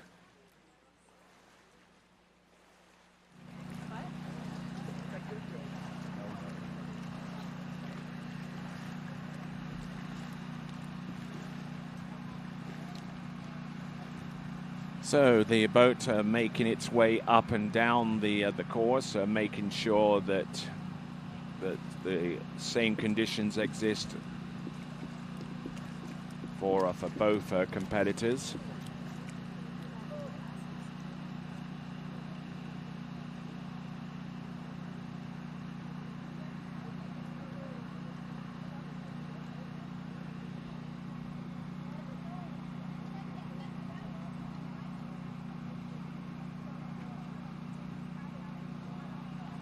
Where's my handle?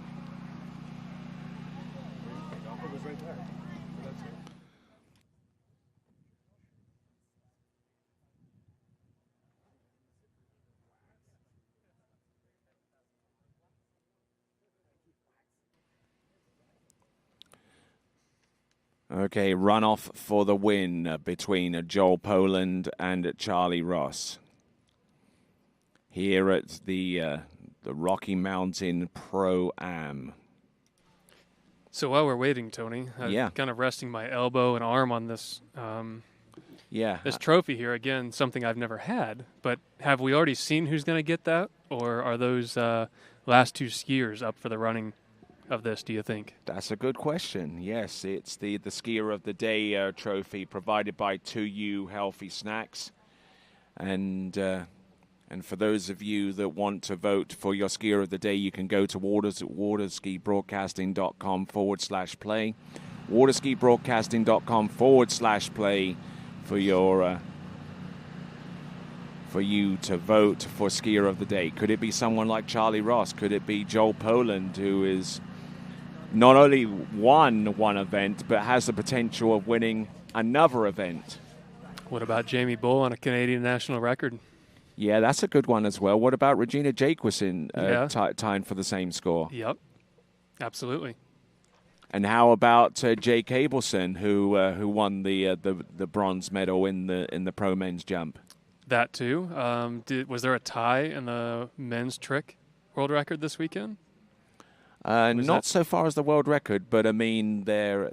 I thought it was. Maybe I'm wrong. I mean, Matty Gonzalez. Tricked 13,140 for a pending world men's trick record. Oh, it was it was a pending new record. Yeah, pending new record. Yes. And then, of course, Jake Abelson with another a score of over 13,000 points. So when you combine that against the jumping event, you have a pretty darn good combination there as well. So many stories. There's a lot, so little time. A lot to think about on all that for sure. You just don't want to forget the day one and day two. You know, it doesn't just count for today. So our crowd along the shore side being absolutely entertained by the skiing, and they're also being fed quite well as well, because we have pizzas being served down along the shore side with the concession stand. I wouldn't mind a pizza, would you? I plan to go get one as soon as this runoff is over with. But you know, we're sitting here. These guys have both been off the water. You know, Joel a little bit longer than Charlie. You know, every minute that goes by right now is just more time off the water from their last set. So, like we said, it's going to be 39 off the dock, a complete different direction than what they've skied all weekend. And over my shoulder, I'm starting to see a little bit more of a breeze coming, you know, intermittently just down the lake. So more of a head tailwind than what we've seen pretty much all morning so far. Which is probably going to be welcome for the 10.75 meter pass that they open up with. But when it comes down to the 10.25 meter pass, they're going to have to attempt it from the opposite direction. They are, which I'm guessing they haven't done the whole time anybody's been here. I can't speak on that for any practice that happened this week. And imagine the difference, not only with the wind direction, but with the visuals as well.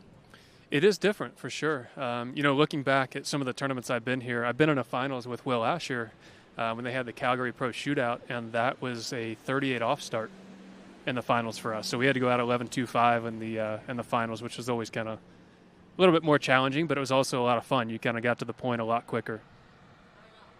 And there, our Nautique towboat making its way back to the dock. I'm not too sure who's going out first. I would surmise that it's Charlie Ross that will take to the water first. He's closest to the edge of the dock, and that's what it looks like. Yep. And it.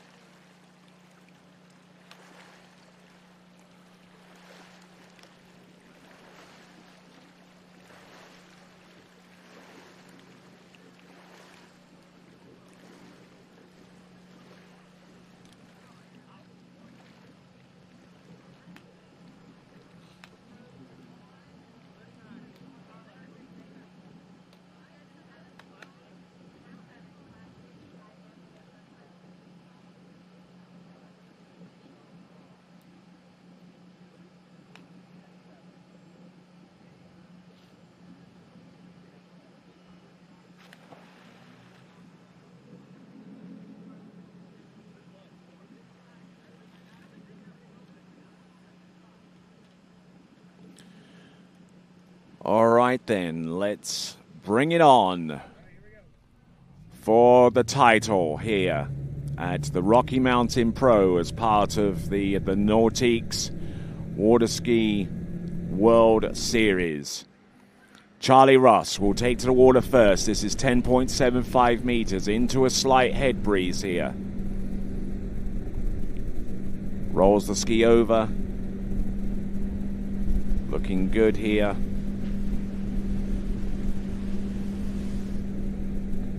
Looking a little bit rattled there, I do have to say. Oh my word, and he collapses off number 5 and on his way to number 6, and some of those turns at the beginning looked a little bit nervy, and eventually it caused him to not make the pass.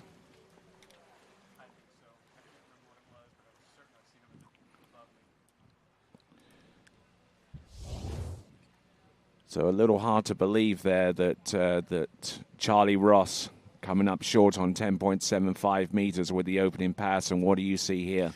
Well, Tony, I mean, it is 10.7, 39 off, and they've been off the water. I don't know. I bet Charlie's been off the water maybe 30 minutes now, if that. Joe a lot longer than that. Really wasn't a bad pass. I mean, coming off the dock cold into that is not that easy. I thought he had pretty good control of it the first half, a little bit deep there at 1. 4 was a little slow, and that's very uncharacteristic of him out of that 5. Maybe just biting off a little bit more than he could chew there at 5. You see him completely upside down there on that review. But, I just don't think he needed all of that at 5. Just get that ski to come around and get over to 6. Again, this is not easy to go out and do that. And we're kind of looking at this like, oh, the door's wide open. But, Joel hasn't skied in quite some time. It's a 39 off pass, which is not always a given for anybody. And, but, again, Joel is staring at this knowing, hey, I go out and run 39. I win this tournament. You can see the ski just got a little stuck there, and Charlie just kind of got his shoulders ahead of him across the wake. And I think that's a score of 5. I never really heard the confirm, but I would believe that's a 5. So it is 5 buoys confirmed there on the opening pass.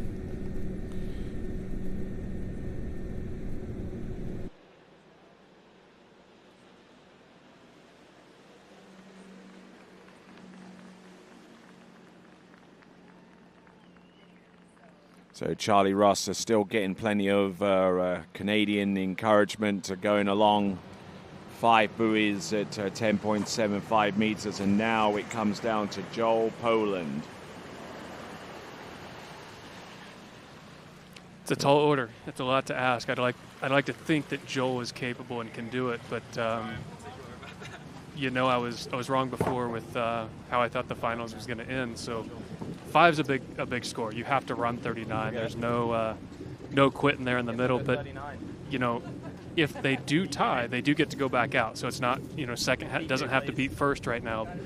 But Joel does have the opportunity to stand up 5 if he has to, and they kind of regroup and get to go back out in the water again.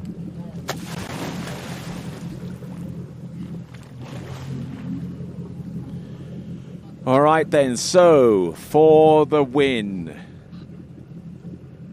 Joel Poland on 10.75 meters needs to score more than 5 on the opening pass to take the title here at the Lakes of Casting Stone, the home of the Predator Bay Water Ski Club and the home of the Rocky Mountain Pro as part of the Nordique Water Ski World Series for 2026. Here we go, folks. This is it for all the marbles. More than 5 is needed from Joel Poland. There's 1. Oh, a horrible turn on number 1, but managing to get down round buoy number 2, managing to get round number 4, 5. He did it. And he gets to 6, and he takes the win. So to go from not being on a podium, Tony, to being on the top of the podium. He needs to start slaloming more often. He's a great slalom skier. Like I said, we've seen him run 41. He's had some really good scores, and I'm certain I've seen him at the top of the podium. I can't remember where that was, but I don't think this is his first slalom win. Let's have a look at the podium. Joel Poland ahead of Charlie Ross, ahead of Cole McCormick. Ladies and gentlemen, your Rocky Mountain Pro men's slalom champion from Great Britain, Joel Poland. That's pretty impressive. You think anybody picked that podium, Tony? If they did, I don't think there would be much use to using the tiebreaker.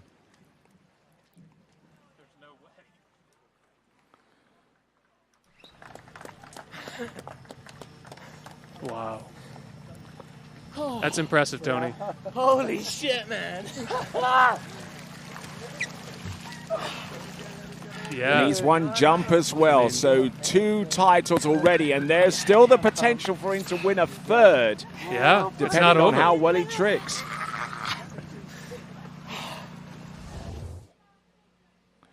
So let's have a look and see. It didn't exactly get the sprightliest of starts on buoy number 1, but I tell you what, it's not how you start, it's how you finish. Yeah, I mean, he dug it in deep there at 1, but I kind of knew once he came out of that Look and at that swung at ski 2. angles off number 2. I had a little doubt, little question here when he turned this 4-ball. A little slow, little on the back. Ski came up.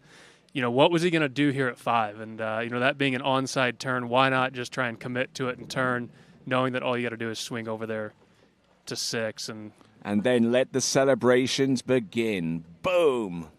I think he got out the – yeah, it's hard to He tell. didn't need to, no, but we should have seen him try a 41. Why not? You know? Wow. Good for him. That's really impressive, Tony. I mean, I think having not been on the podium to coming to the very top and winning an event, especially in a runoff after you've been off the water for 45 minutes. Be where I was and not count and just like go. Okay, so he's punched his ticket to the Masters in slalom now. Yeah, I mean, that's he's in. All right, then. So let's have a look at the leaderboard. Joel Poland, your winner, with 3 at 10.25 meters, ahead of Charlie Ross via runoff with the same score of 3 at 10.25 meters. Cole McCormick rounds off the podium positions with 2 at 10.25 meters, ahead of Jonathan Travers with the same score but with a superior backup. Will Asher with half at 10.25 meters for 5th, Thibaut Dayon in 6th, and Jaden Eade in 7th. Wow. Oh yeah. One more to go. Oh yeah. Oh yeah. That thing too. Yeah.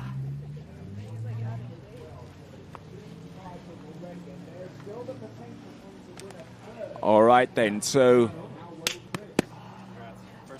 okay. So whilst Joel Poland celebrates a win, Simon Waldridge. I know this guy. He's from England as well. You just know them all, Tony.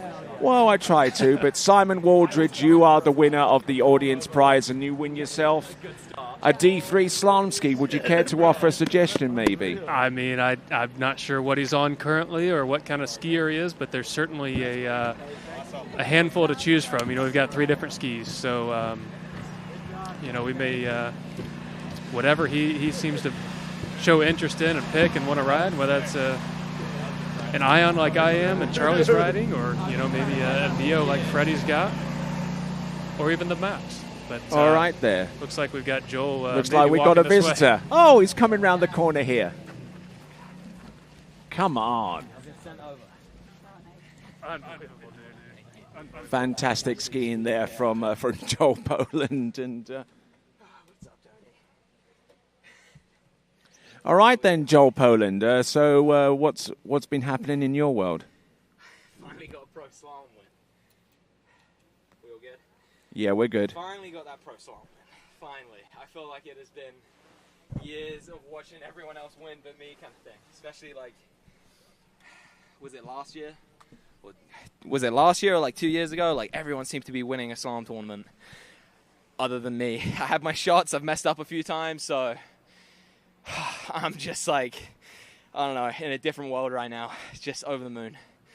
We were talking about how you haven't been on the podium all year. That was a graphic that we looked at. So to go from not being on the podium to winning a tournament, especially in a runoff, having been off the been off the water for quite some time. I mean, that's quite the experience. Go from, hey, I'm just here to ski and maybe win jump and trick and all that, to you're qualified for the Masters next year.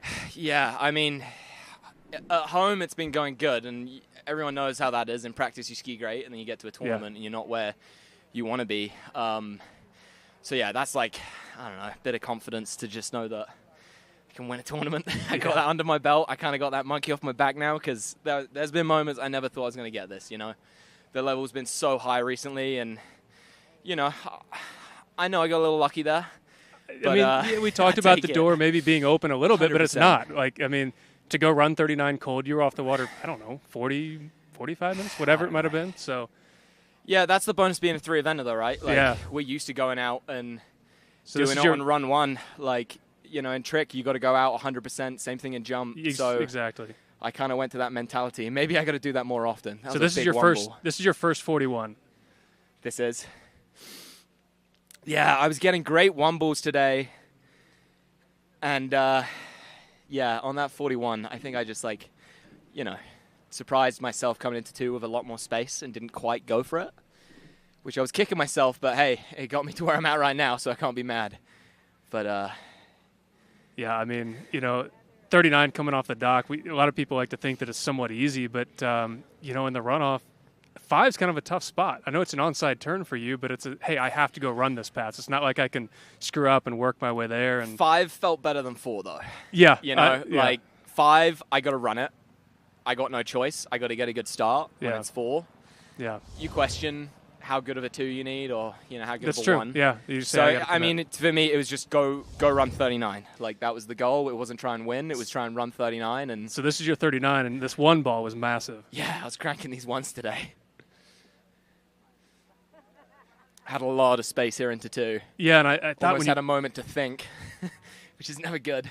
And I kind of saw that thought maybe at 4 ball a little bit here too. You could kind of see it popped in, yeah. And I just had to keep telling myself to go, And then I remember the 4 being a little slow and thinking like, I got to make sure I get a nice kind of turn here at 5, but 5's normally my best turn when I get to it. I mean, hey, to me, I mean, I thought it was incredibly impressive. I mean, to see you kind of sit there and wait, and then, hey, we got the runoff, and, I kind of thought Will might be in there joining you guys or maybe taking the lead, but then it came down to you and Charlie, and like you mentioned, I mean, what Charlie's done all year, you know, so you never know what's going to happen, but, that 5, the door's just slightly cracked open. So, yeah, 100%. And that's the deal with Slalom, right? You got to be in it to win it, and, take those opportunities when they arise, and, yeah.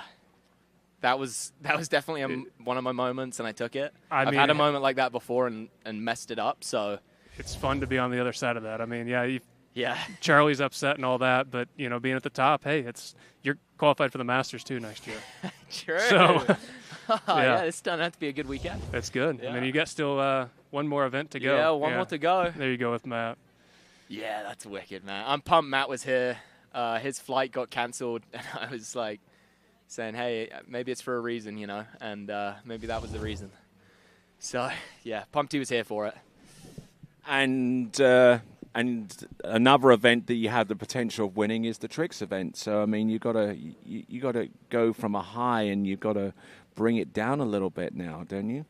Why do I need to come back down? I'm just going to try to stay up here for the next 2-3 hours, drink 3 or 4 Red Bulls, and try to go as fast as I can. So as far as I see, I got nothing to lose now, right? Like.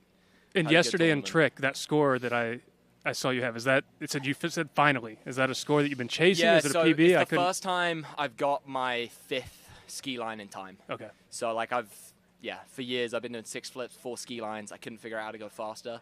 Yeah. And this year I've been like a big push and finally got that last trick in time. So yeah, I got an extra 350 points. I think it was like 100 point PB, but more so the fact that I'm a second faster than I was a year ago is speed is points. So yeah, for sure. Yeah.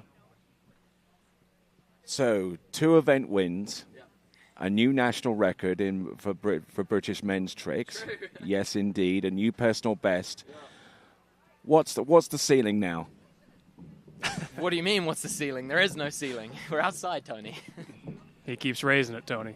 Yeah, raising the Every bar and time. continuing to ski, and I mean it's just amazing. I'm trying. You're trying to catch your breath. We're both trying to catch our collective breaths here. So, what's next for you beyond this competition?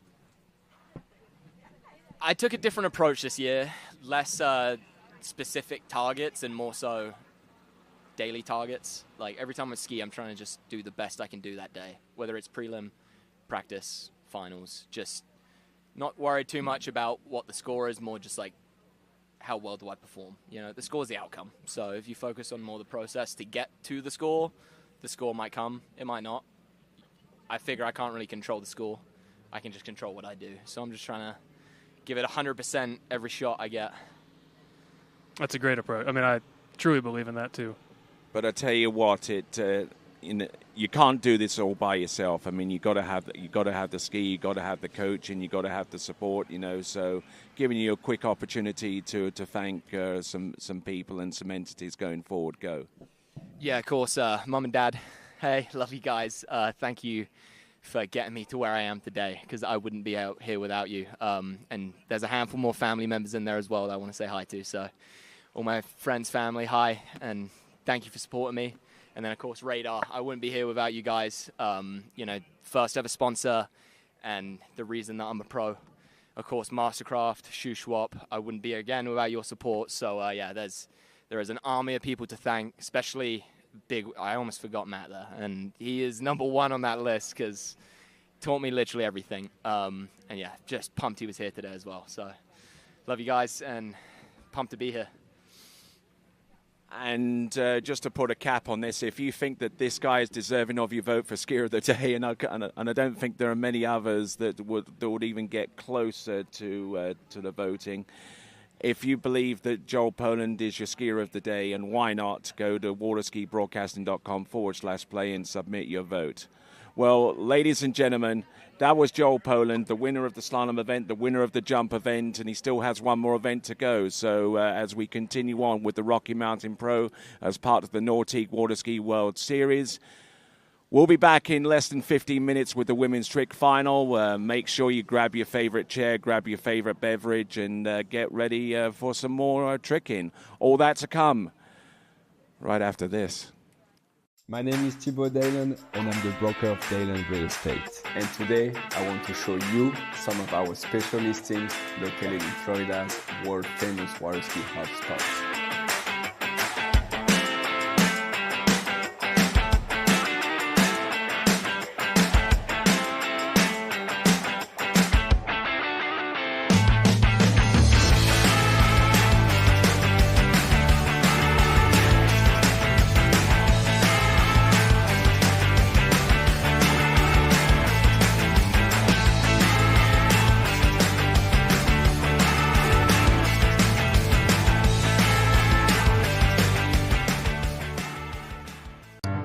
For over 20 years, because times are always changing, the men and women of DNCA have been invested in future-oriented solutions through active and flexible conviction management. Times change, values remain. Entrust your savings to an asset management firm to meet your long-term financial goals. DNCA, Maison d'épargne de valeur. Speak with your financial advisor. The perfect holiday isn't a destination. It's a feeling. That's why we don't sell packages. We listen. We design. We create journeys as individual as you are.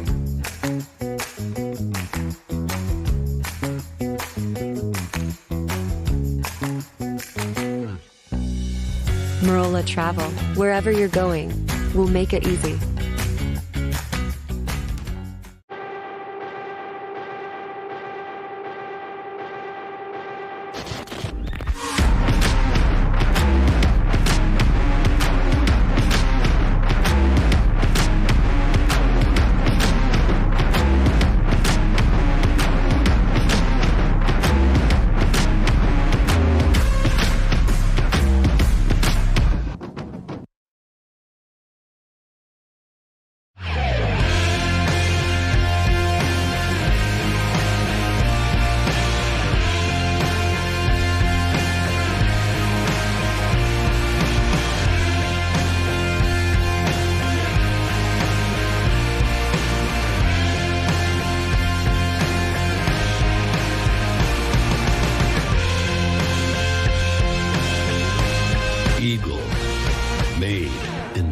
USA.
All right, then, ladies and gentlemen, still trying to recover from that runoff of win from Joel Poland in the men's slalom final. We're going to go into the women's trick final to get things up and running again this afternoon here at the Lakes of Casting Stone. Women's slalom leaderboard, Regina Jaquist, your winner there with 1.5 at 10.25 meters, ahead of Jamie Ball and ahead of Ali Garcia. That's your podium, the top three, Jaquist, Ball, and Garcia. So far as the men's slalom is concerned, Joel Poland, your champion here at the Rocky Mountain Pro Men's Slalom Competition, ahead of Charlie Ross via a runoff, and Cole McCormick, your third place finisher. 2 spots for Canada, 1 from Great Britain.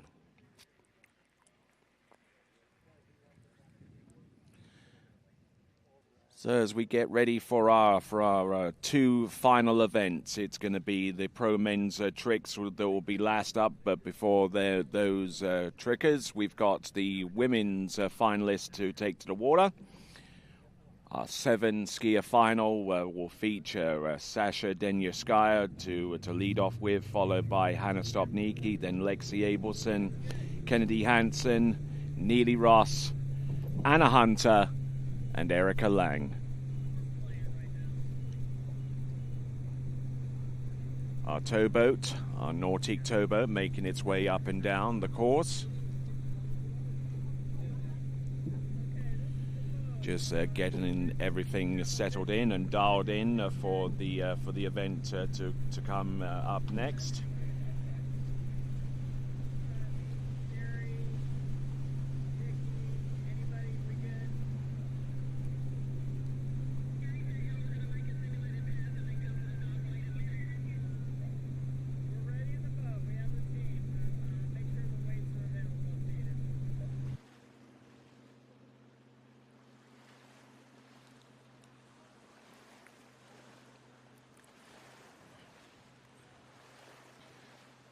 Wonderful pictures here with our overhead drone shot. Big ups there to Connor Pesic, our drone pilot, for providing us with this imagery alongside the others of the TWBC team.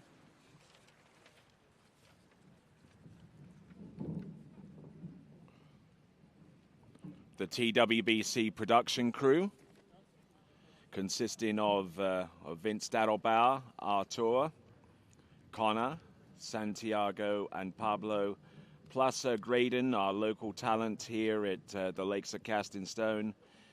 They're doing an absolutely solid job out there, providing the visuals and the webcast and the live broadcast of this event. The Rocky Mountain Pro, as part of the Nautique's Water Ski World Series. Also got to give a big shout out to our officials. Our chief judge is Kerry Lee. Our assistant ACJ is Nikki Lee. Our scorer is Christy Kingsmill. Our judges consist of Jeffrey Armstrong, Kyle Eade, Taryn Grant, Cole McCormick, and Harry Spavin. Our safety director is Michelle Clooney. The boat drivers, our chief boat driver is Russ Dixon. And other drivers are Scott Ellis and Becky Lathrop, who you see driving the boat in preparation for the Tricks Finals. Our first competitor up in the women's trick final will consist of Sasha Denyaskaya. Then we'll go on with Hannah Stopnicki, Lexi Abelson, Kennedy Hansen, Neely Ross, Anna Hunter, and finally Erica Lang.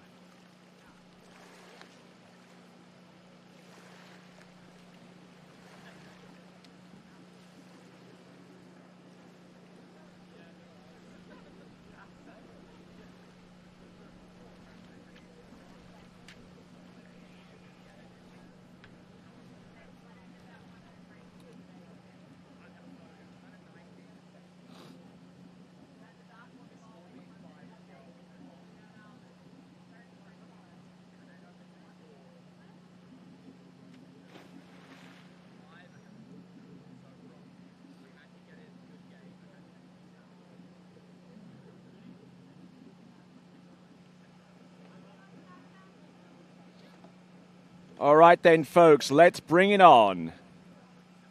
First tricker to take to the water is Sasha Denierskaya.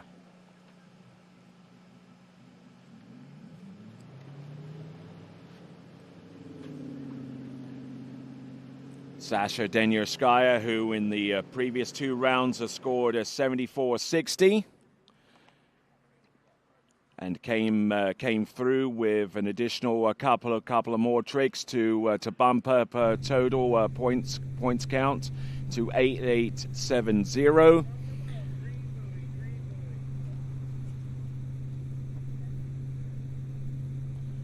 Let's see what she's got. 2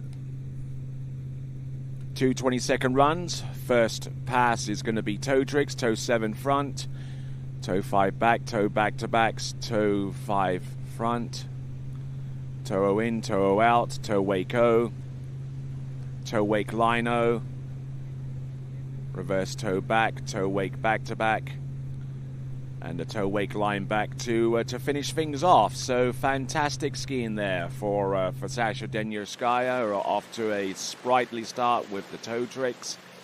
As we look down at our start dock and see Hannah Stopnicki, our second competitor to take to the water, prepare for her 2 20-second runs.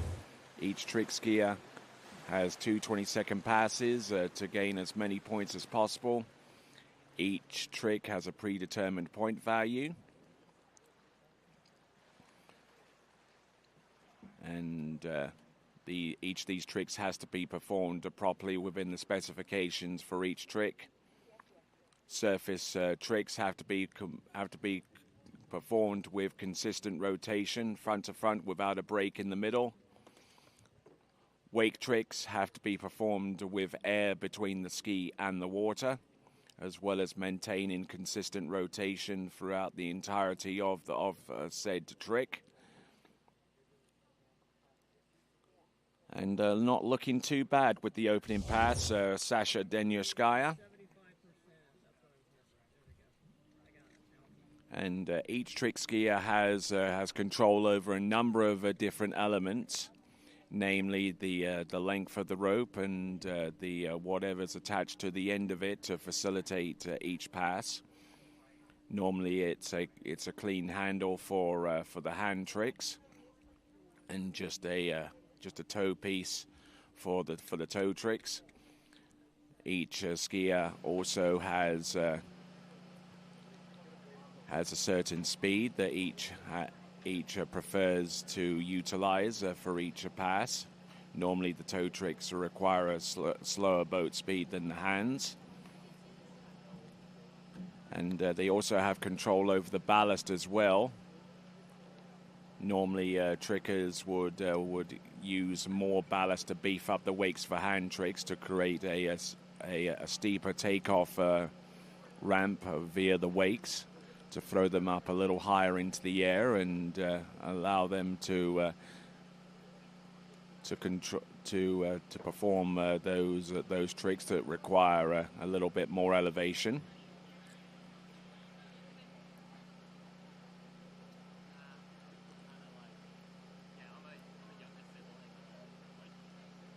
We see a couple of our skiers getting prepared. We've got Hannah Stopnicki and Lexi Abelson isn't too far away. And Kennedy Hansen, I don't think, is too far away either. She'll be our 4th skier out on the water. But our first skier out is Sasha Denierskaya, waiting for the boat speed to be set to the predetermined value.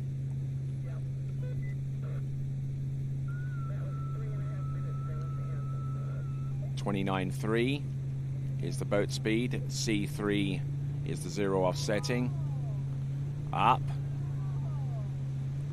Look at her go. Flip twist to the back. Flip twist to the front. What does she have? Positional to the back. Mo back. Front flip. Nails that one and stands up both her runs. There we go. That is Sasha Denierskaya.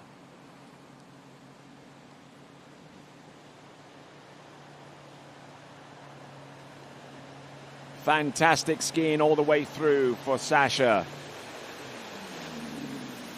who's been consistent all season with her trick runs. Tricked over 8,000 points in the second round and preceded that with a performance of 74.60. But was off to a sprightly start with the toe tricks, and the same can be said for the handle pass as well, especially with the back flips on each side of the wake. Those were regular ones, which are 500 points apiece. Then it goes into the flip twists, which are worth just a skosh higher. It's a little bit more difficult to land in an opposite direction to your travel. There's the mode back-to-back, which requires a back-to-back spin in the middle. And then there's the front flip, which is an 800-point trick. And the news that she did well enough for a great little performance there of over 8,000 points. And the tricks are scored by a panel of 5 officials who will identify the tricks, who will determine whether each trick was performed correctly. And then once those 2 elements are satisfied, then we will give the trick sheets to our scorer, who will collate each of the 5 trick judges' assessments, and will push out a score in relatively short order. Hannah Stopnicki of Canada, 27K, Alpha 2 on the 0 off, ballast of 25%. Toe 7 front, toe 5 back, toe wake back to back, toe wake back to back reverse, surface toe back to backs, toe 5 front, toe 0 out, toe 0 in, toe wake O, toe wake line O, toe wake line back to the front and to the back, toe wake line back to back. And that was a new trick that she introduced into her toe pass within the last few weeks, and it has certainly been paying off huge dividends for her going forward. That's Hannah Stopnicki on the pass number 1, and Hannah for her Hannah, who's been tricking over 8,840 points. She did that in round 1. Was a little off the boil in round number 2 by tricking 7,040. But I mean, if she can continue this pace and ratchet it up a little bit more with the handle pass, then she could be over 8,000 again. And if she can get close to 9, then there'll be real cause for celebration going forward.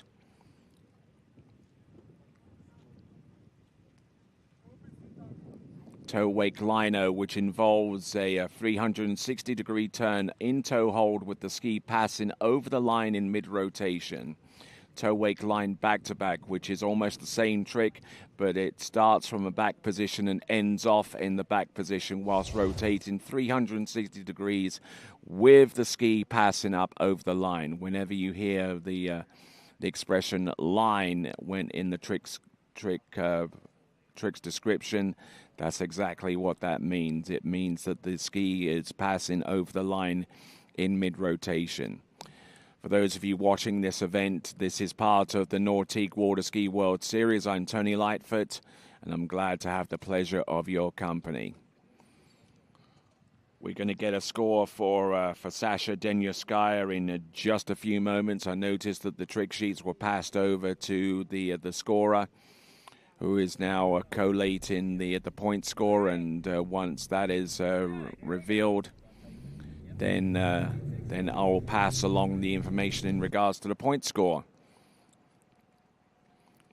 Hannah Stopnicki, who trains over at the Matt Reaney Water Ski School in Central Florida. So too does Joel Poland, who we saw not only win 1, but 2 event titles in the slalom and in the earlier jump event. Ski line back, now working away. Ski wake 5 front, wake 5 front reverse, wake 5 back, positions herself for a backflip. Nicely done. There's 1, there's 2, Here she goes for the third one. Flip twist to the back, returns to the front. Flip twist to the back, reverse. Flip twist, back to front. Yeah, she stands up that one as well. Hannah Stopnicki of Canada. We're pushing a point score for Sasha Denyorskaya. It is 8,010 points. 8,010 for Sasha Denyorskaya. But returning into the dock, representing Canada, is Hannah Stopnicki.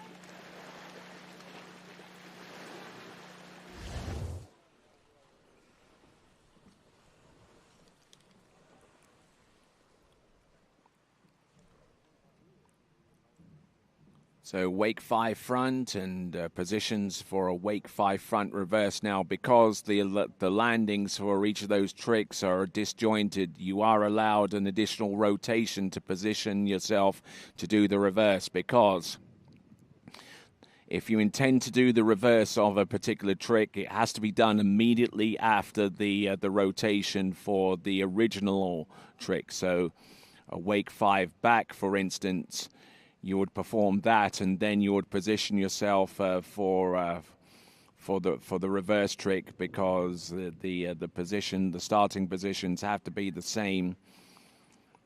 And when you rotate 1.5 times,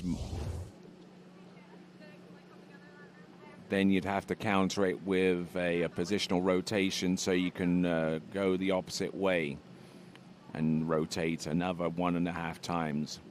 So there we go. That was the instant replay of Hannah Stopnicki.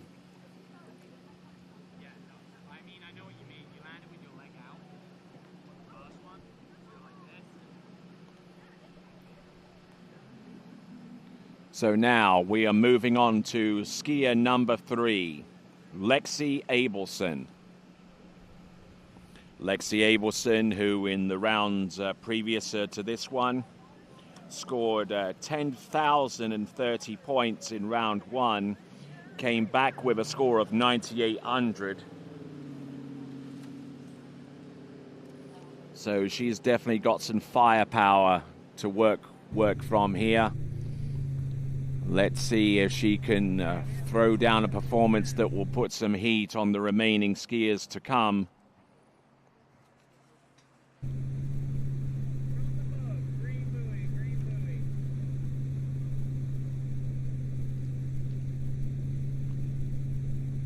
Lexi Abelson with 29K with the opening pass.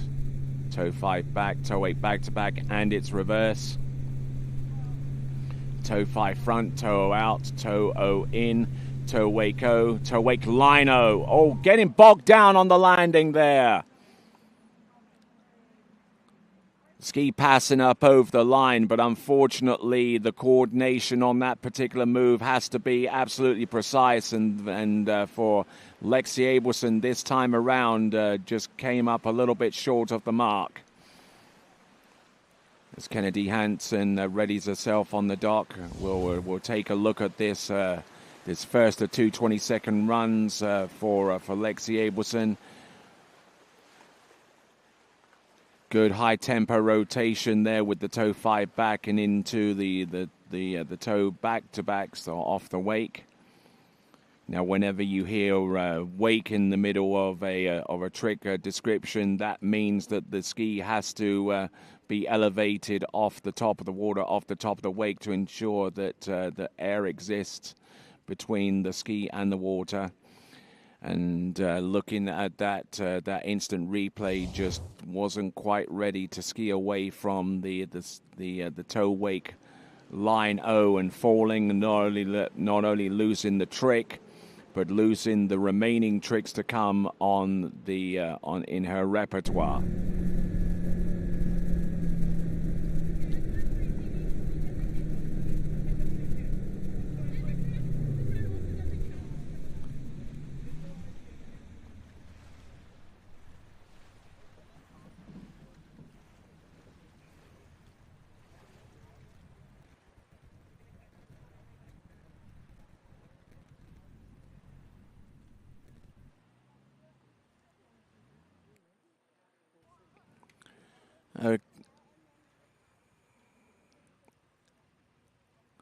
Okay, so Kennedy Hansen just standing next to the trick dock and getting ready to go, going through her visualization for each of the two 20-second runs. We're going to get a score for Hannah Stopnicki very, very soon, and but for Lexi Abelson, she's lost a whole bunch of tricks there as a result of the fall. But we'll see what she decides to do. And Hannah Stopnicki's pass is 8,290. 8,290 for Hannah Stopnicki. So she takes the lead after two competitors. There you see the leaderboard, 8,290 ahead of Sasha Denyaskaya's 8,010.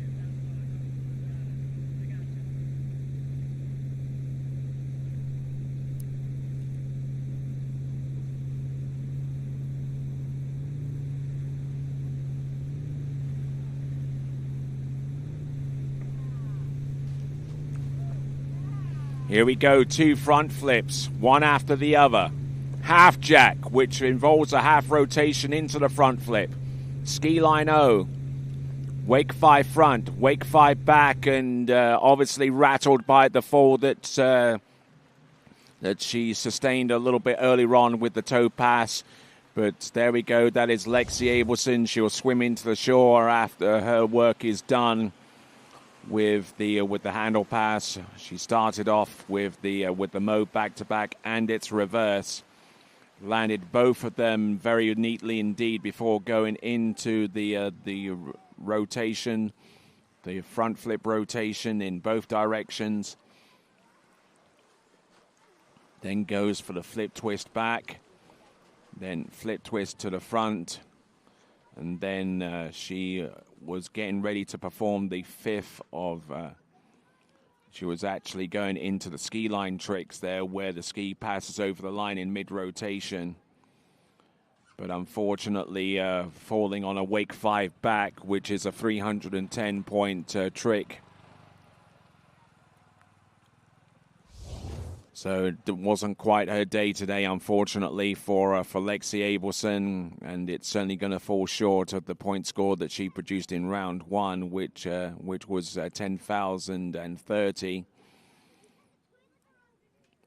And it could well put her behind the likes of Sasha Denyaskaya and Hannah Stopnicki, who have both tricked over 8,000 points. The initial two scores that we just heard from just a few minutes ago. All right, skier number 4 off the dock. This is going to be Kennedy Hansen.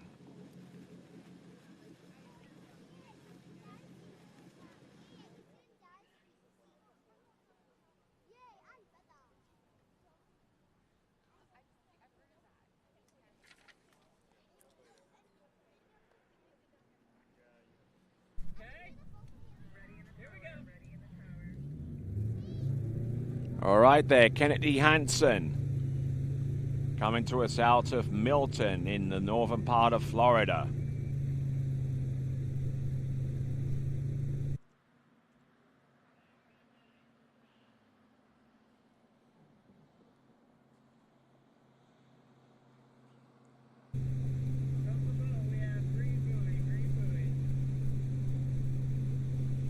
All right, so Kennedy Hansen, who has tricked consistently over 9,000 points.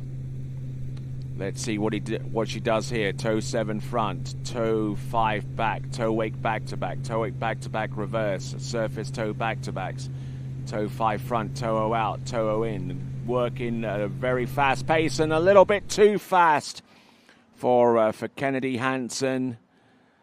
She tried to control herself a little bit after the toe wake-o. And just finds herself in a bit of a sticky situation there after falling about 2/3 the way through that pass. That is Kennedy Hansen. We'll have a look at the instant replay here to see where things started to go pear-shaped there for her. Toe 7 front. Everything looked pretty good at this early stage. Toe wake back-to-back and the reverse in good rhythm here. Surface toe back-to-backs. The toe 5 front looked pretty neat as well. Toe 0 out, toe 0 in. And then as she tries to recover here on the toe wake lino, the weight distribution got on the tail of the ski and she was sent careening into the water. So there we go. That is Kennedy Hansen. She now has one more 20-second pass to perform, and it will consist of hand tricks.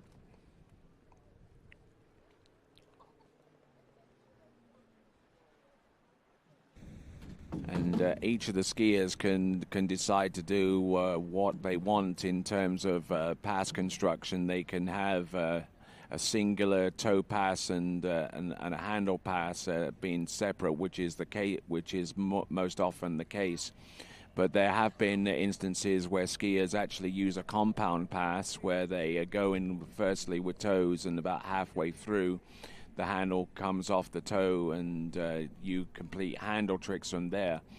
So the trick skiers, for the most part, perform tricks the conventional way, where with separate handle and toe passes, but there's still plenty of discretion for creation, for being creative out there.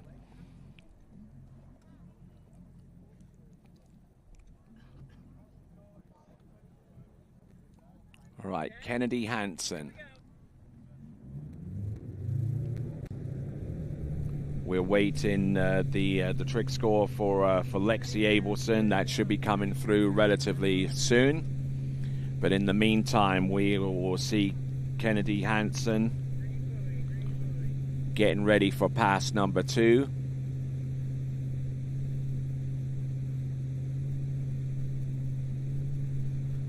Just warming up with a few wake jumps there, just to try and get the blood flowing and to get into some semblance of rhythm. Positional to the back, Mo back. Keeping it going from one trick to the next. Can't afford to lose too much time here. Flip twist back to front, dropping the boat speed. Wake 5 front, wake 5 back. Oh, and getting in a little bit deep there with the second wake 5, and that caused her to fall on the ski line back to back right to the very end. Tricks is a very, very fickle event. Once one thing starts going off kilter, it's very, very difficult to get back into rhythm and to continue on as if nothing had happened.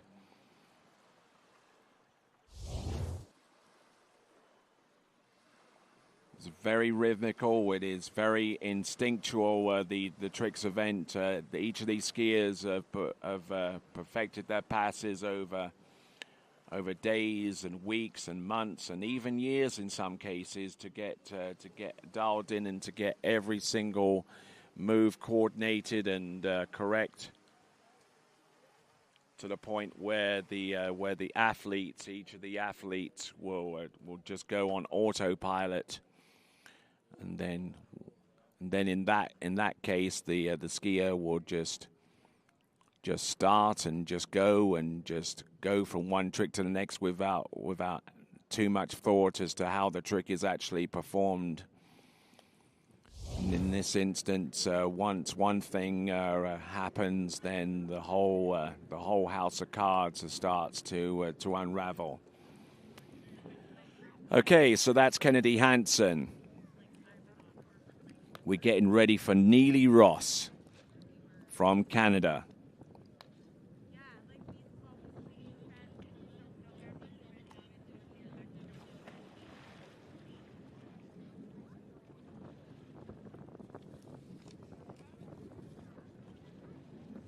We're pushing out a score, and this should be Lexi Abelson.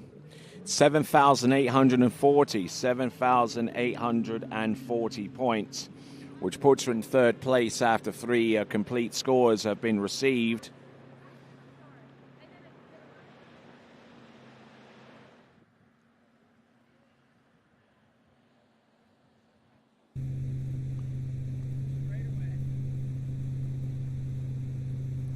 So going into the course, and Neely Ross just performing some tricks out of course to try and get her balance and everything tuned in right, so that when she performs this first trick, it's just a simple case, a relatively simple case of just starting and just continuing to ski without stopping.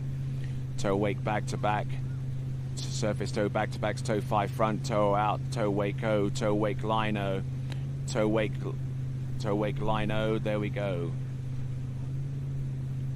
Toe wake line back to back. Now, does she go for the toe wake line 5 back? No, she, for the second round in succession, electing not to do that.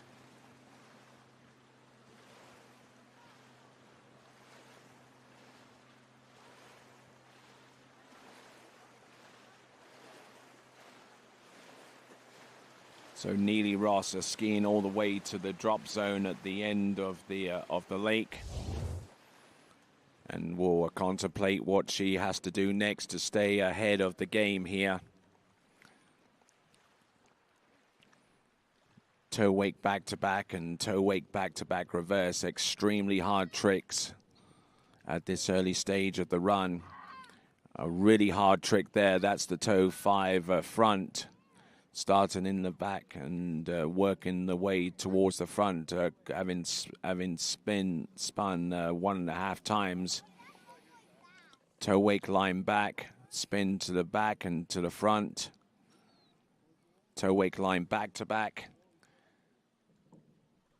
And a wonderfully intricate array of tricks. Now, the trick that she would have had to have done there from after the toe side slides would have been a toe wake line 5 back, but she kind of has a little bit of an internal chronometer working for her. You only have 20 seconds to complete each of these tricks, so if she feels that that she's spending too much time with the recovery of 1 or 2 of those tricks, she will probably favor standing up as far as the toe side slides at the end are concerned.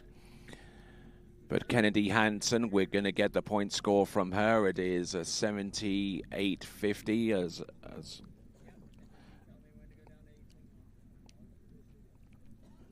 78.50 for Kennedy Hansen. That puts her just marginally behind Alexi Abelson. Or actually almost tying them, as a matter of fact. Alexi Abelson on 78.40, so there's only 10 points to separate between them for third place right now. Hannah Stopnicki with 82.90 is currently our lead skier, ahead of Sasha Denyoskaya on 8,010.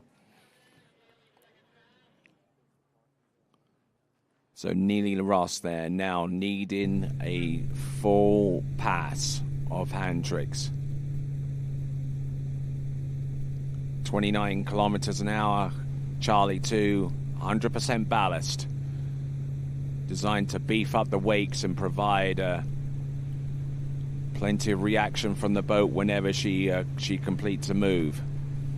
Flip twist back to back for the first 2 moves. There's the front flip. There's the front flip reverse. What does she have? Flip twist to the back. Flip twist to the back. That's the 6th and final flip that she can do. Wake 5 front, wake 5 back, surface back to backs. There you go. Great precision, great pacing there from start to finish. And Neely Ross coming into the dock. Having seen the trick skiers ahead of her and what they did, probably felt comfortable with going with a relatively safe 2 20-second runs there in order to put herself in onto the podium at the very least. Neely Ross, who earlier on in the season set a world women's trick record. That trick record has since been superseded by Erica Lang, and Erica Lang is actually our last competitor to take to the water. Flip twist back and flip twist back reverse. Good height, good elevation. Now each of the skiers in the handle pass in relation to the flips, they can only do six inverts. And then the rest of the tricks are filled out by ski lines and conventionally rotated tricks such as the wake 5 back and the wake 5 front, which you saw towards the end there.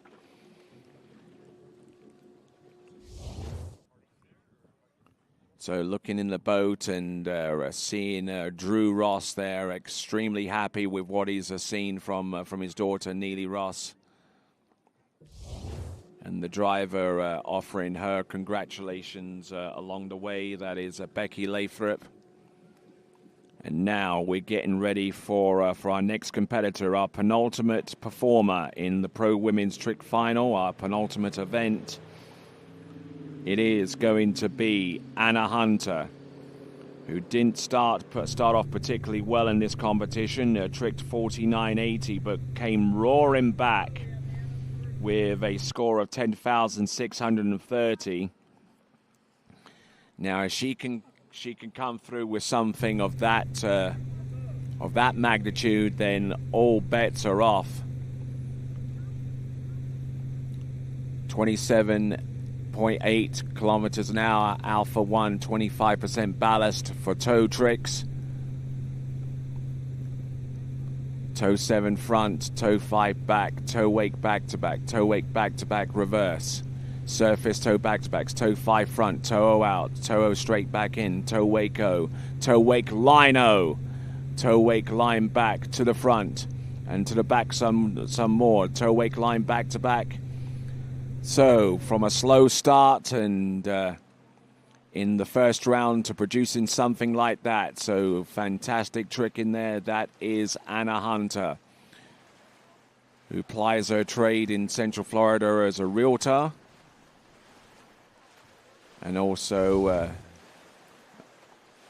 trains with her coach, her father, Russell Gay, who is also one of our sponsors for this particular event as well, with the Master Line and Eagle products. We thank him very, very much indeed for providing us with that level of assistance as well.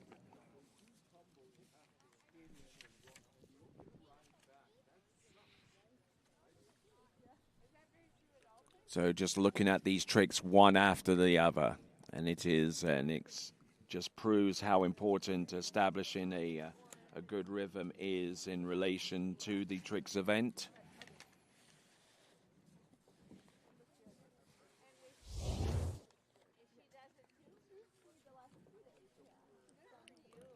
Each of the skiers are only allowed 20 seconds for each pass, which means that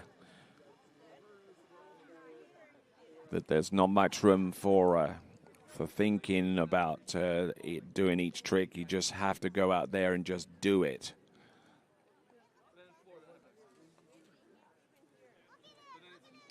Anna Hunter getting ready for pass number 2. This event, the Rocky Mountain Pro, right here at the Lakes of Casting Stone. Coming to you, we've got Anna Hunter with pass number 2. She performed a toe trick. She looked extremely rhythmical.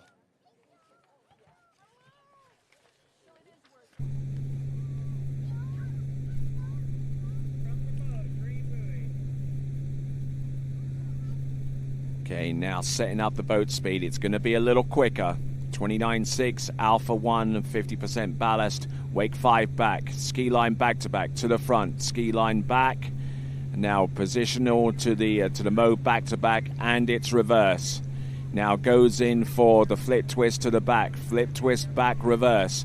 2 more flips that she can do. There's the first one. There's the front. There's the reverse front. 800 points apiece for each of those, and a couple of side slides at the end. Fantastic skiing there from Anna Hunter.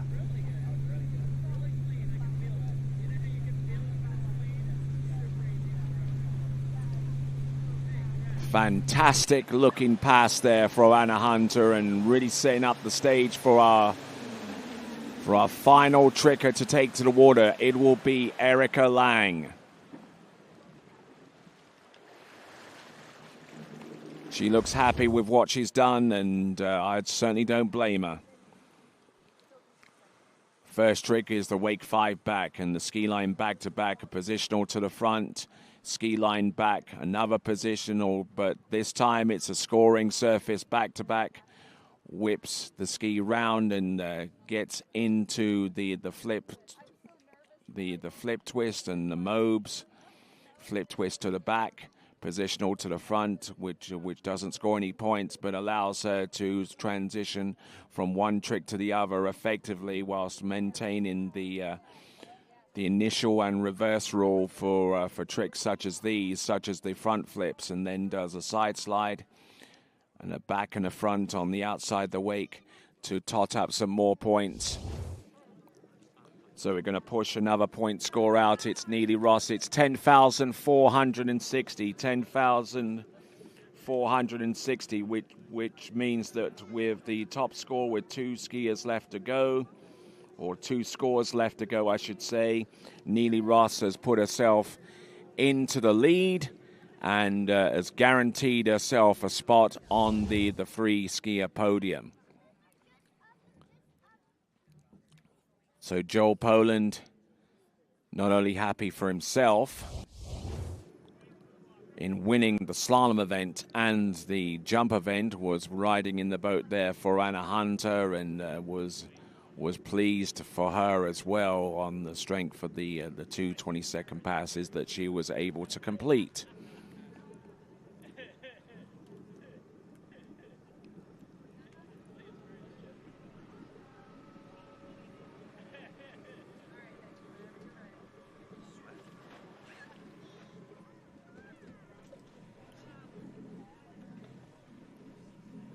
So now we're on to our final female skier in this Rocky Mountain Pro in the women's tricks event. Coming to us from Gilbert in Arizona, this is Erica Lang.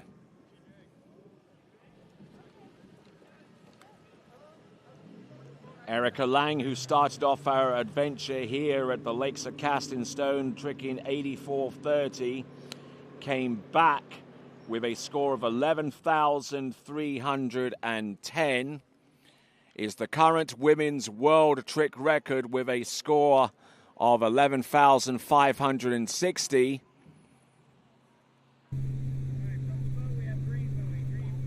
And very well aware that Neely Ross has thrown down a huge score, which means that she's got to do likewise. Erica Lang setting up the boat speed.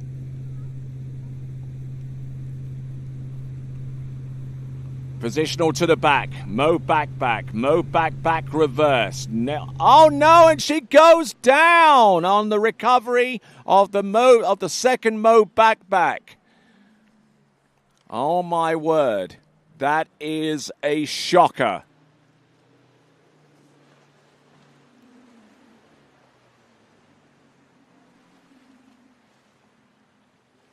Oh my word, that is devastating for Erica Lang, unfortunately, falling on her second trick. So only 800 points produced so far on the strength of the Mo back, then the Mo back, and as she tried to recover, her shoulders and arms got ahead of her ski, and unfortunately for Erica Lang, it's not going to represent a terribly high final score. We'll just look at this flip twist back to back. Now she did the trick, but as a result of that trick, she fell, which means that the second mob will not be counted. But what that essentially means is this: 2 things. Anna Hunter will probably move up into one of the podium spots. We've yet to get a score, but she had the 2 stand-up runs, so you'd have a harder case to answer for betting against her in this realm. But also what that means is that the current skier that's in 3rd spot right now is Hannah Stopnicki. She has confirmed herself a spot, all but confirmed a spot on the podium in 3rd place. So we're still waiting on 2 scores. We're waiting for Anna Hunter's 2 22nd runs.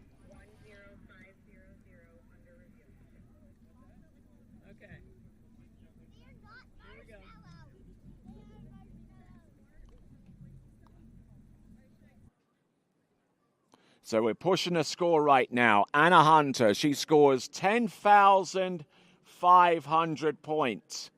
10,500 points. And prior to getting the full and the final score for Erica Lang, which is going to be severely below par on the strength of that fall, it'll be safe to assume at this point that Anna Hunter has done enough with 10,500 points to take the win here at the Rocky Mountain Pro in the women's trick competition. So some early congratulations there for Anna Hunter, who didn't exactly have the...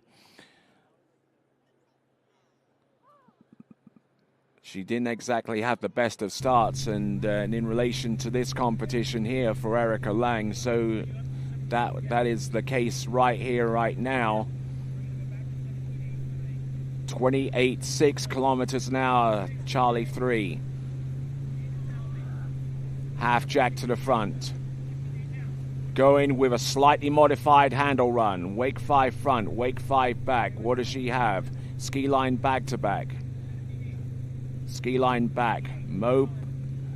Flit twist to the back. Oh no, and she goes in hard there for one of the tricks that she's working on, which was the super mobe. Now the super mobe involves a flip trick where the ski passes over the line in mid-rotation with a handle pass in the back. Now, she didn't have an awful lot to lose at this point in the proceedings, except maybe a podium spot. A wake 5 front and a wake 5 back. Ski line back to back and positional to the front and a ski line back. Now, she tries one of her developing the flip tricks.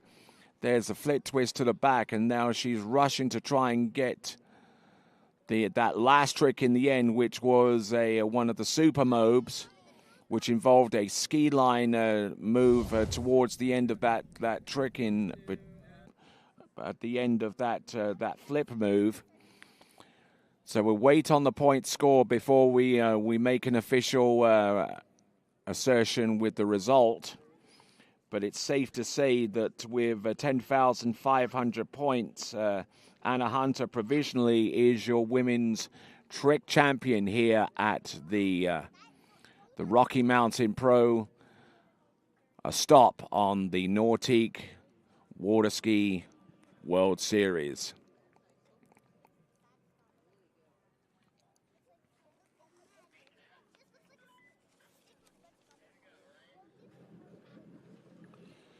So what a turn of events. Anna Hunter, who started her adventure off 2 days ago with a trick score of 49.80 and has gone from worst to first.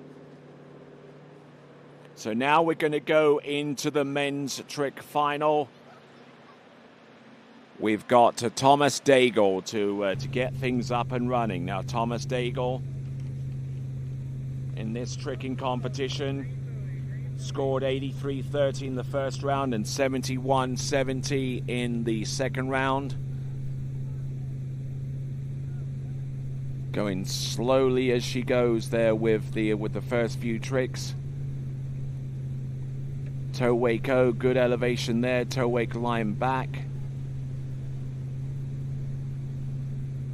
Toe wake back to back. Toe wake line back to back. And throwing his weight just a little bit too far back on the recovery phase of that trick.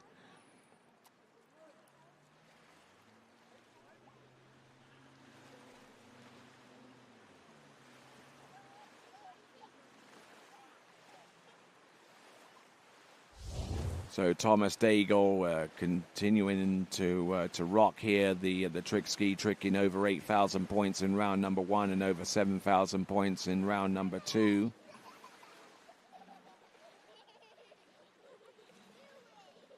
trying to keep his toe foot close to the standing leg.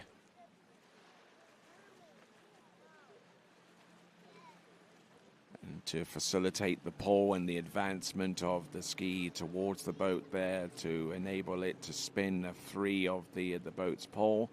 Toe wake back to back. Worked hard to recover there with the toe wake back to back.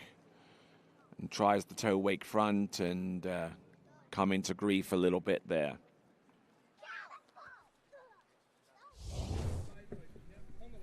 So with that, let's have a look at the start list. We're halfway through Thomas Daigle's effort out there, and then we'll see Pablo Font, Dominic Kuhn, Martin Labra, Joel Poland, Pato Font, Jake Abelson, and Matias Gonzalez.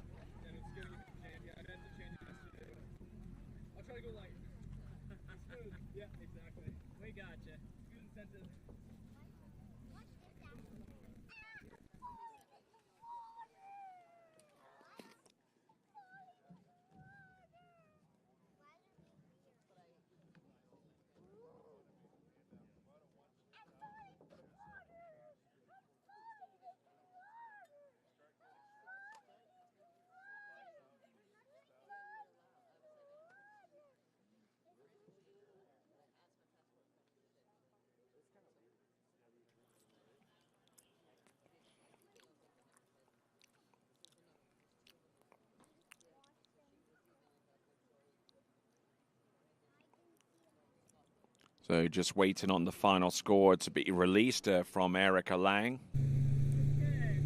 That's the one outstanding score that we have remaining. It's certainly not going to be one of her better scores, that much I can tell you. But let's concentrate on the men's trick final. Here is Thomas Daigle. He's switched from his toe ski to the handle ski. Mo back. Flip twist from one to the other. Trying to... oh no, and he collapses on the front flip. Always a particularly gnarly trick there, the front flip. I mean, you've got to be able to take off right and land with some good momentum in order to keep on staying on top of the water. And let's not forget that Thomas Daigle, who early in this competition in the familiarization injured himself quite badly. So by the sheer fact that he's skiing here, I mean, it is certainly a Herculean effort to be continuing to ski at this point. So Thomas Daigle we'll get the point score from him in a few moments.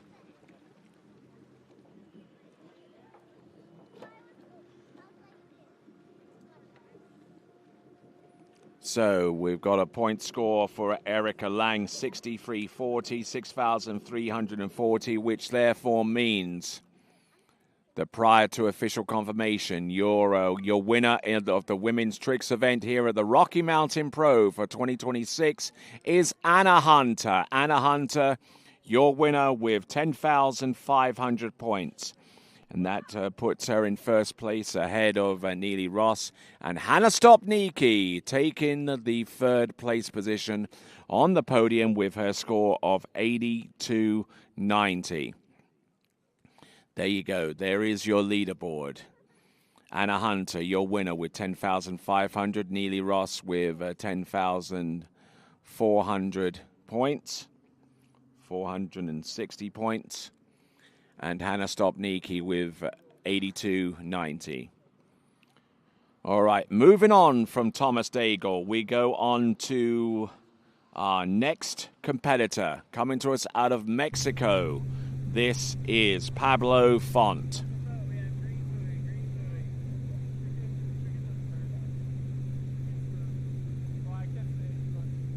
Toe 7 front is going to be his first trick, unless he has something different in mind. Toe 7 front, toe 5 back, a little hitch there. Toe wake back to back. Surface toe back to backs. Toe 5 front, toe out. Toe side, toe wake line back. toe wake line back to back, toe wake line back to back, toe wake line 5 back, 540-degree spin there, and landing in the back position with the rope going over the rope once.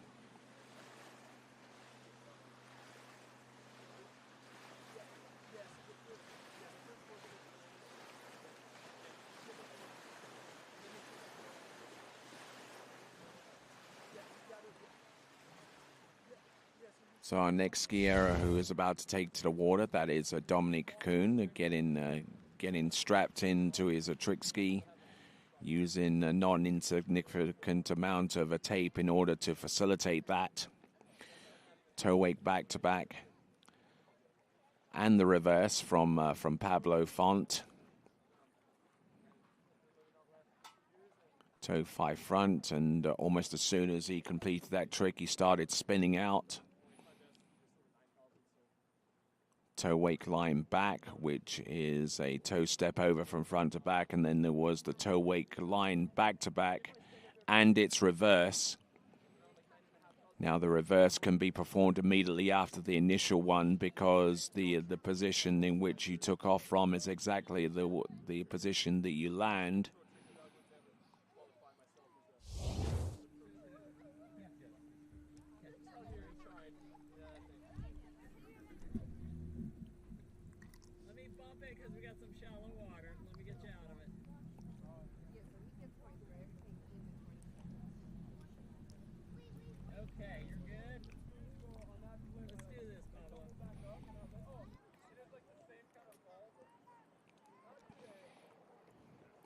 All right, as Pablo gets ready for pass number 2, so too does Dominic Kuhn. He's going to get ready for his 2:22 pass effort.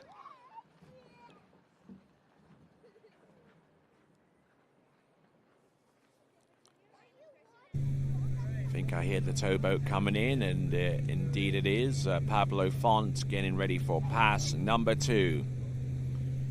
31.1 kilometers an hour, C3 with 50% of ballast.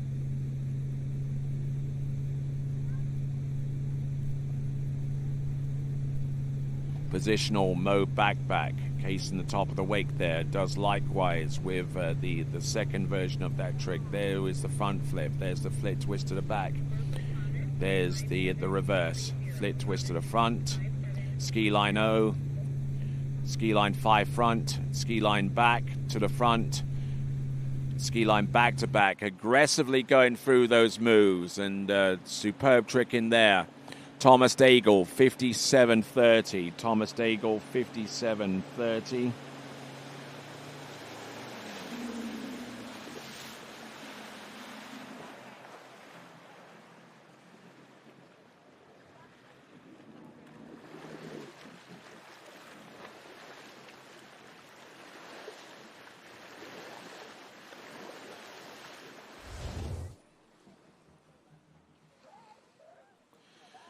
Okay, so looking at Pablo Font once again.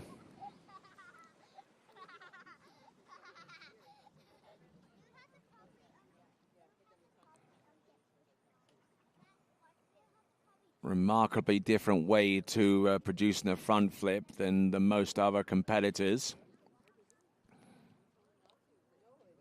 I don't know how consistent it will be, but I mean, he certainly has made that trick every single one of the 3 rounds so far in this competition. Pablo Font, who in the round 2 was able to trick 10,040, so I'd say he has been a moniker of consistency.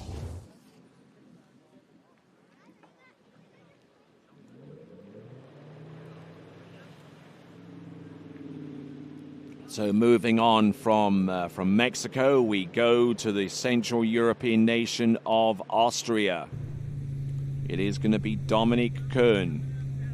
Dominic Kuhn, who's had 1 or 2 hiccups here with this tricks event. He started off with an 11,040 point total, which represents a pending national men's trick record for Austria. But then then he tricked 9,790.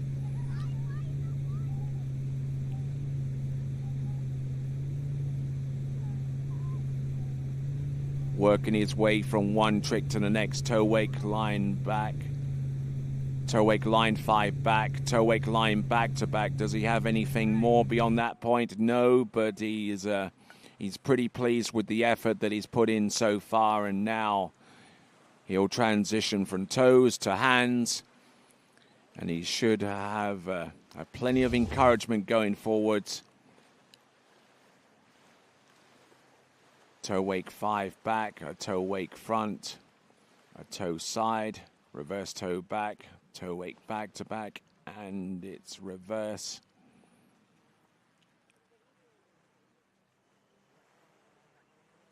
A high tempo tricker here, Dominic Kuhn, with a toe 5 front, a toe O out, and a toe O in, toe wake O.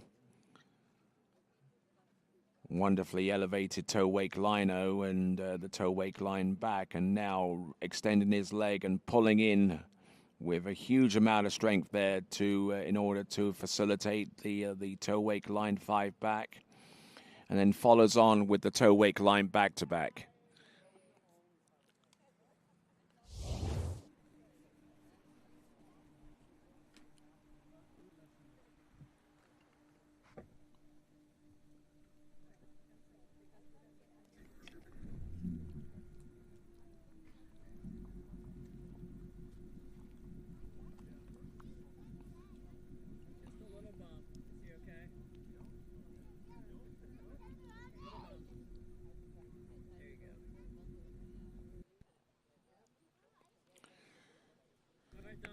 So transferring from toe tricks into the handle pass moves, switching out one ski with the other, and also switching out toe lines as well. With the boat speeds being comparatively different, it would dictate that the lines would be different as well to put the skier in a particular spot behind the boat in relation to the wakes on either side. Normally for handle pass, the line is a little bit shorter to put the skier closer to the boat and make the wakes narrower. Whereas with toe tricks, you want the wakes to be a little wider, so you've given yourself plenty of space to do the toe surface moves. But this is the former, hand tricks. Mow back to back reverse. Front flip reverse. Flip twist back. Almost got forced too much into that one, but there we go. That's a ski line O, ski line back. Ski line 5 back. And he gets trapped in the wake about 2 or 3 moves from the end there. But there we go. That is Dominic Kuhn. Whether it's enough for him to take the lead or not is another matter entirely, but he certainly produced the tricks on his first of 2 20-second runs, and he was only about 2 or 3 tricks away from completing the second run. Now, how many points did he lose as a result, we wonder? So a point score coming through. It is 9190, 9190 for Pablo Font, 9,190 for him. As we look at the instant replay here on the webcast, with the flip twist to the back, and then he slows everything down for the ski line O, positions himself to the back, to the ski line back to back. Now positions himself for the ski line 5 back, and in his recovery phase tries to go for a ski line 5 front right at the very end, and unfortunately there for Dominic Kuhn, just getting slightly bogged down, and that slight awkward motion towards the end there is what cost him.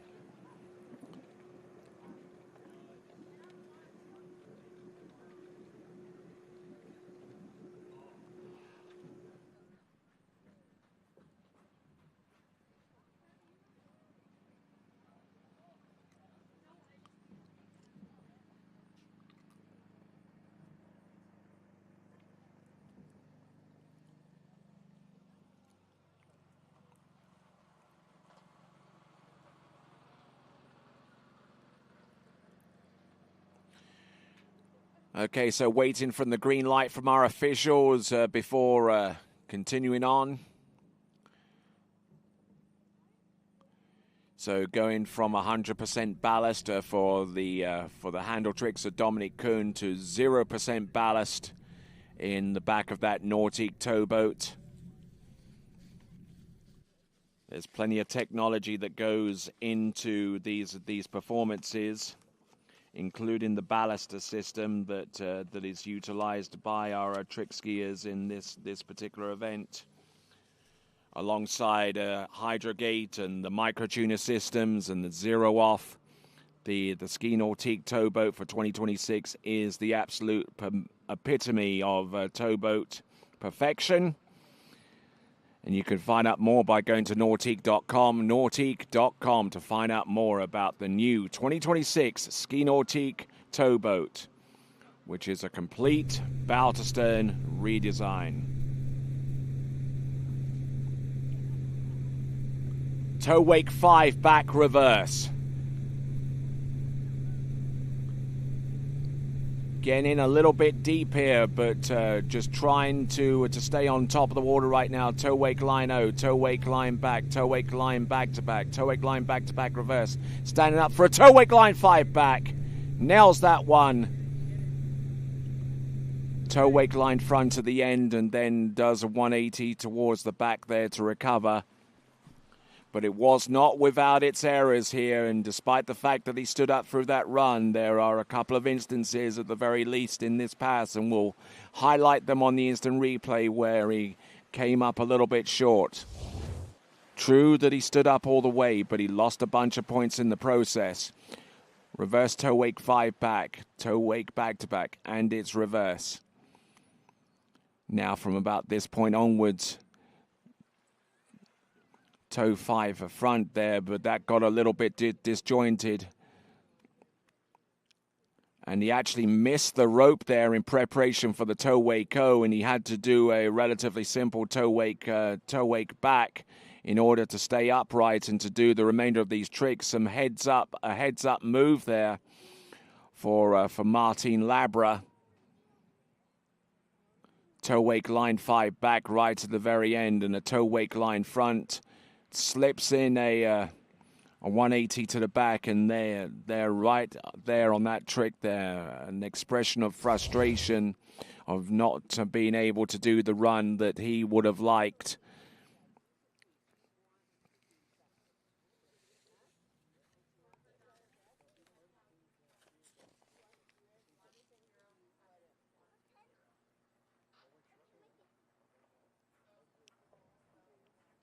Looks like we're going to get a point score coming through from Dominic Kuhn. It is 10,710. 10,710. He takes the lead with 5 skiers remaining, including Martin Labra. We just saw a brief look at the man of the hour, Joel Poland, not only winning the jump event, but also the slalom event, and he's still very much in the frame for doing the same with the tricks final.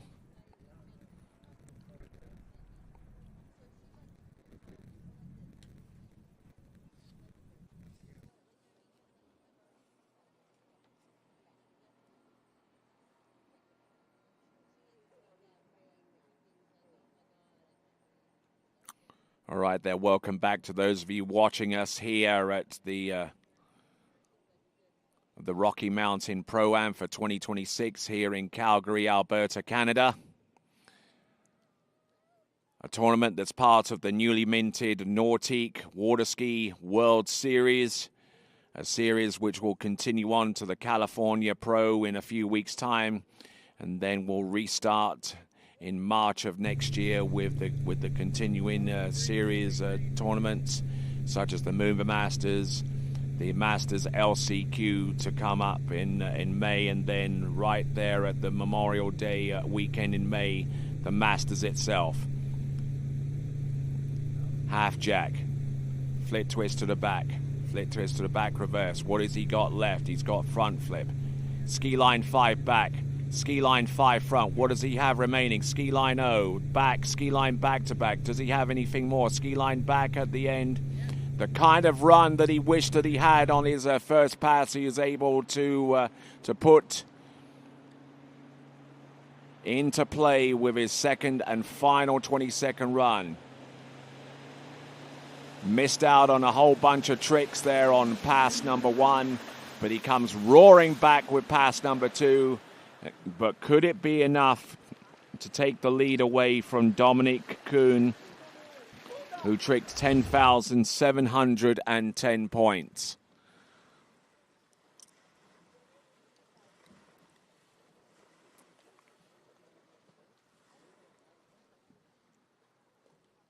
So looking at this from Martin Labra, whom I had the privilege of talking to about a day or so ago for the latest edition of the TWBC podcast. He, alongside a skier who will be out on the water very, very soon. That is Matty Gonzalez. And you can listen to that podcast episode on Spotify, on YouTube Music, on our YouTube channel for TWBC, and everywhere else you choose to listen to your favorite podcast.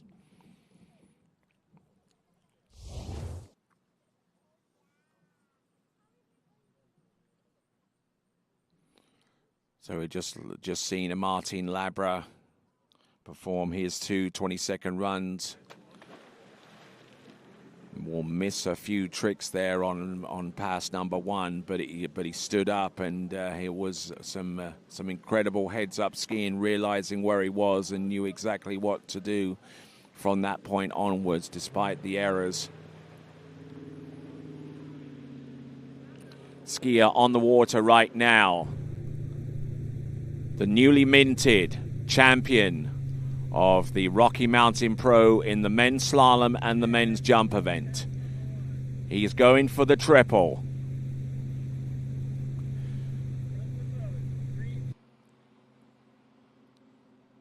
Here we go. Now, this is a toe wake 5 back.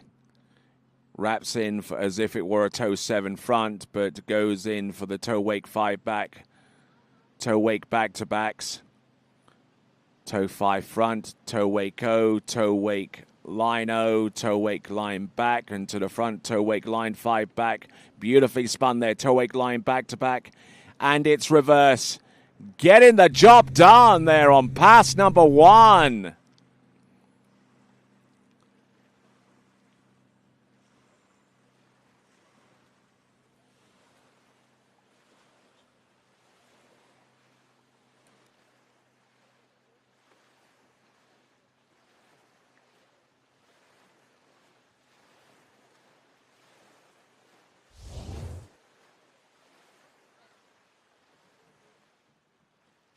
Started off sprightly there with the toe wake 5 back, and then continued on with the toe wake front. Went in for the toe sequence, which includes some high point scoring toe surface moves, including the toe wake O, and then does the toe wake line O, where the ski passes over the line in mid rotation.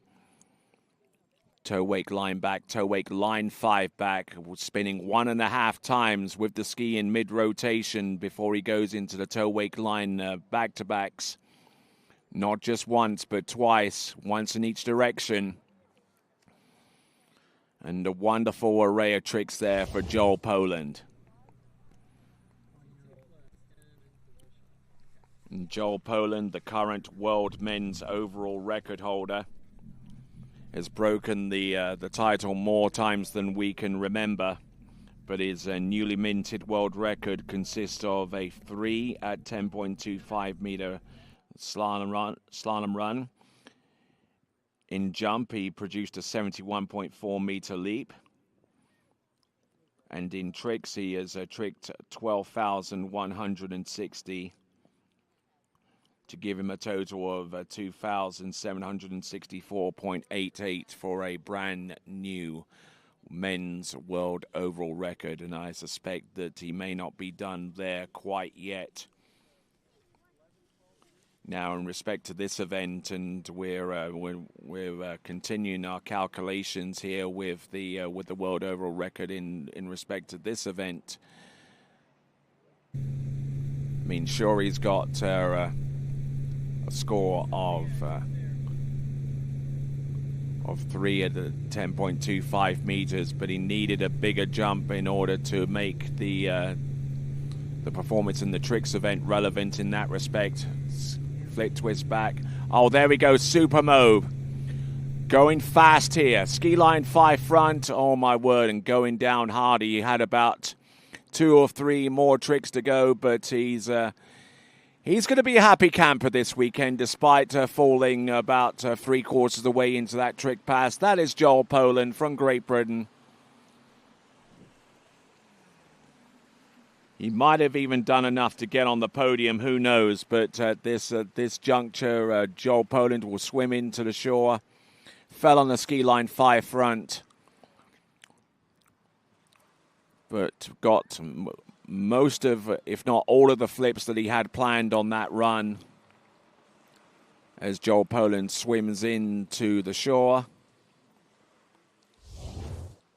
Nice little doggy paddle, I'd have to say. Flip twist back. The Mobe back and its reverse. And its reverse, I beg your pardon.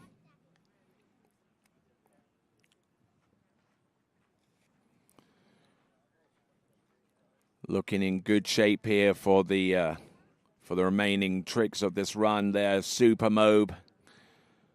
A handle pass in the middle of a rotated flip with the ski going over the line in mid-rotation as well, and just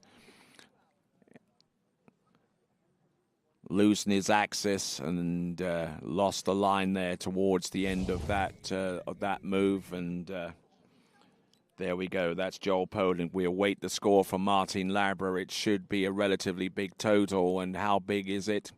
Wow. For what he did, this is sensational. 12,210. 12,210. And I have to say that was probably some of the best skiing that I've seen. Not so much for the points total, granted, from Martin Labra, but for the heads-up skiing that he had halfway through the run to avoid the fall in the toe tricks in not only one place on the pass, but 2 places in the pass where he could have gone down. So Martin Labra, 12-10, he takes the lead. Joel Poland's points coming through in a few minutes. But this is Pato Font, our 3rd skier from last. 29.6K, Alpha 3.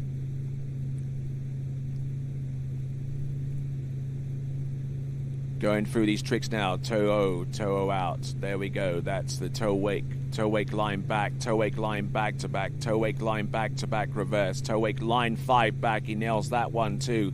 Toe wake line front. Performs a relatively simple reverse toe back to recover out of that toe wake line front. There's certainly a couple of methods in which to do that trick with the toe wake line front. Either land or take the slack, or turn away and take the slack from about far more conducive position. Toe 7 front. What's the opening trick there for Pato Font? Toe 5 back, toe wake back to back, toe wake back to back reverse. Now, one of the tricks that he avoids is a toe wake O. He puts 2 toe sides in its place and then goes straight in with the toe wake line back, and then goes for the toe wake line back to back, and then it's reverse. Spins to the front, does the toe wake line 5 back, recovers, does the toe wake line front.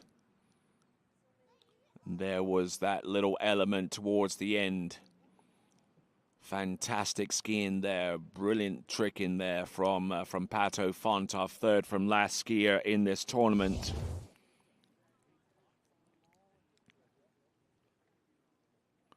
So Joel Poland receiving the congratulations from his friends along the shore side. Probably not so much for tricking, mind you, but at least so far as the jump and slalom are concerned, he is the skier of the hour. But could he be the skier of the day? Keep those votes coming in. If you believe that Joel Poland has done enough to win your votes for skier of the day, go to waterskibroadcasting.com/play. That is waterskibroadcasting.com/play to vote for your skier of the day, brought to you by 2U Healthy Snacks. We're pushing a point score coming through right now. Joel Poland, 10,160. 10,160.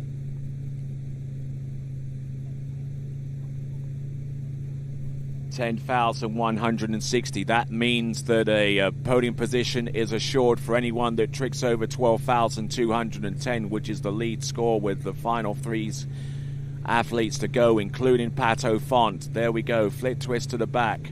Front flip. Oh, and he collapses on the front flip. Misses out on 800 points, and then a whole slew of other points to come afterwards, including the reverse. And with that, by default, it means that Martin Labra has just ascended his way onto the podium with the lead score and two competitors to ski.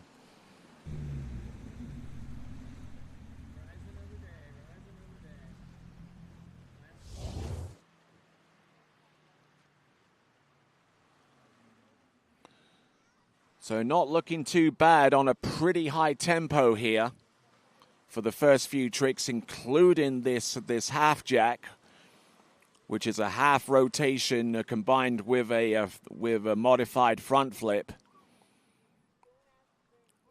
Then he goes in for that move, which is the front flip, and took his hand off the handle a little bit too soon and tried to use that to stabilize himself on the landing. And just a momentary pause, a momentary blip there is all that it takes. So Pato Font swims into shore on a ski that uses a conventional binding as opposed to a hard shell that most of our trickers use in this event.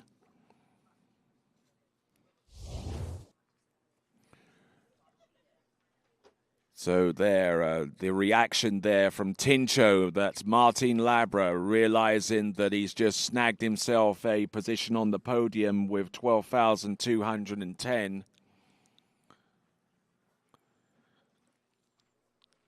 Now there's only two competitors remaining. We'll see Matty Gonzalez in just a few moments, but before him, we will send out Jake Abelson.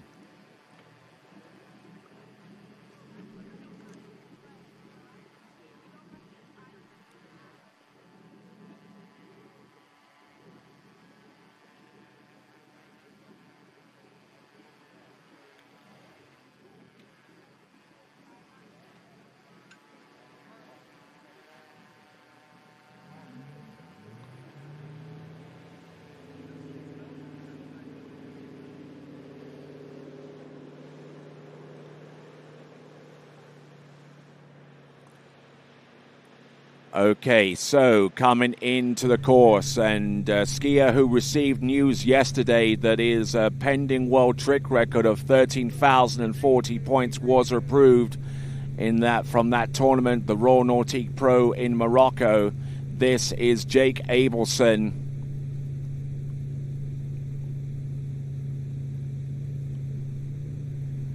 Looking good here. Going at a pretty quick pace. Toe 5 front, toe out, toe in, toe wake O, toe wake line O. What does he have remaining? Toe wake line back to the front, toe wake line 5 back, toe wake line back to back. Does he go for the reverse? Yes, he does. Toe wake line front, and he has been absolutely automatic there with that toe pass all the way through this event.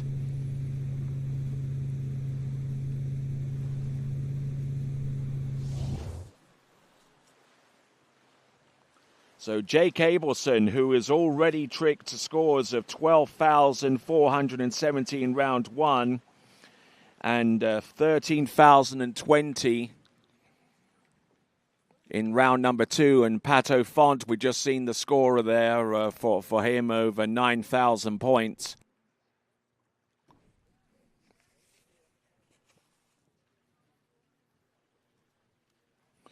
So 9,230 for Pato Font as we have a look at Jay Cableson's run.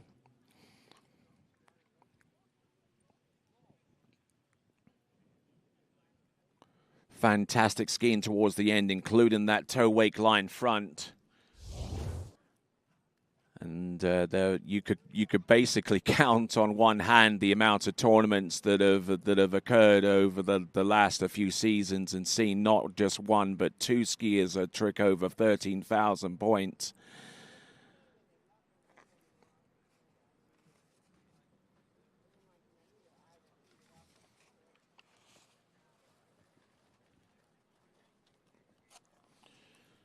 So Jay Cableson. We'll see what he can do. He's our penultimate skier. There's only one competitor left, and he has a claim to a brand new world men's trick record, having tricked over 13,140 points himself, and that is Matty Gonzalez.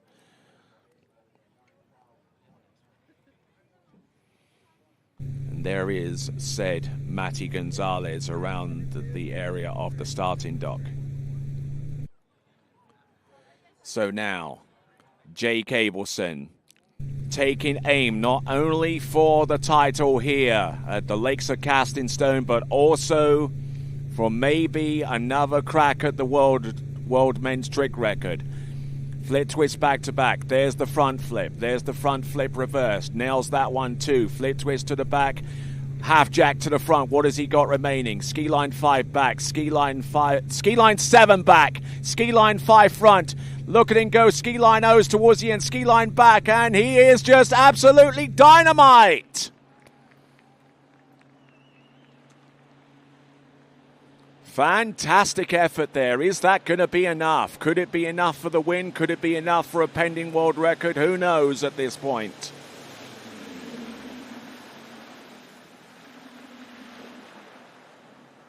Superb effort there from Jay Cableson, and now throws down the gauntlet for our final competitor. It is going to be Matty Gonzalez that steps up to the plate. Mo back, reverse. Fantastic opening salvo tricks there. Front flip and then the reverse front flip. From beyond this point, he only has 2 flips more that he can do. Flip twist to the back and then the half jack to the front. Then from here on out, it's ski lines. Ski line 5 back. Ski line 5 front. Ski line 7 back. And then he comes through with the ski line O and then the ski line O reverse. And then wonderfully intricate tricks there with the ski line back. And he avoided doing a trick there that he threw down in round 1, which was the wake 7 front to front. So he made a modification to his pass between rounds 1 and the remaining rounds of 2 and 3. So there is the leaderboard. Martin Labra on 12-10.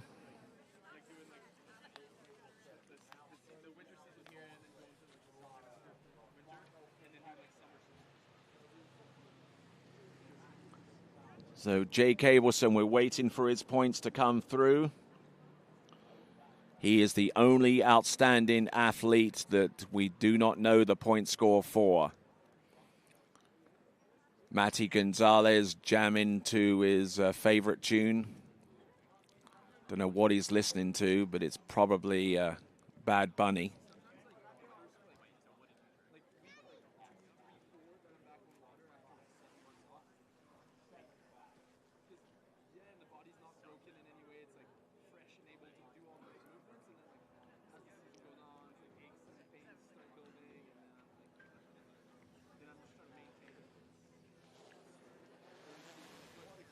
So just waiting for the green light from our officials. They're making some final notes to the trick sheets to to see if everything is A-OK, and then it will be an easier job for our scorer to collate the notes made.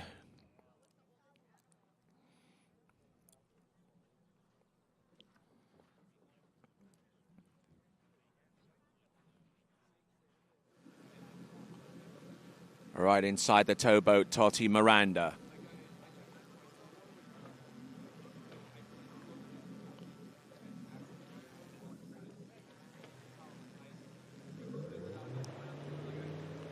So our towboat crew, our reserve cameraman, Cash Annika, Totti Miranda, the coach, Becky Lathrop, the driver, the skier, Matty Gonzalez.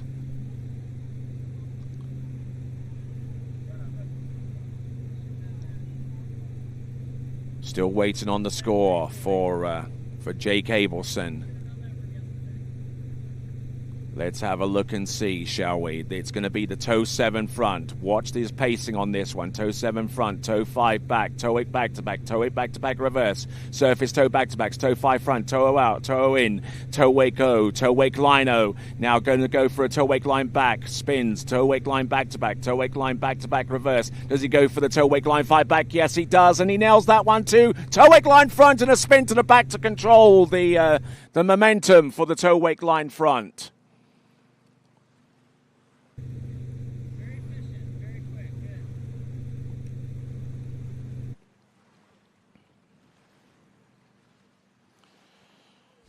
So, wow, fantastic trick in here. And he just went a whole notch higher in terms of speed. He was already quick with the first and second round of tricks in this event. But he just took it to a whole nother level with the tricks that he produced on this pass. He may have seen something in the first and second round effort and said to himself, you know what, I can decrease my recovery time if I go just a little bit quicker. And that's exactly what he did just here. We were fortunate enough to have him here on the announcing position after completing his second round of tricks, and you could see that he was looking for something a little bit extra on top of what he did yesterday, and was looking for ways to do it. And I think that with a nice bit of overnight sleep and a little bit of visualization, he was able to come through big time. Don't forget the current world men's trick record, which was approved yesterday, is currently stands at 13,040 points, held by Jake Abelson.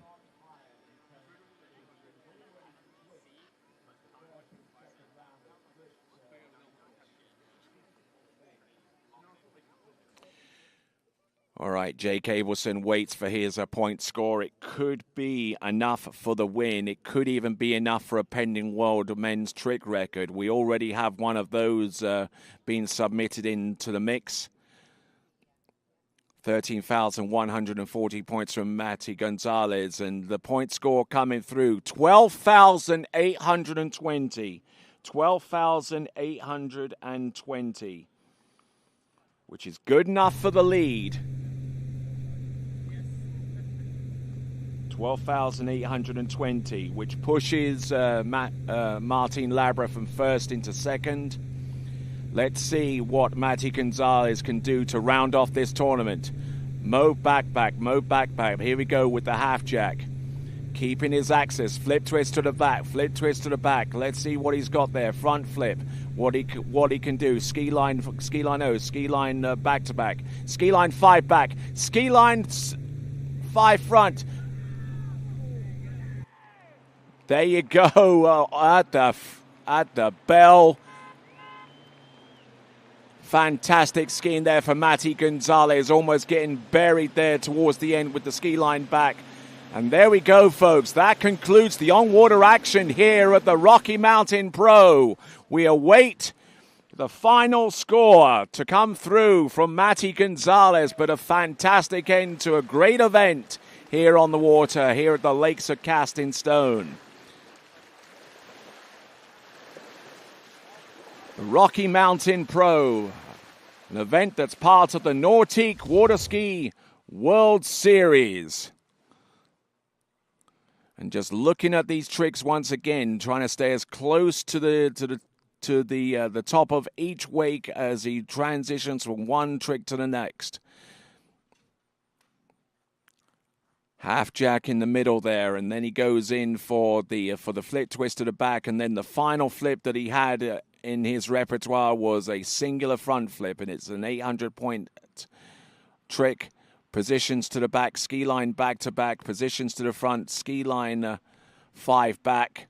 What does he have remaining beyond this point? Ski line 5 front, getting bogged down there before he goes and just nonchalantly just throws in a ski line back. Believes it's enough for a celebration. Is it enough for the win? Is it enough for a world record? One has to be before the other, of course, taking Jake Abelson's score into account of 12,820.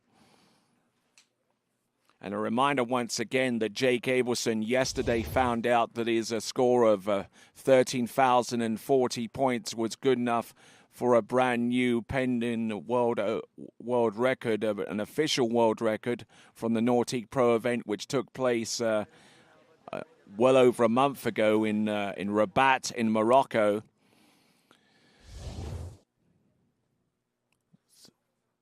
And there you go, and true example of sportsmanship there between Jake Abelson and Matty Gonzalez.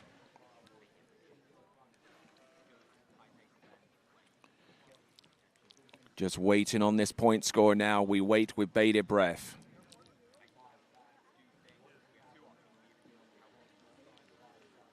And don't forget, there's still that 30-minute review period that each of our skiers has in order to review the trick calculations and also any timing issues that might be need to be resolved.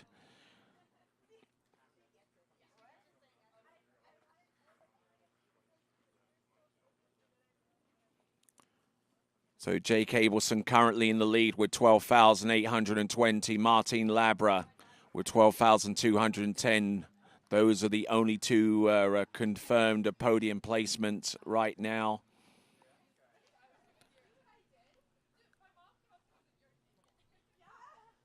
And I would certainly urge Matty, if he is around and is within earshot, to make his way over to the announcing point, and maybe he can learn first what the point score is going to be.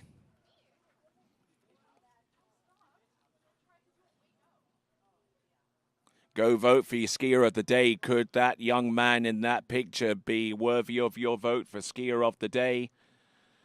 Get your final votes in now. Could it be Joel Poland? Could it be Jamie Bull? Could it be Regina Jaquist that earns your vote? Make sure you get your vote in for skier of the day, being brought to you by 2U Healthy Snacks. Speaking of supporters, let's go through some of those that have helped out with the running of this event, namely the Government of Canada, Sport Canada, the Provincial Government of Alberta, Tourism Canada. You can find out more by going to Visit Calgary.com, visitcalgary.com from Tourism Calgary. Water Ski and Wakeboard Canada, Water Ski and Wakeboard Alberta, Vernoberg Legacy Fund. We have Caledonian Midstream, Compass Group, Wildcat Realty, Basecamp Motorsports, Wizard Lake Marine, and the Lakes of Casting Stone. And we also have equipment and gear sponsors such as Shoe Swap Ski and Brand with 2 locations, one in Sycamoose in BC and the other in Calgary, Alberta. GM Marine, PCM Marine Engines, JL Audio, Zero Off, Syndicate Water Skis, Masterline Ropes, Eagle Gear, and Australian Gold Sunscreen. Right, looks like Matty is on his way here, and he will know first what the point score is going to be. And if he can make his way over the bridge, and I think he's just behind us here. Come on over here, Matty. Come on over here. Take a seat and wait for the score with me. So, Matty, what's been happening in your world? Hey, Tony, how are you? I'm doing good. I'm more concerned about you, pal. How did you feel about that? I felt pretty good. I was not nervous, but I mean, yeah, I had control. Toes, the start was really good. And then, I don't know, hands, just, I was going for it, and I don't know, I had nothing to lose, so I was going for it and tried to go for the win. And then skin by front, messed it up a little bit, and then, yeah, I don't know how I did skin back. I mean, we'll have to wait for the scores. I think we have the girls, no. Okay, so it looks like the girls' trick sheets are available for inspection. The girls' tricking sheets available for inspection right now. But we will try and find out as soon as possible what the point score is going to be. Let's have a look at this. Tell us a little bit about what you're doing here, Matty. Yeah, here at the start I felt like a lot better than yesterday and the other days. So I was like, all right, have to go for it. Before tricking, I didn't know the score of Jake, so I was like, all right, should I do the toe in front? Here I was going good, and then here I think I started struggling a little bit. And I think here in the toe in back to work was like a little messed up, but it's all right. Hopefully, I mean, getting time toe in front, and I mean, that could be a big score. So yeah, I hope I can do it better. And yeah, that was a pretty good run. Lost a little time there. So did you learn anything much from watching your performance yesterday? I mean, actually, I did watch my run from the other day, from the one I did pending world record. So I watched like before tricking. I was like, all right, I have to go for it. So yeah, I saw the runs, and I was like, all right, I have to go. Okay, the point score coming through, it is 12.790, 12.790, which Congrats, means Jake.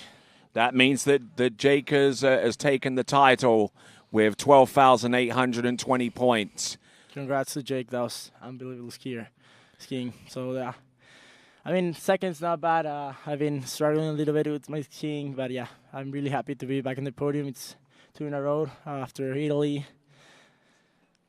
But there you go. There is your podium position. Jake Abelson, Matias Gonzalez, and Martin Labra in that order. But even though you came up short of the win here, you still have a pending world men's trick record in the mix. So you must be coming out of this event relatively pleased. Yeah. I mean, outside my score, I mean, outside the podium, like, I'm really happy. I mean, before tricking, I was like, all right, if I don't ski good, I'm still going to be happy, because world record's like something that I've been working on this year. Did a pending world record in February, and then didn't go through.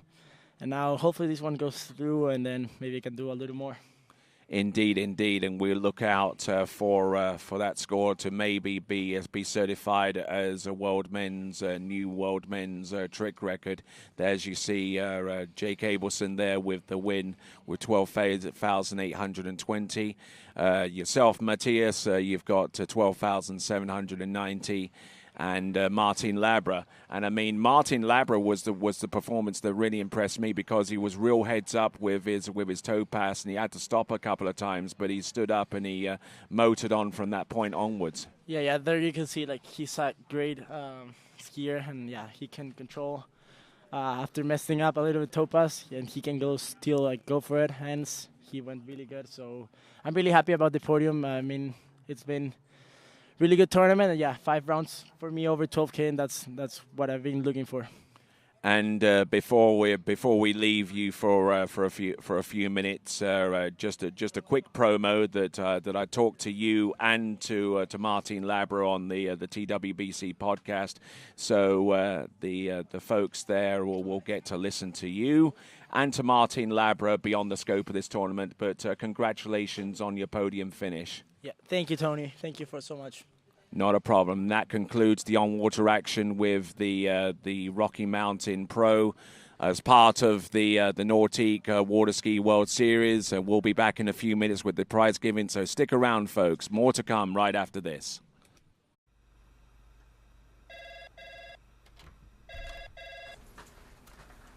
Morning, Brian. Hey, morning. You have a good weekend? Yeah, got out on the water a couple times. How about you? Yeah, I got to set in. Just gonna make a quick phone call here. Oh, of course. Can you get that, Will? Yeah, man, I got it. Thanks for calling Wake House. This is Will. Yeah, looks like we've got those in stock.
What if I told you there was a place where the sounds of nature are only broken by the roar of a boat?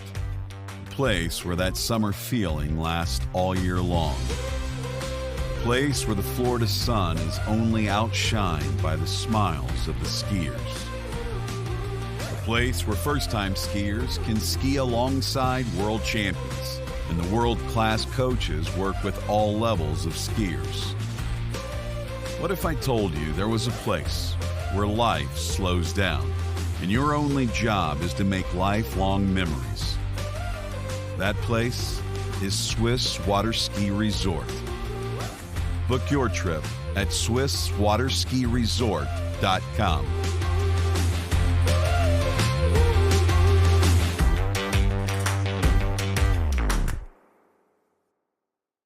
It's always summer at Shoe Schwab Ski and Board isn't just a slogan. It's been a way of doing business for 30 years. Shoe Schwab Ski and Board keeps more summer gear on hand than any other shop in Canada. More wake surfers, water skis and wakeboards, more wetsuits, ski and board vests, water toys, and tons of pickleball gear too. Not only Canada's best selection, but the guaranteed lowest prices as well. To discover more about one of the world's top pro shops, visit Shoe Schwab Ski and Board online at shoeschwabsnb.com. Old logic says success is determined by wins. It says you can't be a mother and a professional athlete, that you can't take on giants. New logic says watch me. Watch me become the most decorated track and field athlete in the world. Watch me start a brand designed by women, for women. When old logic holds us back, it's up to us to defy it. At Houston Cadillac, at the moment you arrive, you will notice dedication to excellence. We deliver an unparalleled customer experience, and we're elevating our commitment with a new state-of-the-art facility. Explore our selection of new Cadillac cars, crossovers, and SUVs designed to meet your needs. We are redefining the luxury experience and investing in the future. Visit Houston Cadillac and begin your journey towards luxury.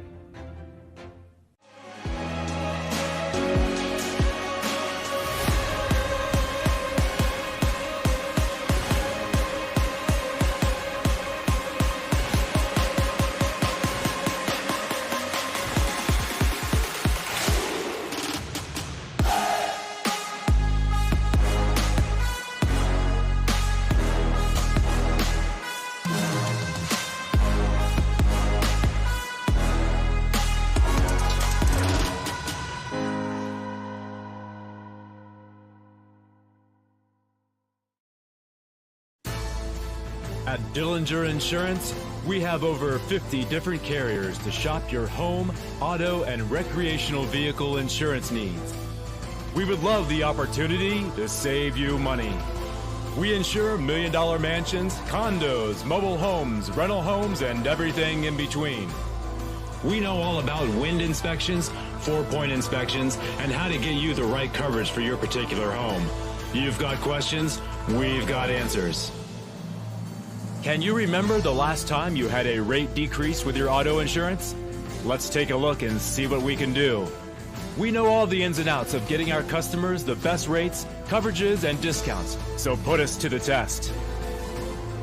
Don't monkey around with your insurance. Call Dellinger Insurance today. We've got tons of companies to help find you the best prices and the best coverage for your particular needs on home and auto insurance. Go Knights!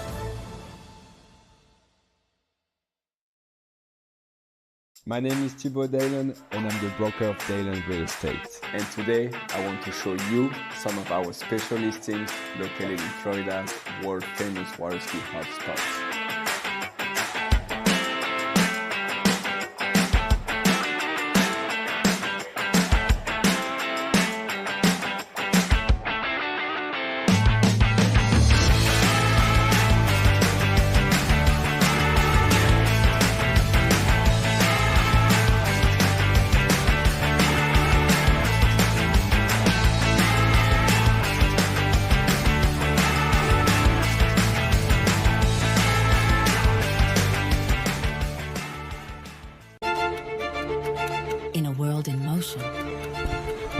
DNCA Finance has grown through crises and transformations.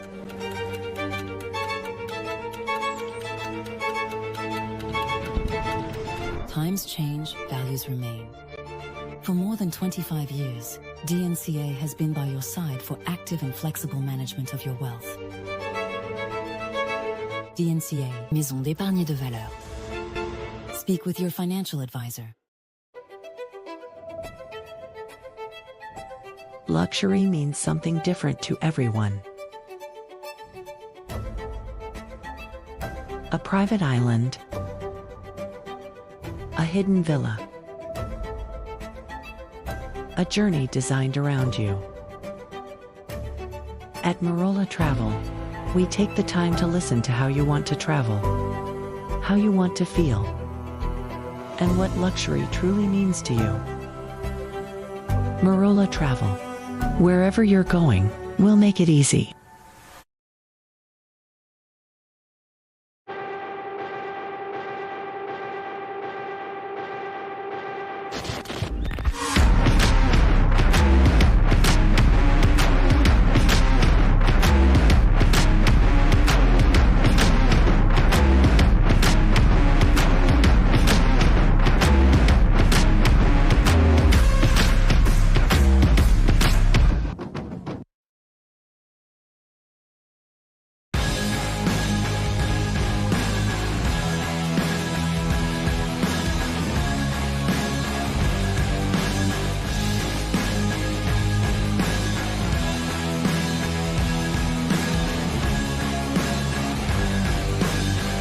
World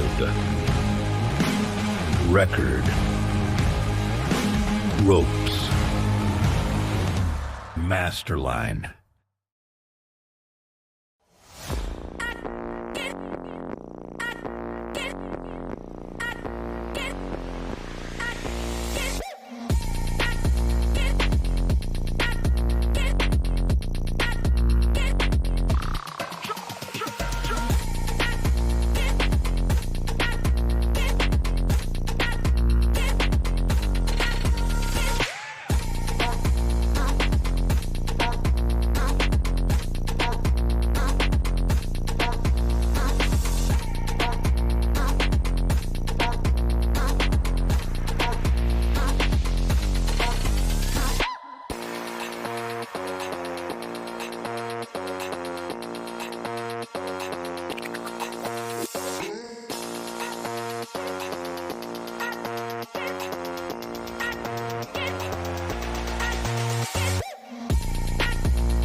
Morning, Brian.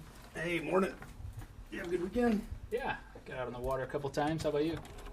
Yeah, I got to set in. Just gonna make a quick phone call here.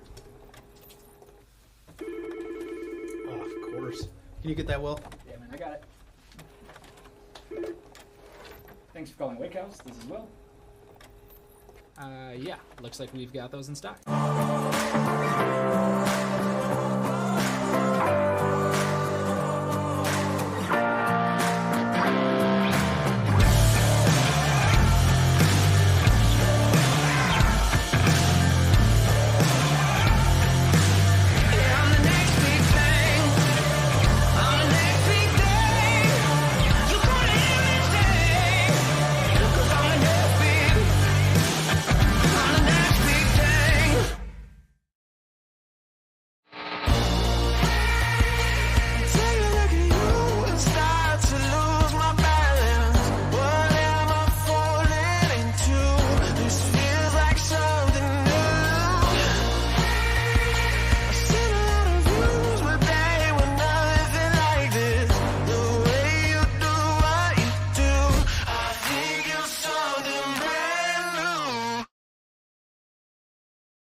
What if I told you there was a place where the sounds of nature are only broken by the roar of a boat? A place where that summer feeling lasts all year long. A place where the Florida sun is only outshined by the smiles of the skiers. A place where first-time skiers can ski alongside world champions, and the world-class coaches work with all levels of skiers. What if I told you there was a place where life slows down and your only job is to make lifelong memories? That place is Swiss Water Ski Resort. Book your trip at SwissWaterSkiResort.com.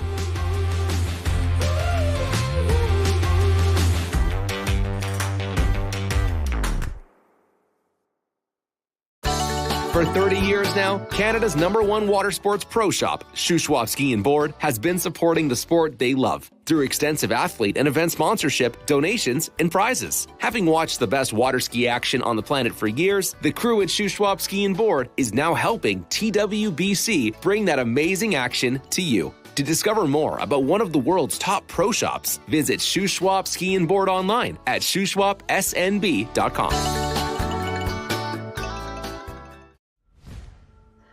Old logic says success is determined by wins.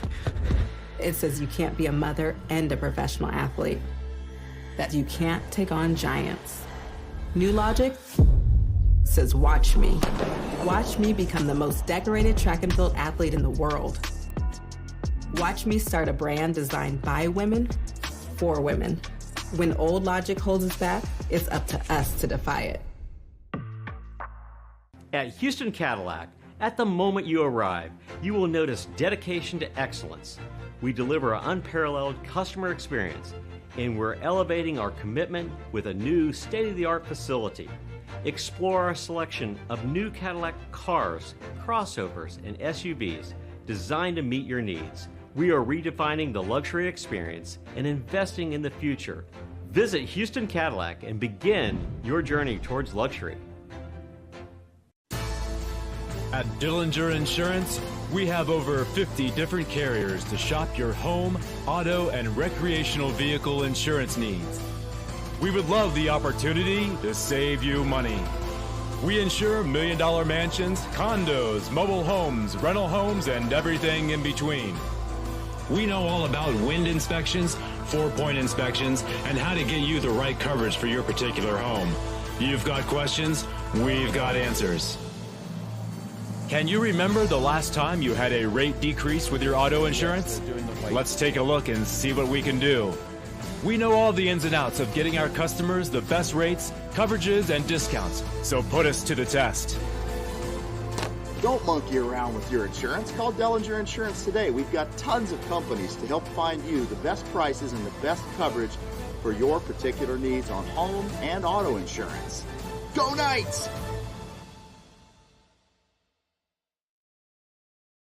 My name is Thibaut Dalen and I'm the broker of Dalen Real Estate. And today I want to show you some of our special listings located in Florida's world famous water ski hotspots.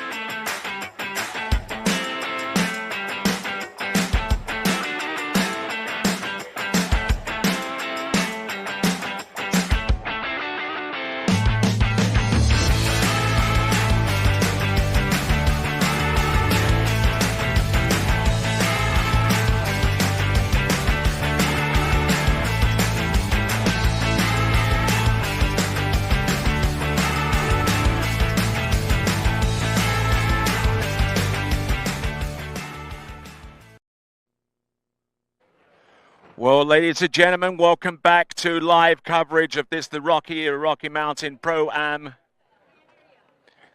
And this is part of the Nordic Water Ski World Series presented by GM Marine. And we're about to go into the award presentations, starting off with the U21s. And so far as the U21s are concerned, ladies and gentlemen, the U21 women's trick results. In third place with a score of 59.70 in the final round, Cristiana de Osma!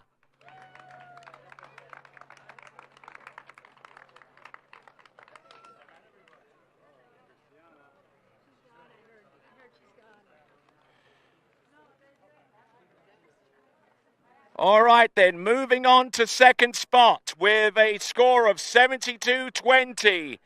Second place runner-up in under 21 women's tricks is Hannah Stopnicki!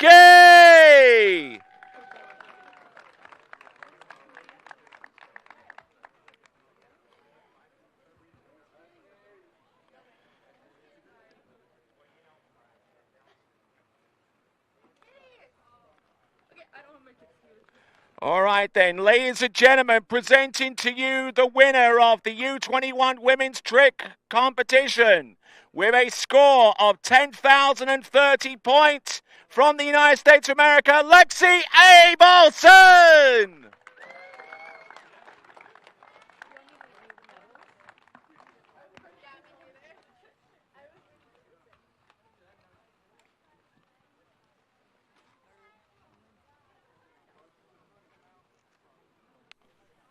Presenting the medals, Ronnie Bischoff from Nordiques.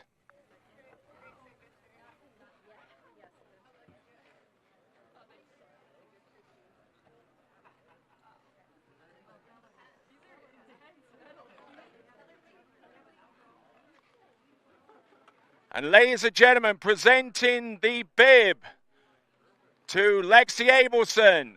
She has a ticket to next year's Masters!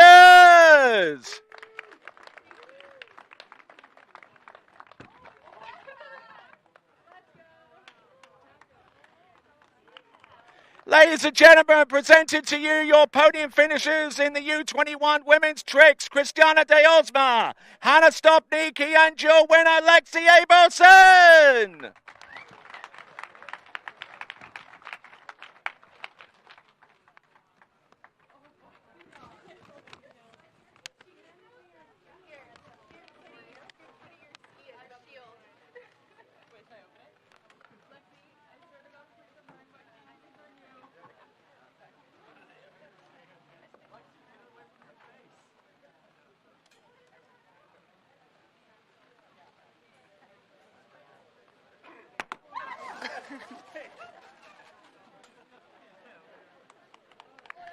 Ladies and gentlemen, your podium finishers in the U21 Women's Tricks.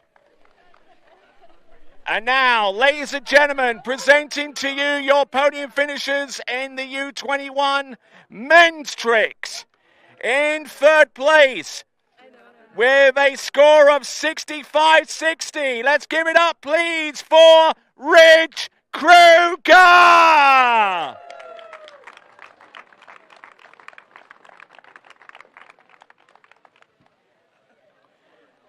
Ladies and gentlemen, second place and runner-up with a score of 12,390 from Chile, Matias Gonzalez.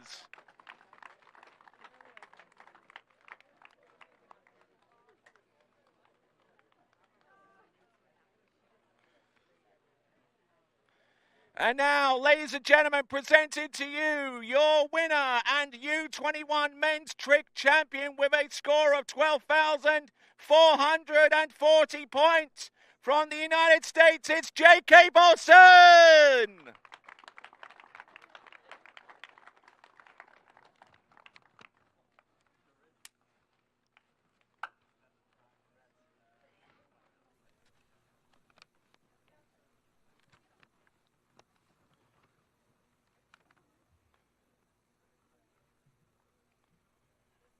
Ronnie presenting the medals once again. And also representing Nordiques is Anthony Monaco, who will present the bib, signifying that the winner has earned themselves a ticket to next year's Masters.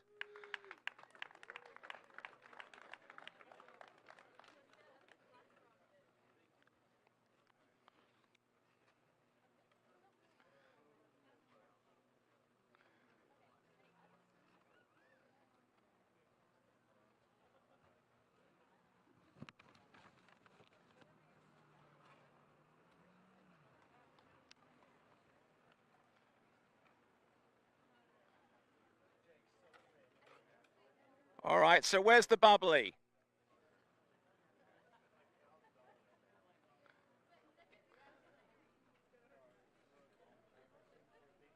Who can do it better, Jake or Lexi?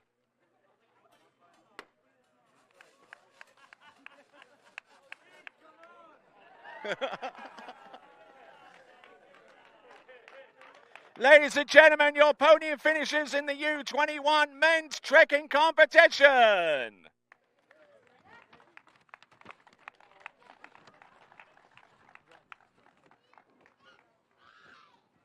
Ladies and gentlemen, we move right along to the U21 women's slalom. In third spot with a score of 5 on 12 meters, Kate Pensano.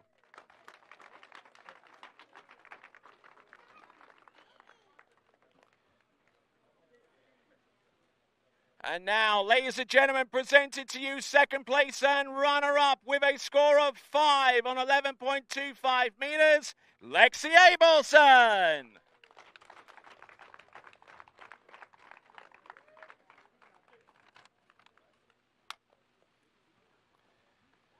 And now presenting your winner from Peru with a score of 1.5 at 10.75 meters, it is Cristiana de Osma.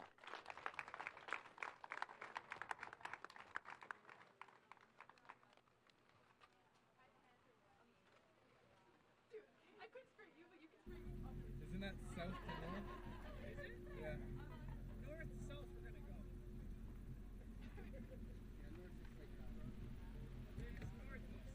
Northeast to south.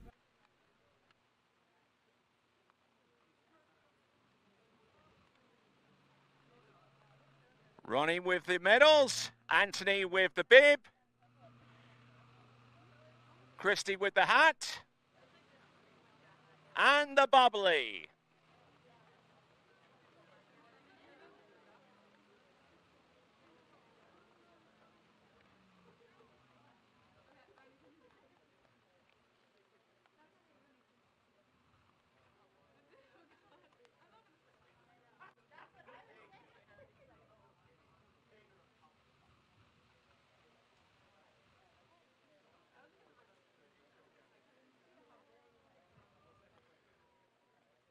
Take your time, Christiana.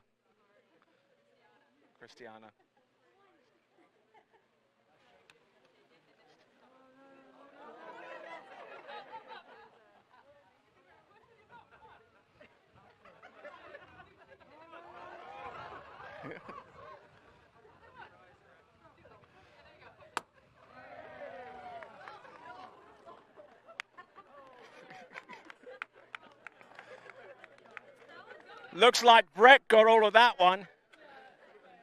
Ladies and gentlemen, your U21 Women's Slalom recipient.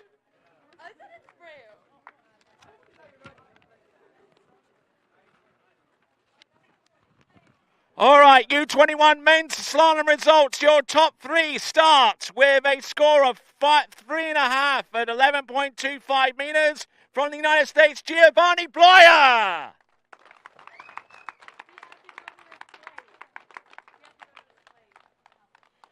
All right, runner-up in second spot with a score of 4.5 at 11.25 meters, Jake Abelson.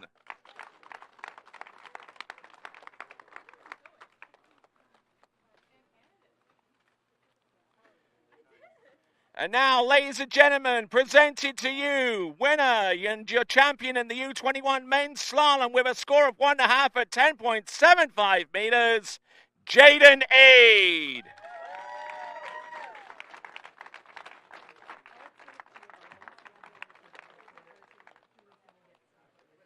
That slalom ball's not in the right spot. It's supposed to be way out there.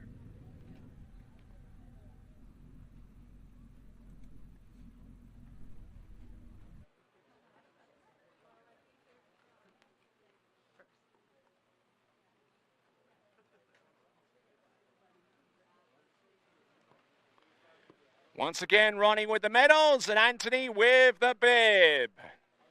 And Christy with the hat and the bubbly.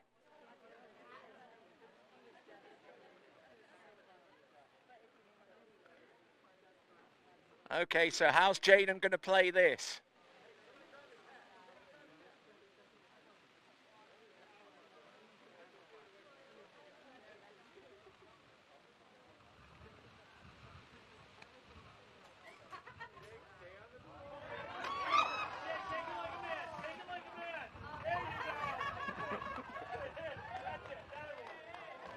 Ladies and gentlemen, your U21 Men's Slalom Award recipients.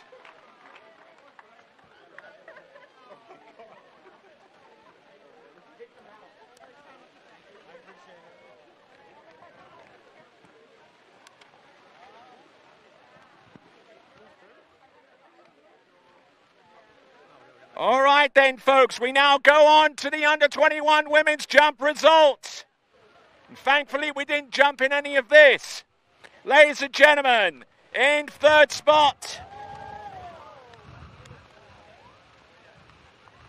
In third spot with a jump of 41.1 meters, it's Cameron Waters.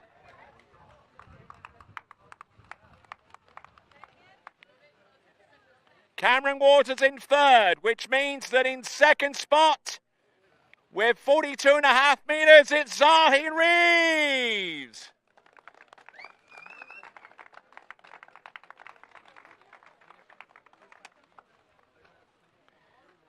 And now, ladies and gentlemen, presented to you your champion, winning with a distance of 43 meters. It's Kate Pensoneau.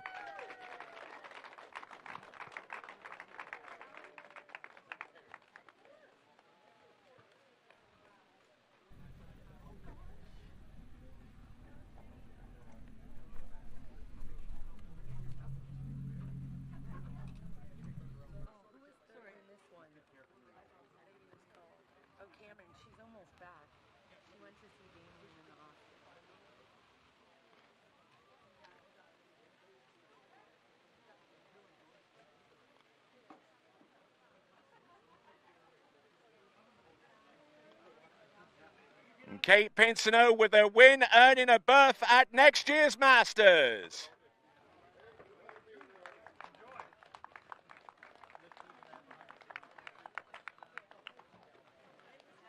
And when you get ahead, you get a hat.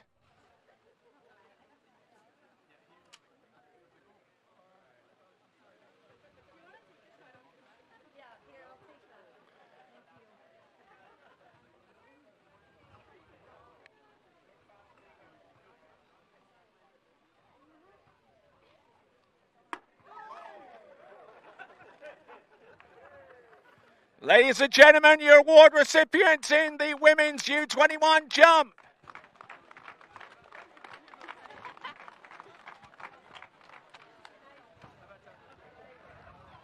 All right then, folks, we now move on to the under-21 men's.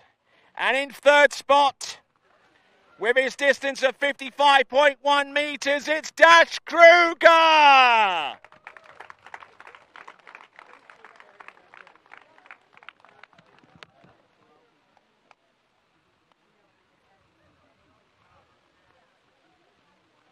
And ladies and gentlemen, this is an absolute rare occurrence, a two-jump jump-off to determine the championship. In runner-up spot with a 58.1 meter jump, Samson Clooney.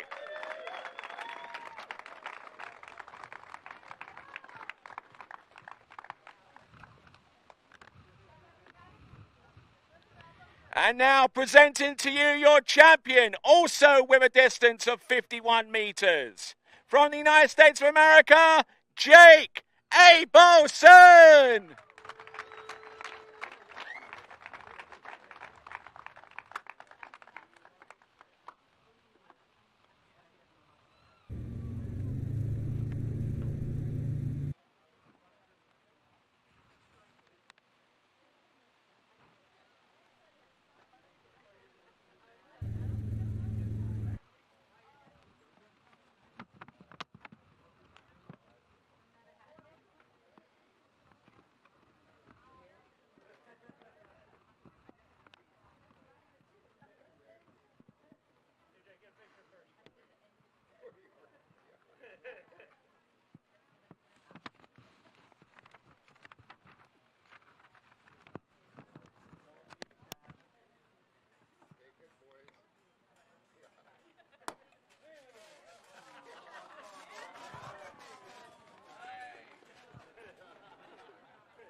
Ladies and gentlemen, your award recipients in the U21 men's jump. And now, ladies and gentlemen, we move swiftly on to the U21 women's overall. In third place, Zali Reeves of Australia.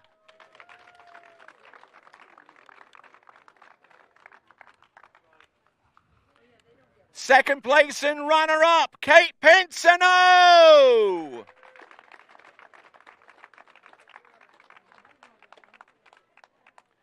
And your winner in the U21 women's overall, Lexi Abelson.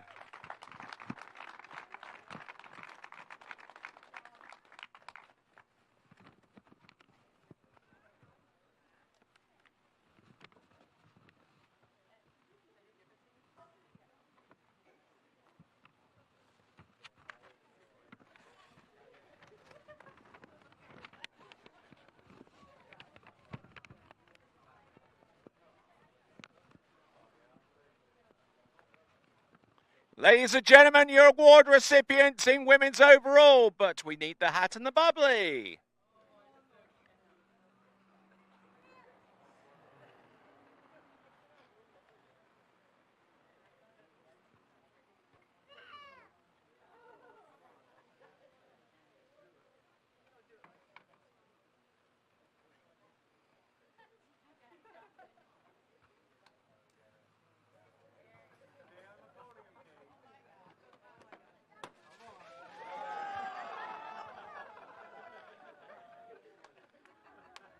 Ladies and gentlemen, your award recipients in women's overall, U21.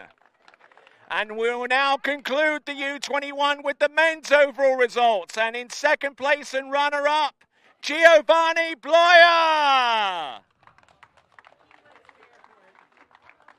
Which means that our men's overall winner from the United States of America, Jake Abelson.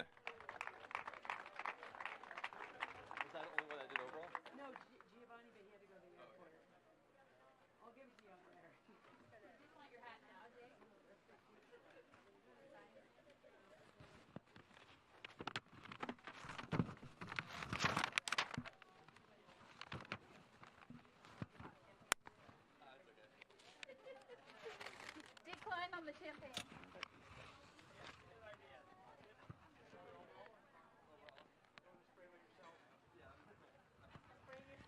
Ladies and gentlemen, U21 men's overall. And let's give it up one more time for all of our competitors in the U21.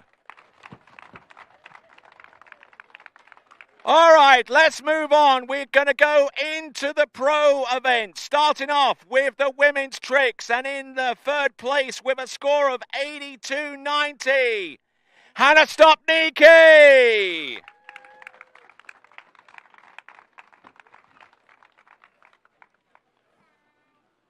And now presenting to you second place and runner-up with 10,460, Neely Ross.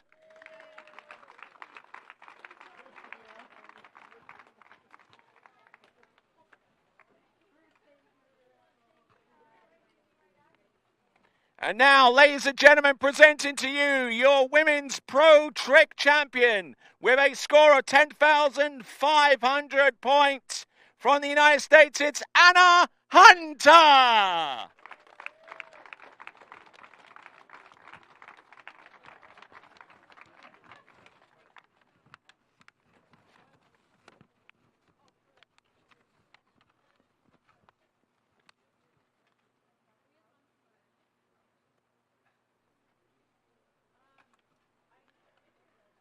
And by winning, Anna Hunter punches a ticket to next year's Masters.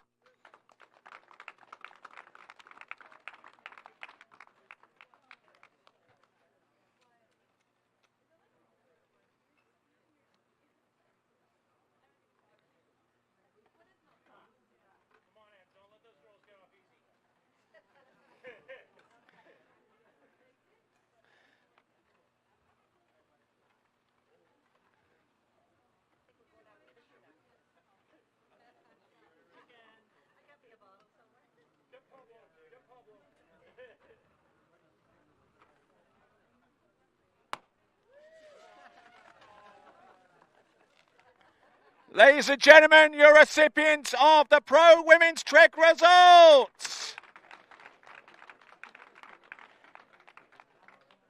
And now let's continue on to the Pro Men's Trick results. This is your top three, starting off with third place with 12,210 points from Chile, Martin Labra.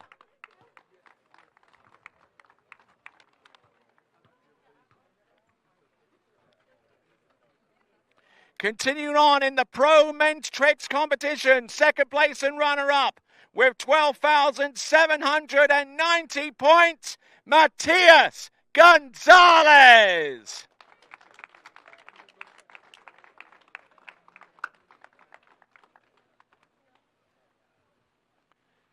And now presented to you, winner and champion in the Pro Men's Tricks here at the Rocky Mountain Pro-Am, with a score of 12,820 points from the United States, Jake Abelson.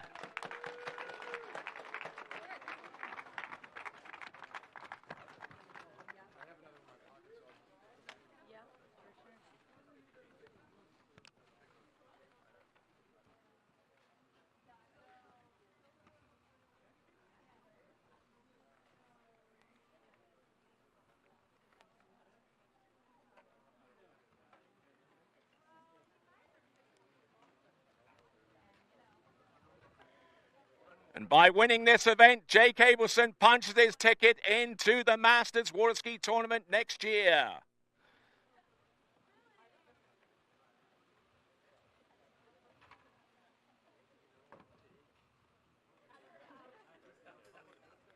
Watch out, you two. He's getting good at this.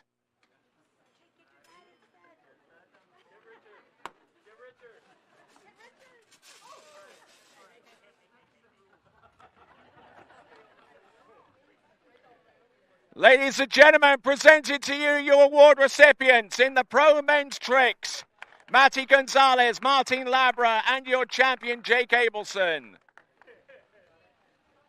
All right, we now move on to slalom in the Pro Division, with a score of 3 at 10.75 meters for third spot from the United States of America, Ali Garcia.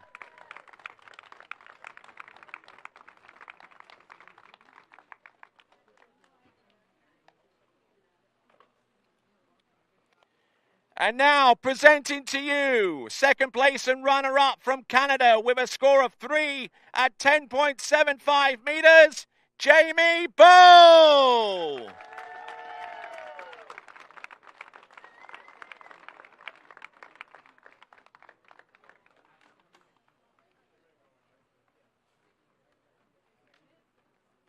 And now, ladies and gentlemen, presenting to you your champion with a score of 1.5 at 10.25 meters, none other than Regina Jaquez.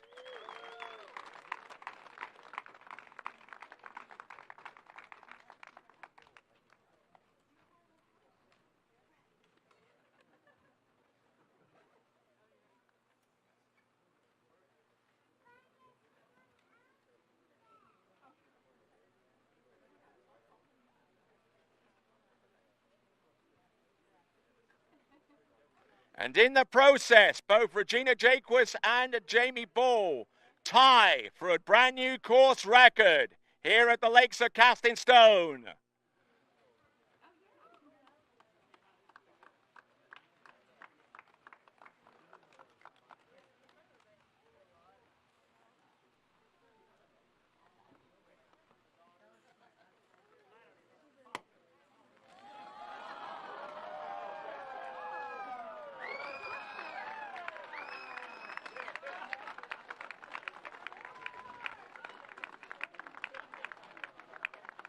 Ladies and gentlemen, your award recipients, Ali Garcia, Jamie Bull, and your champion, Regina Jaquez.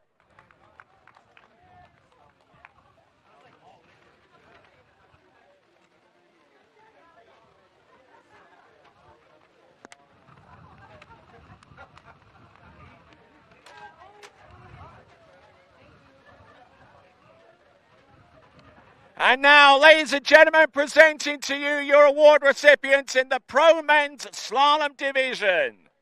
In third spot with a score of 2 at 10.25 meters, it's Cole McCormick.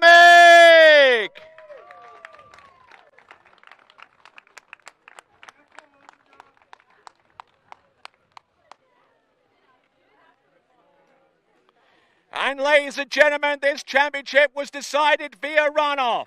And in the runner-up spot with 3 at 10.25 meters, Charlie Ross.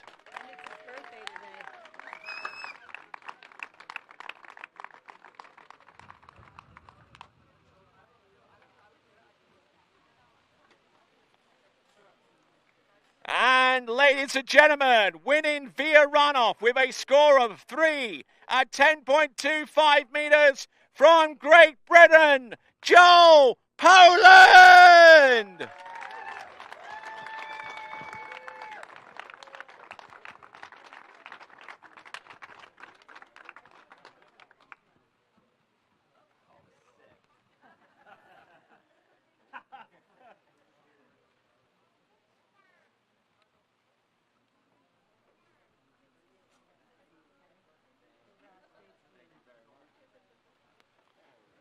And by winning, Joel Poland punches his ticket into the same event at the Masters coming up next year.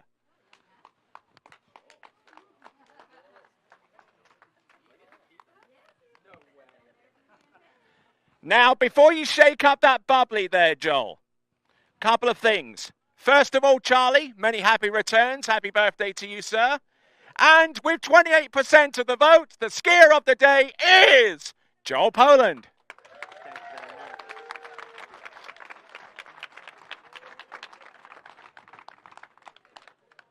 Now you can do the bubbly stuff.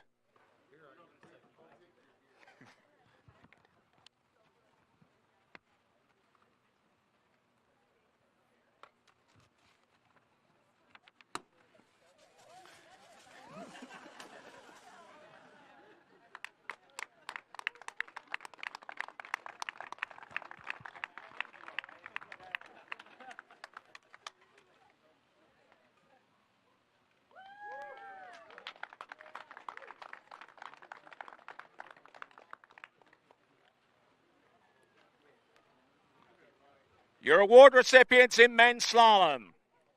Ladies and gentlemen, we go on to the pro women jump results. In third spot with a jump distance of 47.1 meters.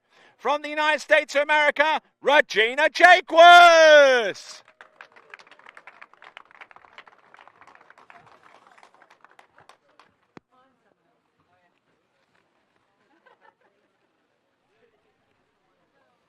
Ladies and gentlemen, presenting to you second place and runner-up with a jump distance of 47.9 meters. From the United States of America, Kennedy Hansen.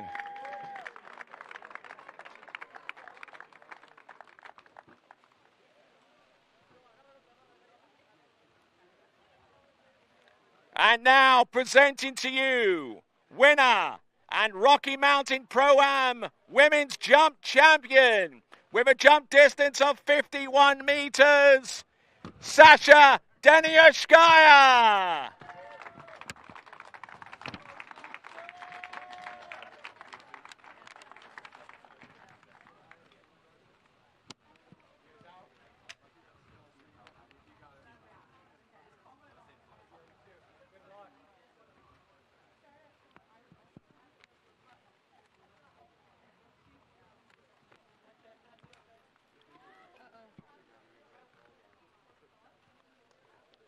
Sasha Deniushkaya punching her ticket into this same event at the US Masters next season.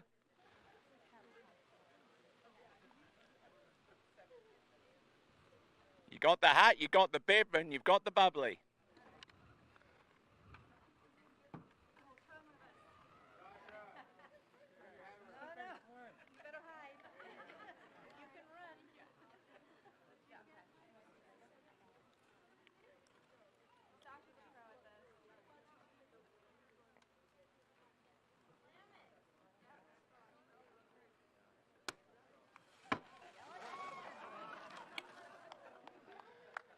Ladies and gentlemen, your award recipients, Regina Jaquith, Kennedy Hansen, and your champion, Sasha Deniushkaya. And now we come down to our final award, the Pro Men's Jump. And this is how the top three shaped out. With a jump distance of 61 meters or 200 feet, your third place is Jake Abelson.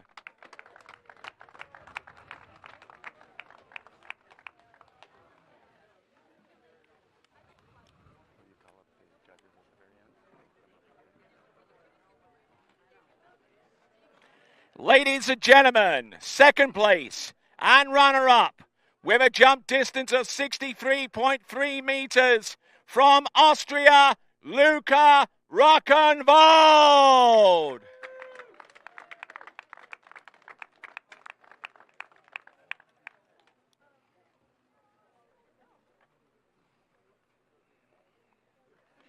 And now, ladies and gentlemen, winner and champion of the Rocky Mountain Pro Jump Contest with a jump distance of 64.4 meters or 211 feet from Great Britain, Joel Poland.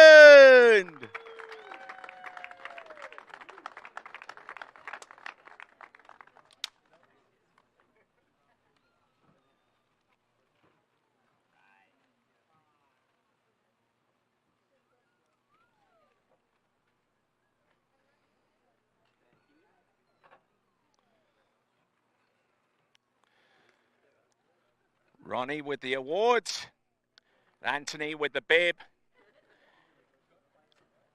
and Krista with the bubbly and the hat.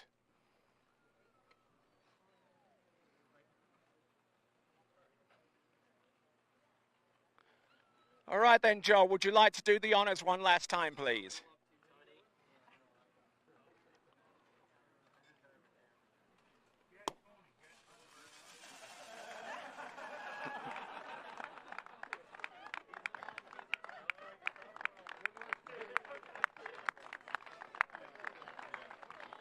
Ladies and gentlemen, your award recipients in the men's pro jump, Jake Abelson, Luca Rockenwald, and Joel Poland. Now, before we all leave and go our separate ways, I'd like to call upon our officials to make their way towards the stand here. The officials led in this competition by Chief Judge Kerry Lee.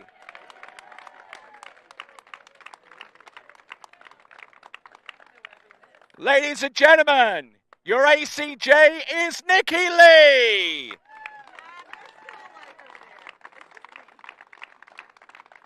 And your scorer is Christy Kingsmill.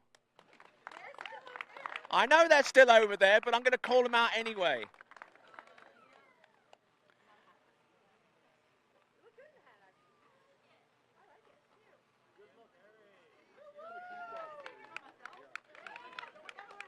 We'd like to thank the officials as well. We'd like to thank, in particular, the drivers. So, step right up, Russ Dixon. He's our chief driver. And I'd also like to invite Scott Ellis and Becky Lathrop. Scott Ellis and Becky Lathrop, our remaining two drivers. Come on, Becky, come on down.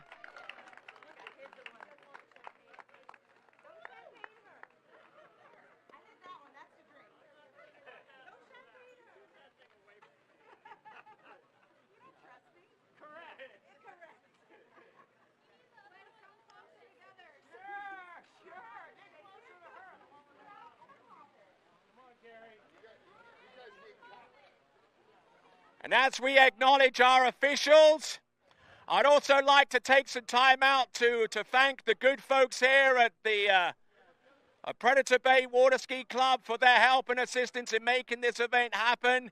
In particular, let's give a big round of applause, please, for Dan and Suzanne Velsic.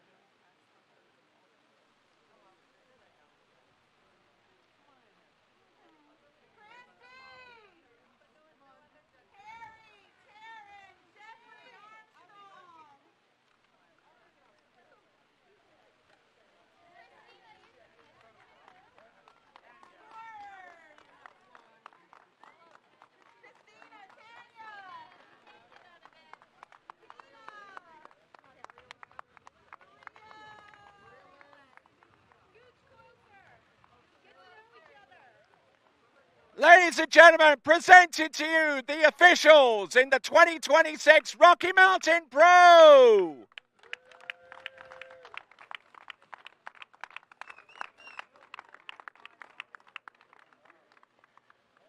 All right then, ladies and gentlemen, that concludes the award presentation and the acknowledgement of our good folks here. Also like to thank all of the associated sponsors for this event. They're up there on the banner. My name is Tony Lightfoot, and I'll tell you that our next broadcast event on TWBC is the U.S. National Water Ski Championships, coming to you in about 10 days' time. But on the behalf of everyone here at TWBC, I'm Tony Lightfoot, and as always, it is ciao for now!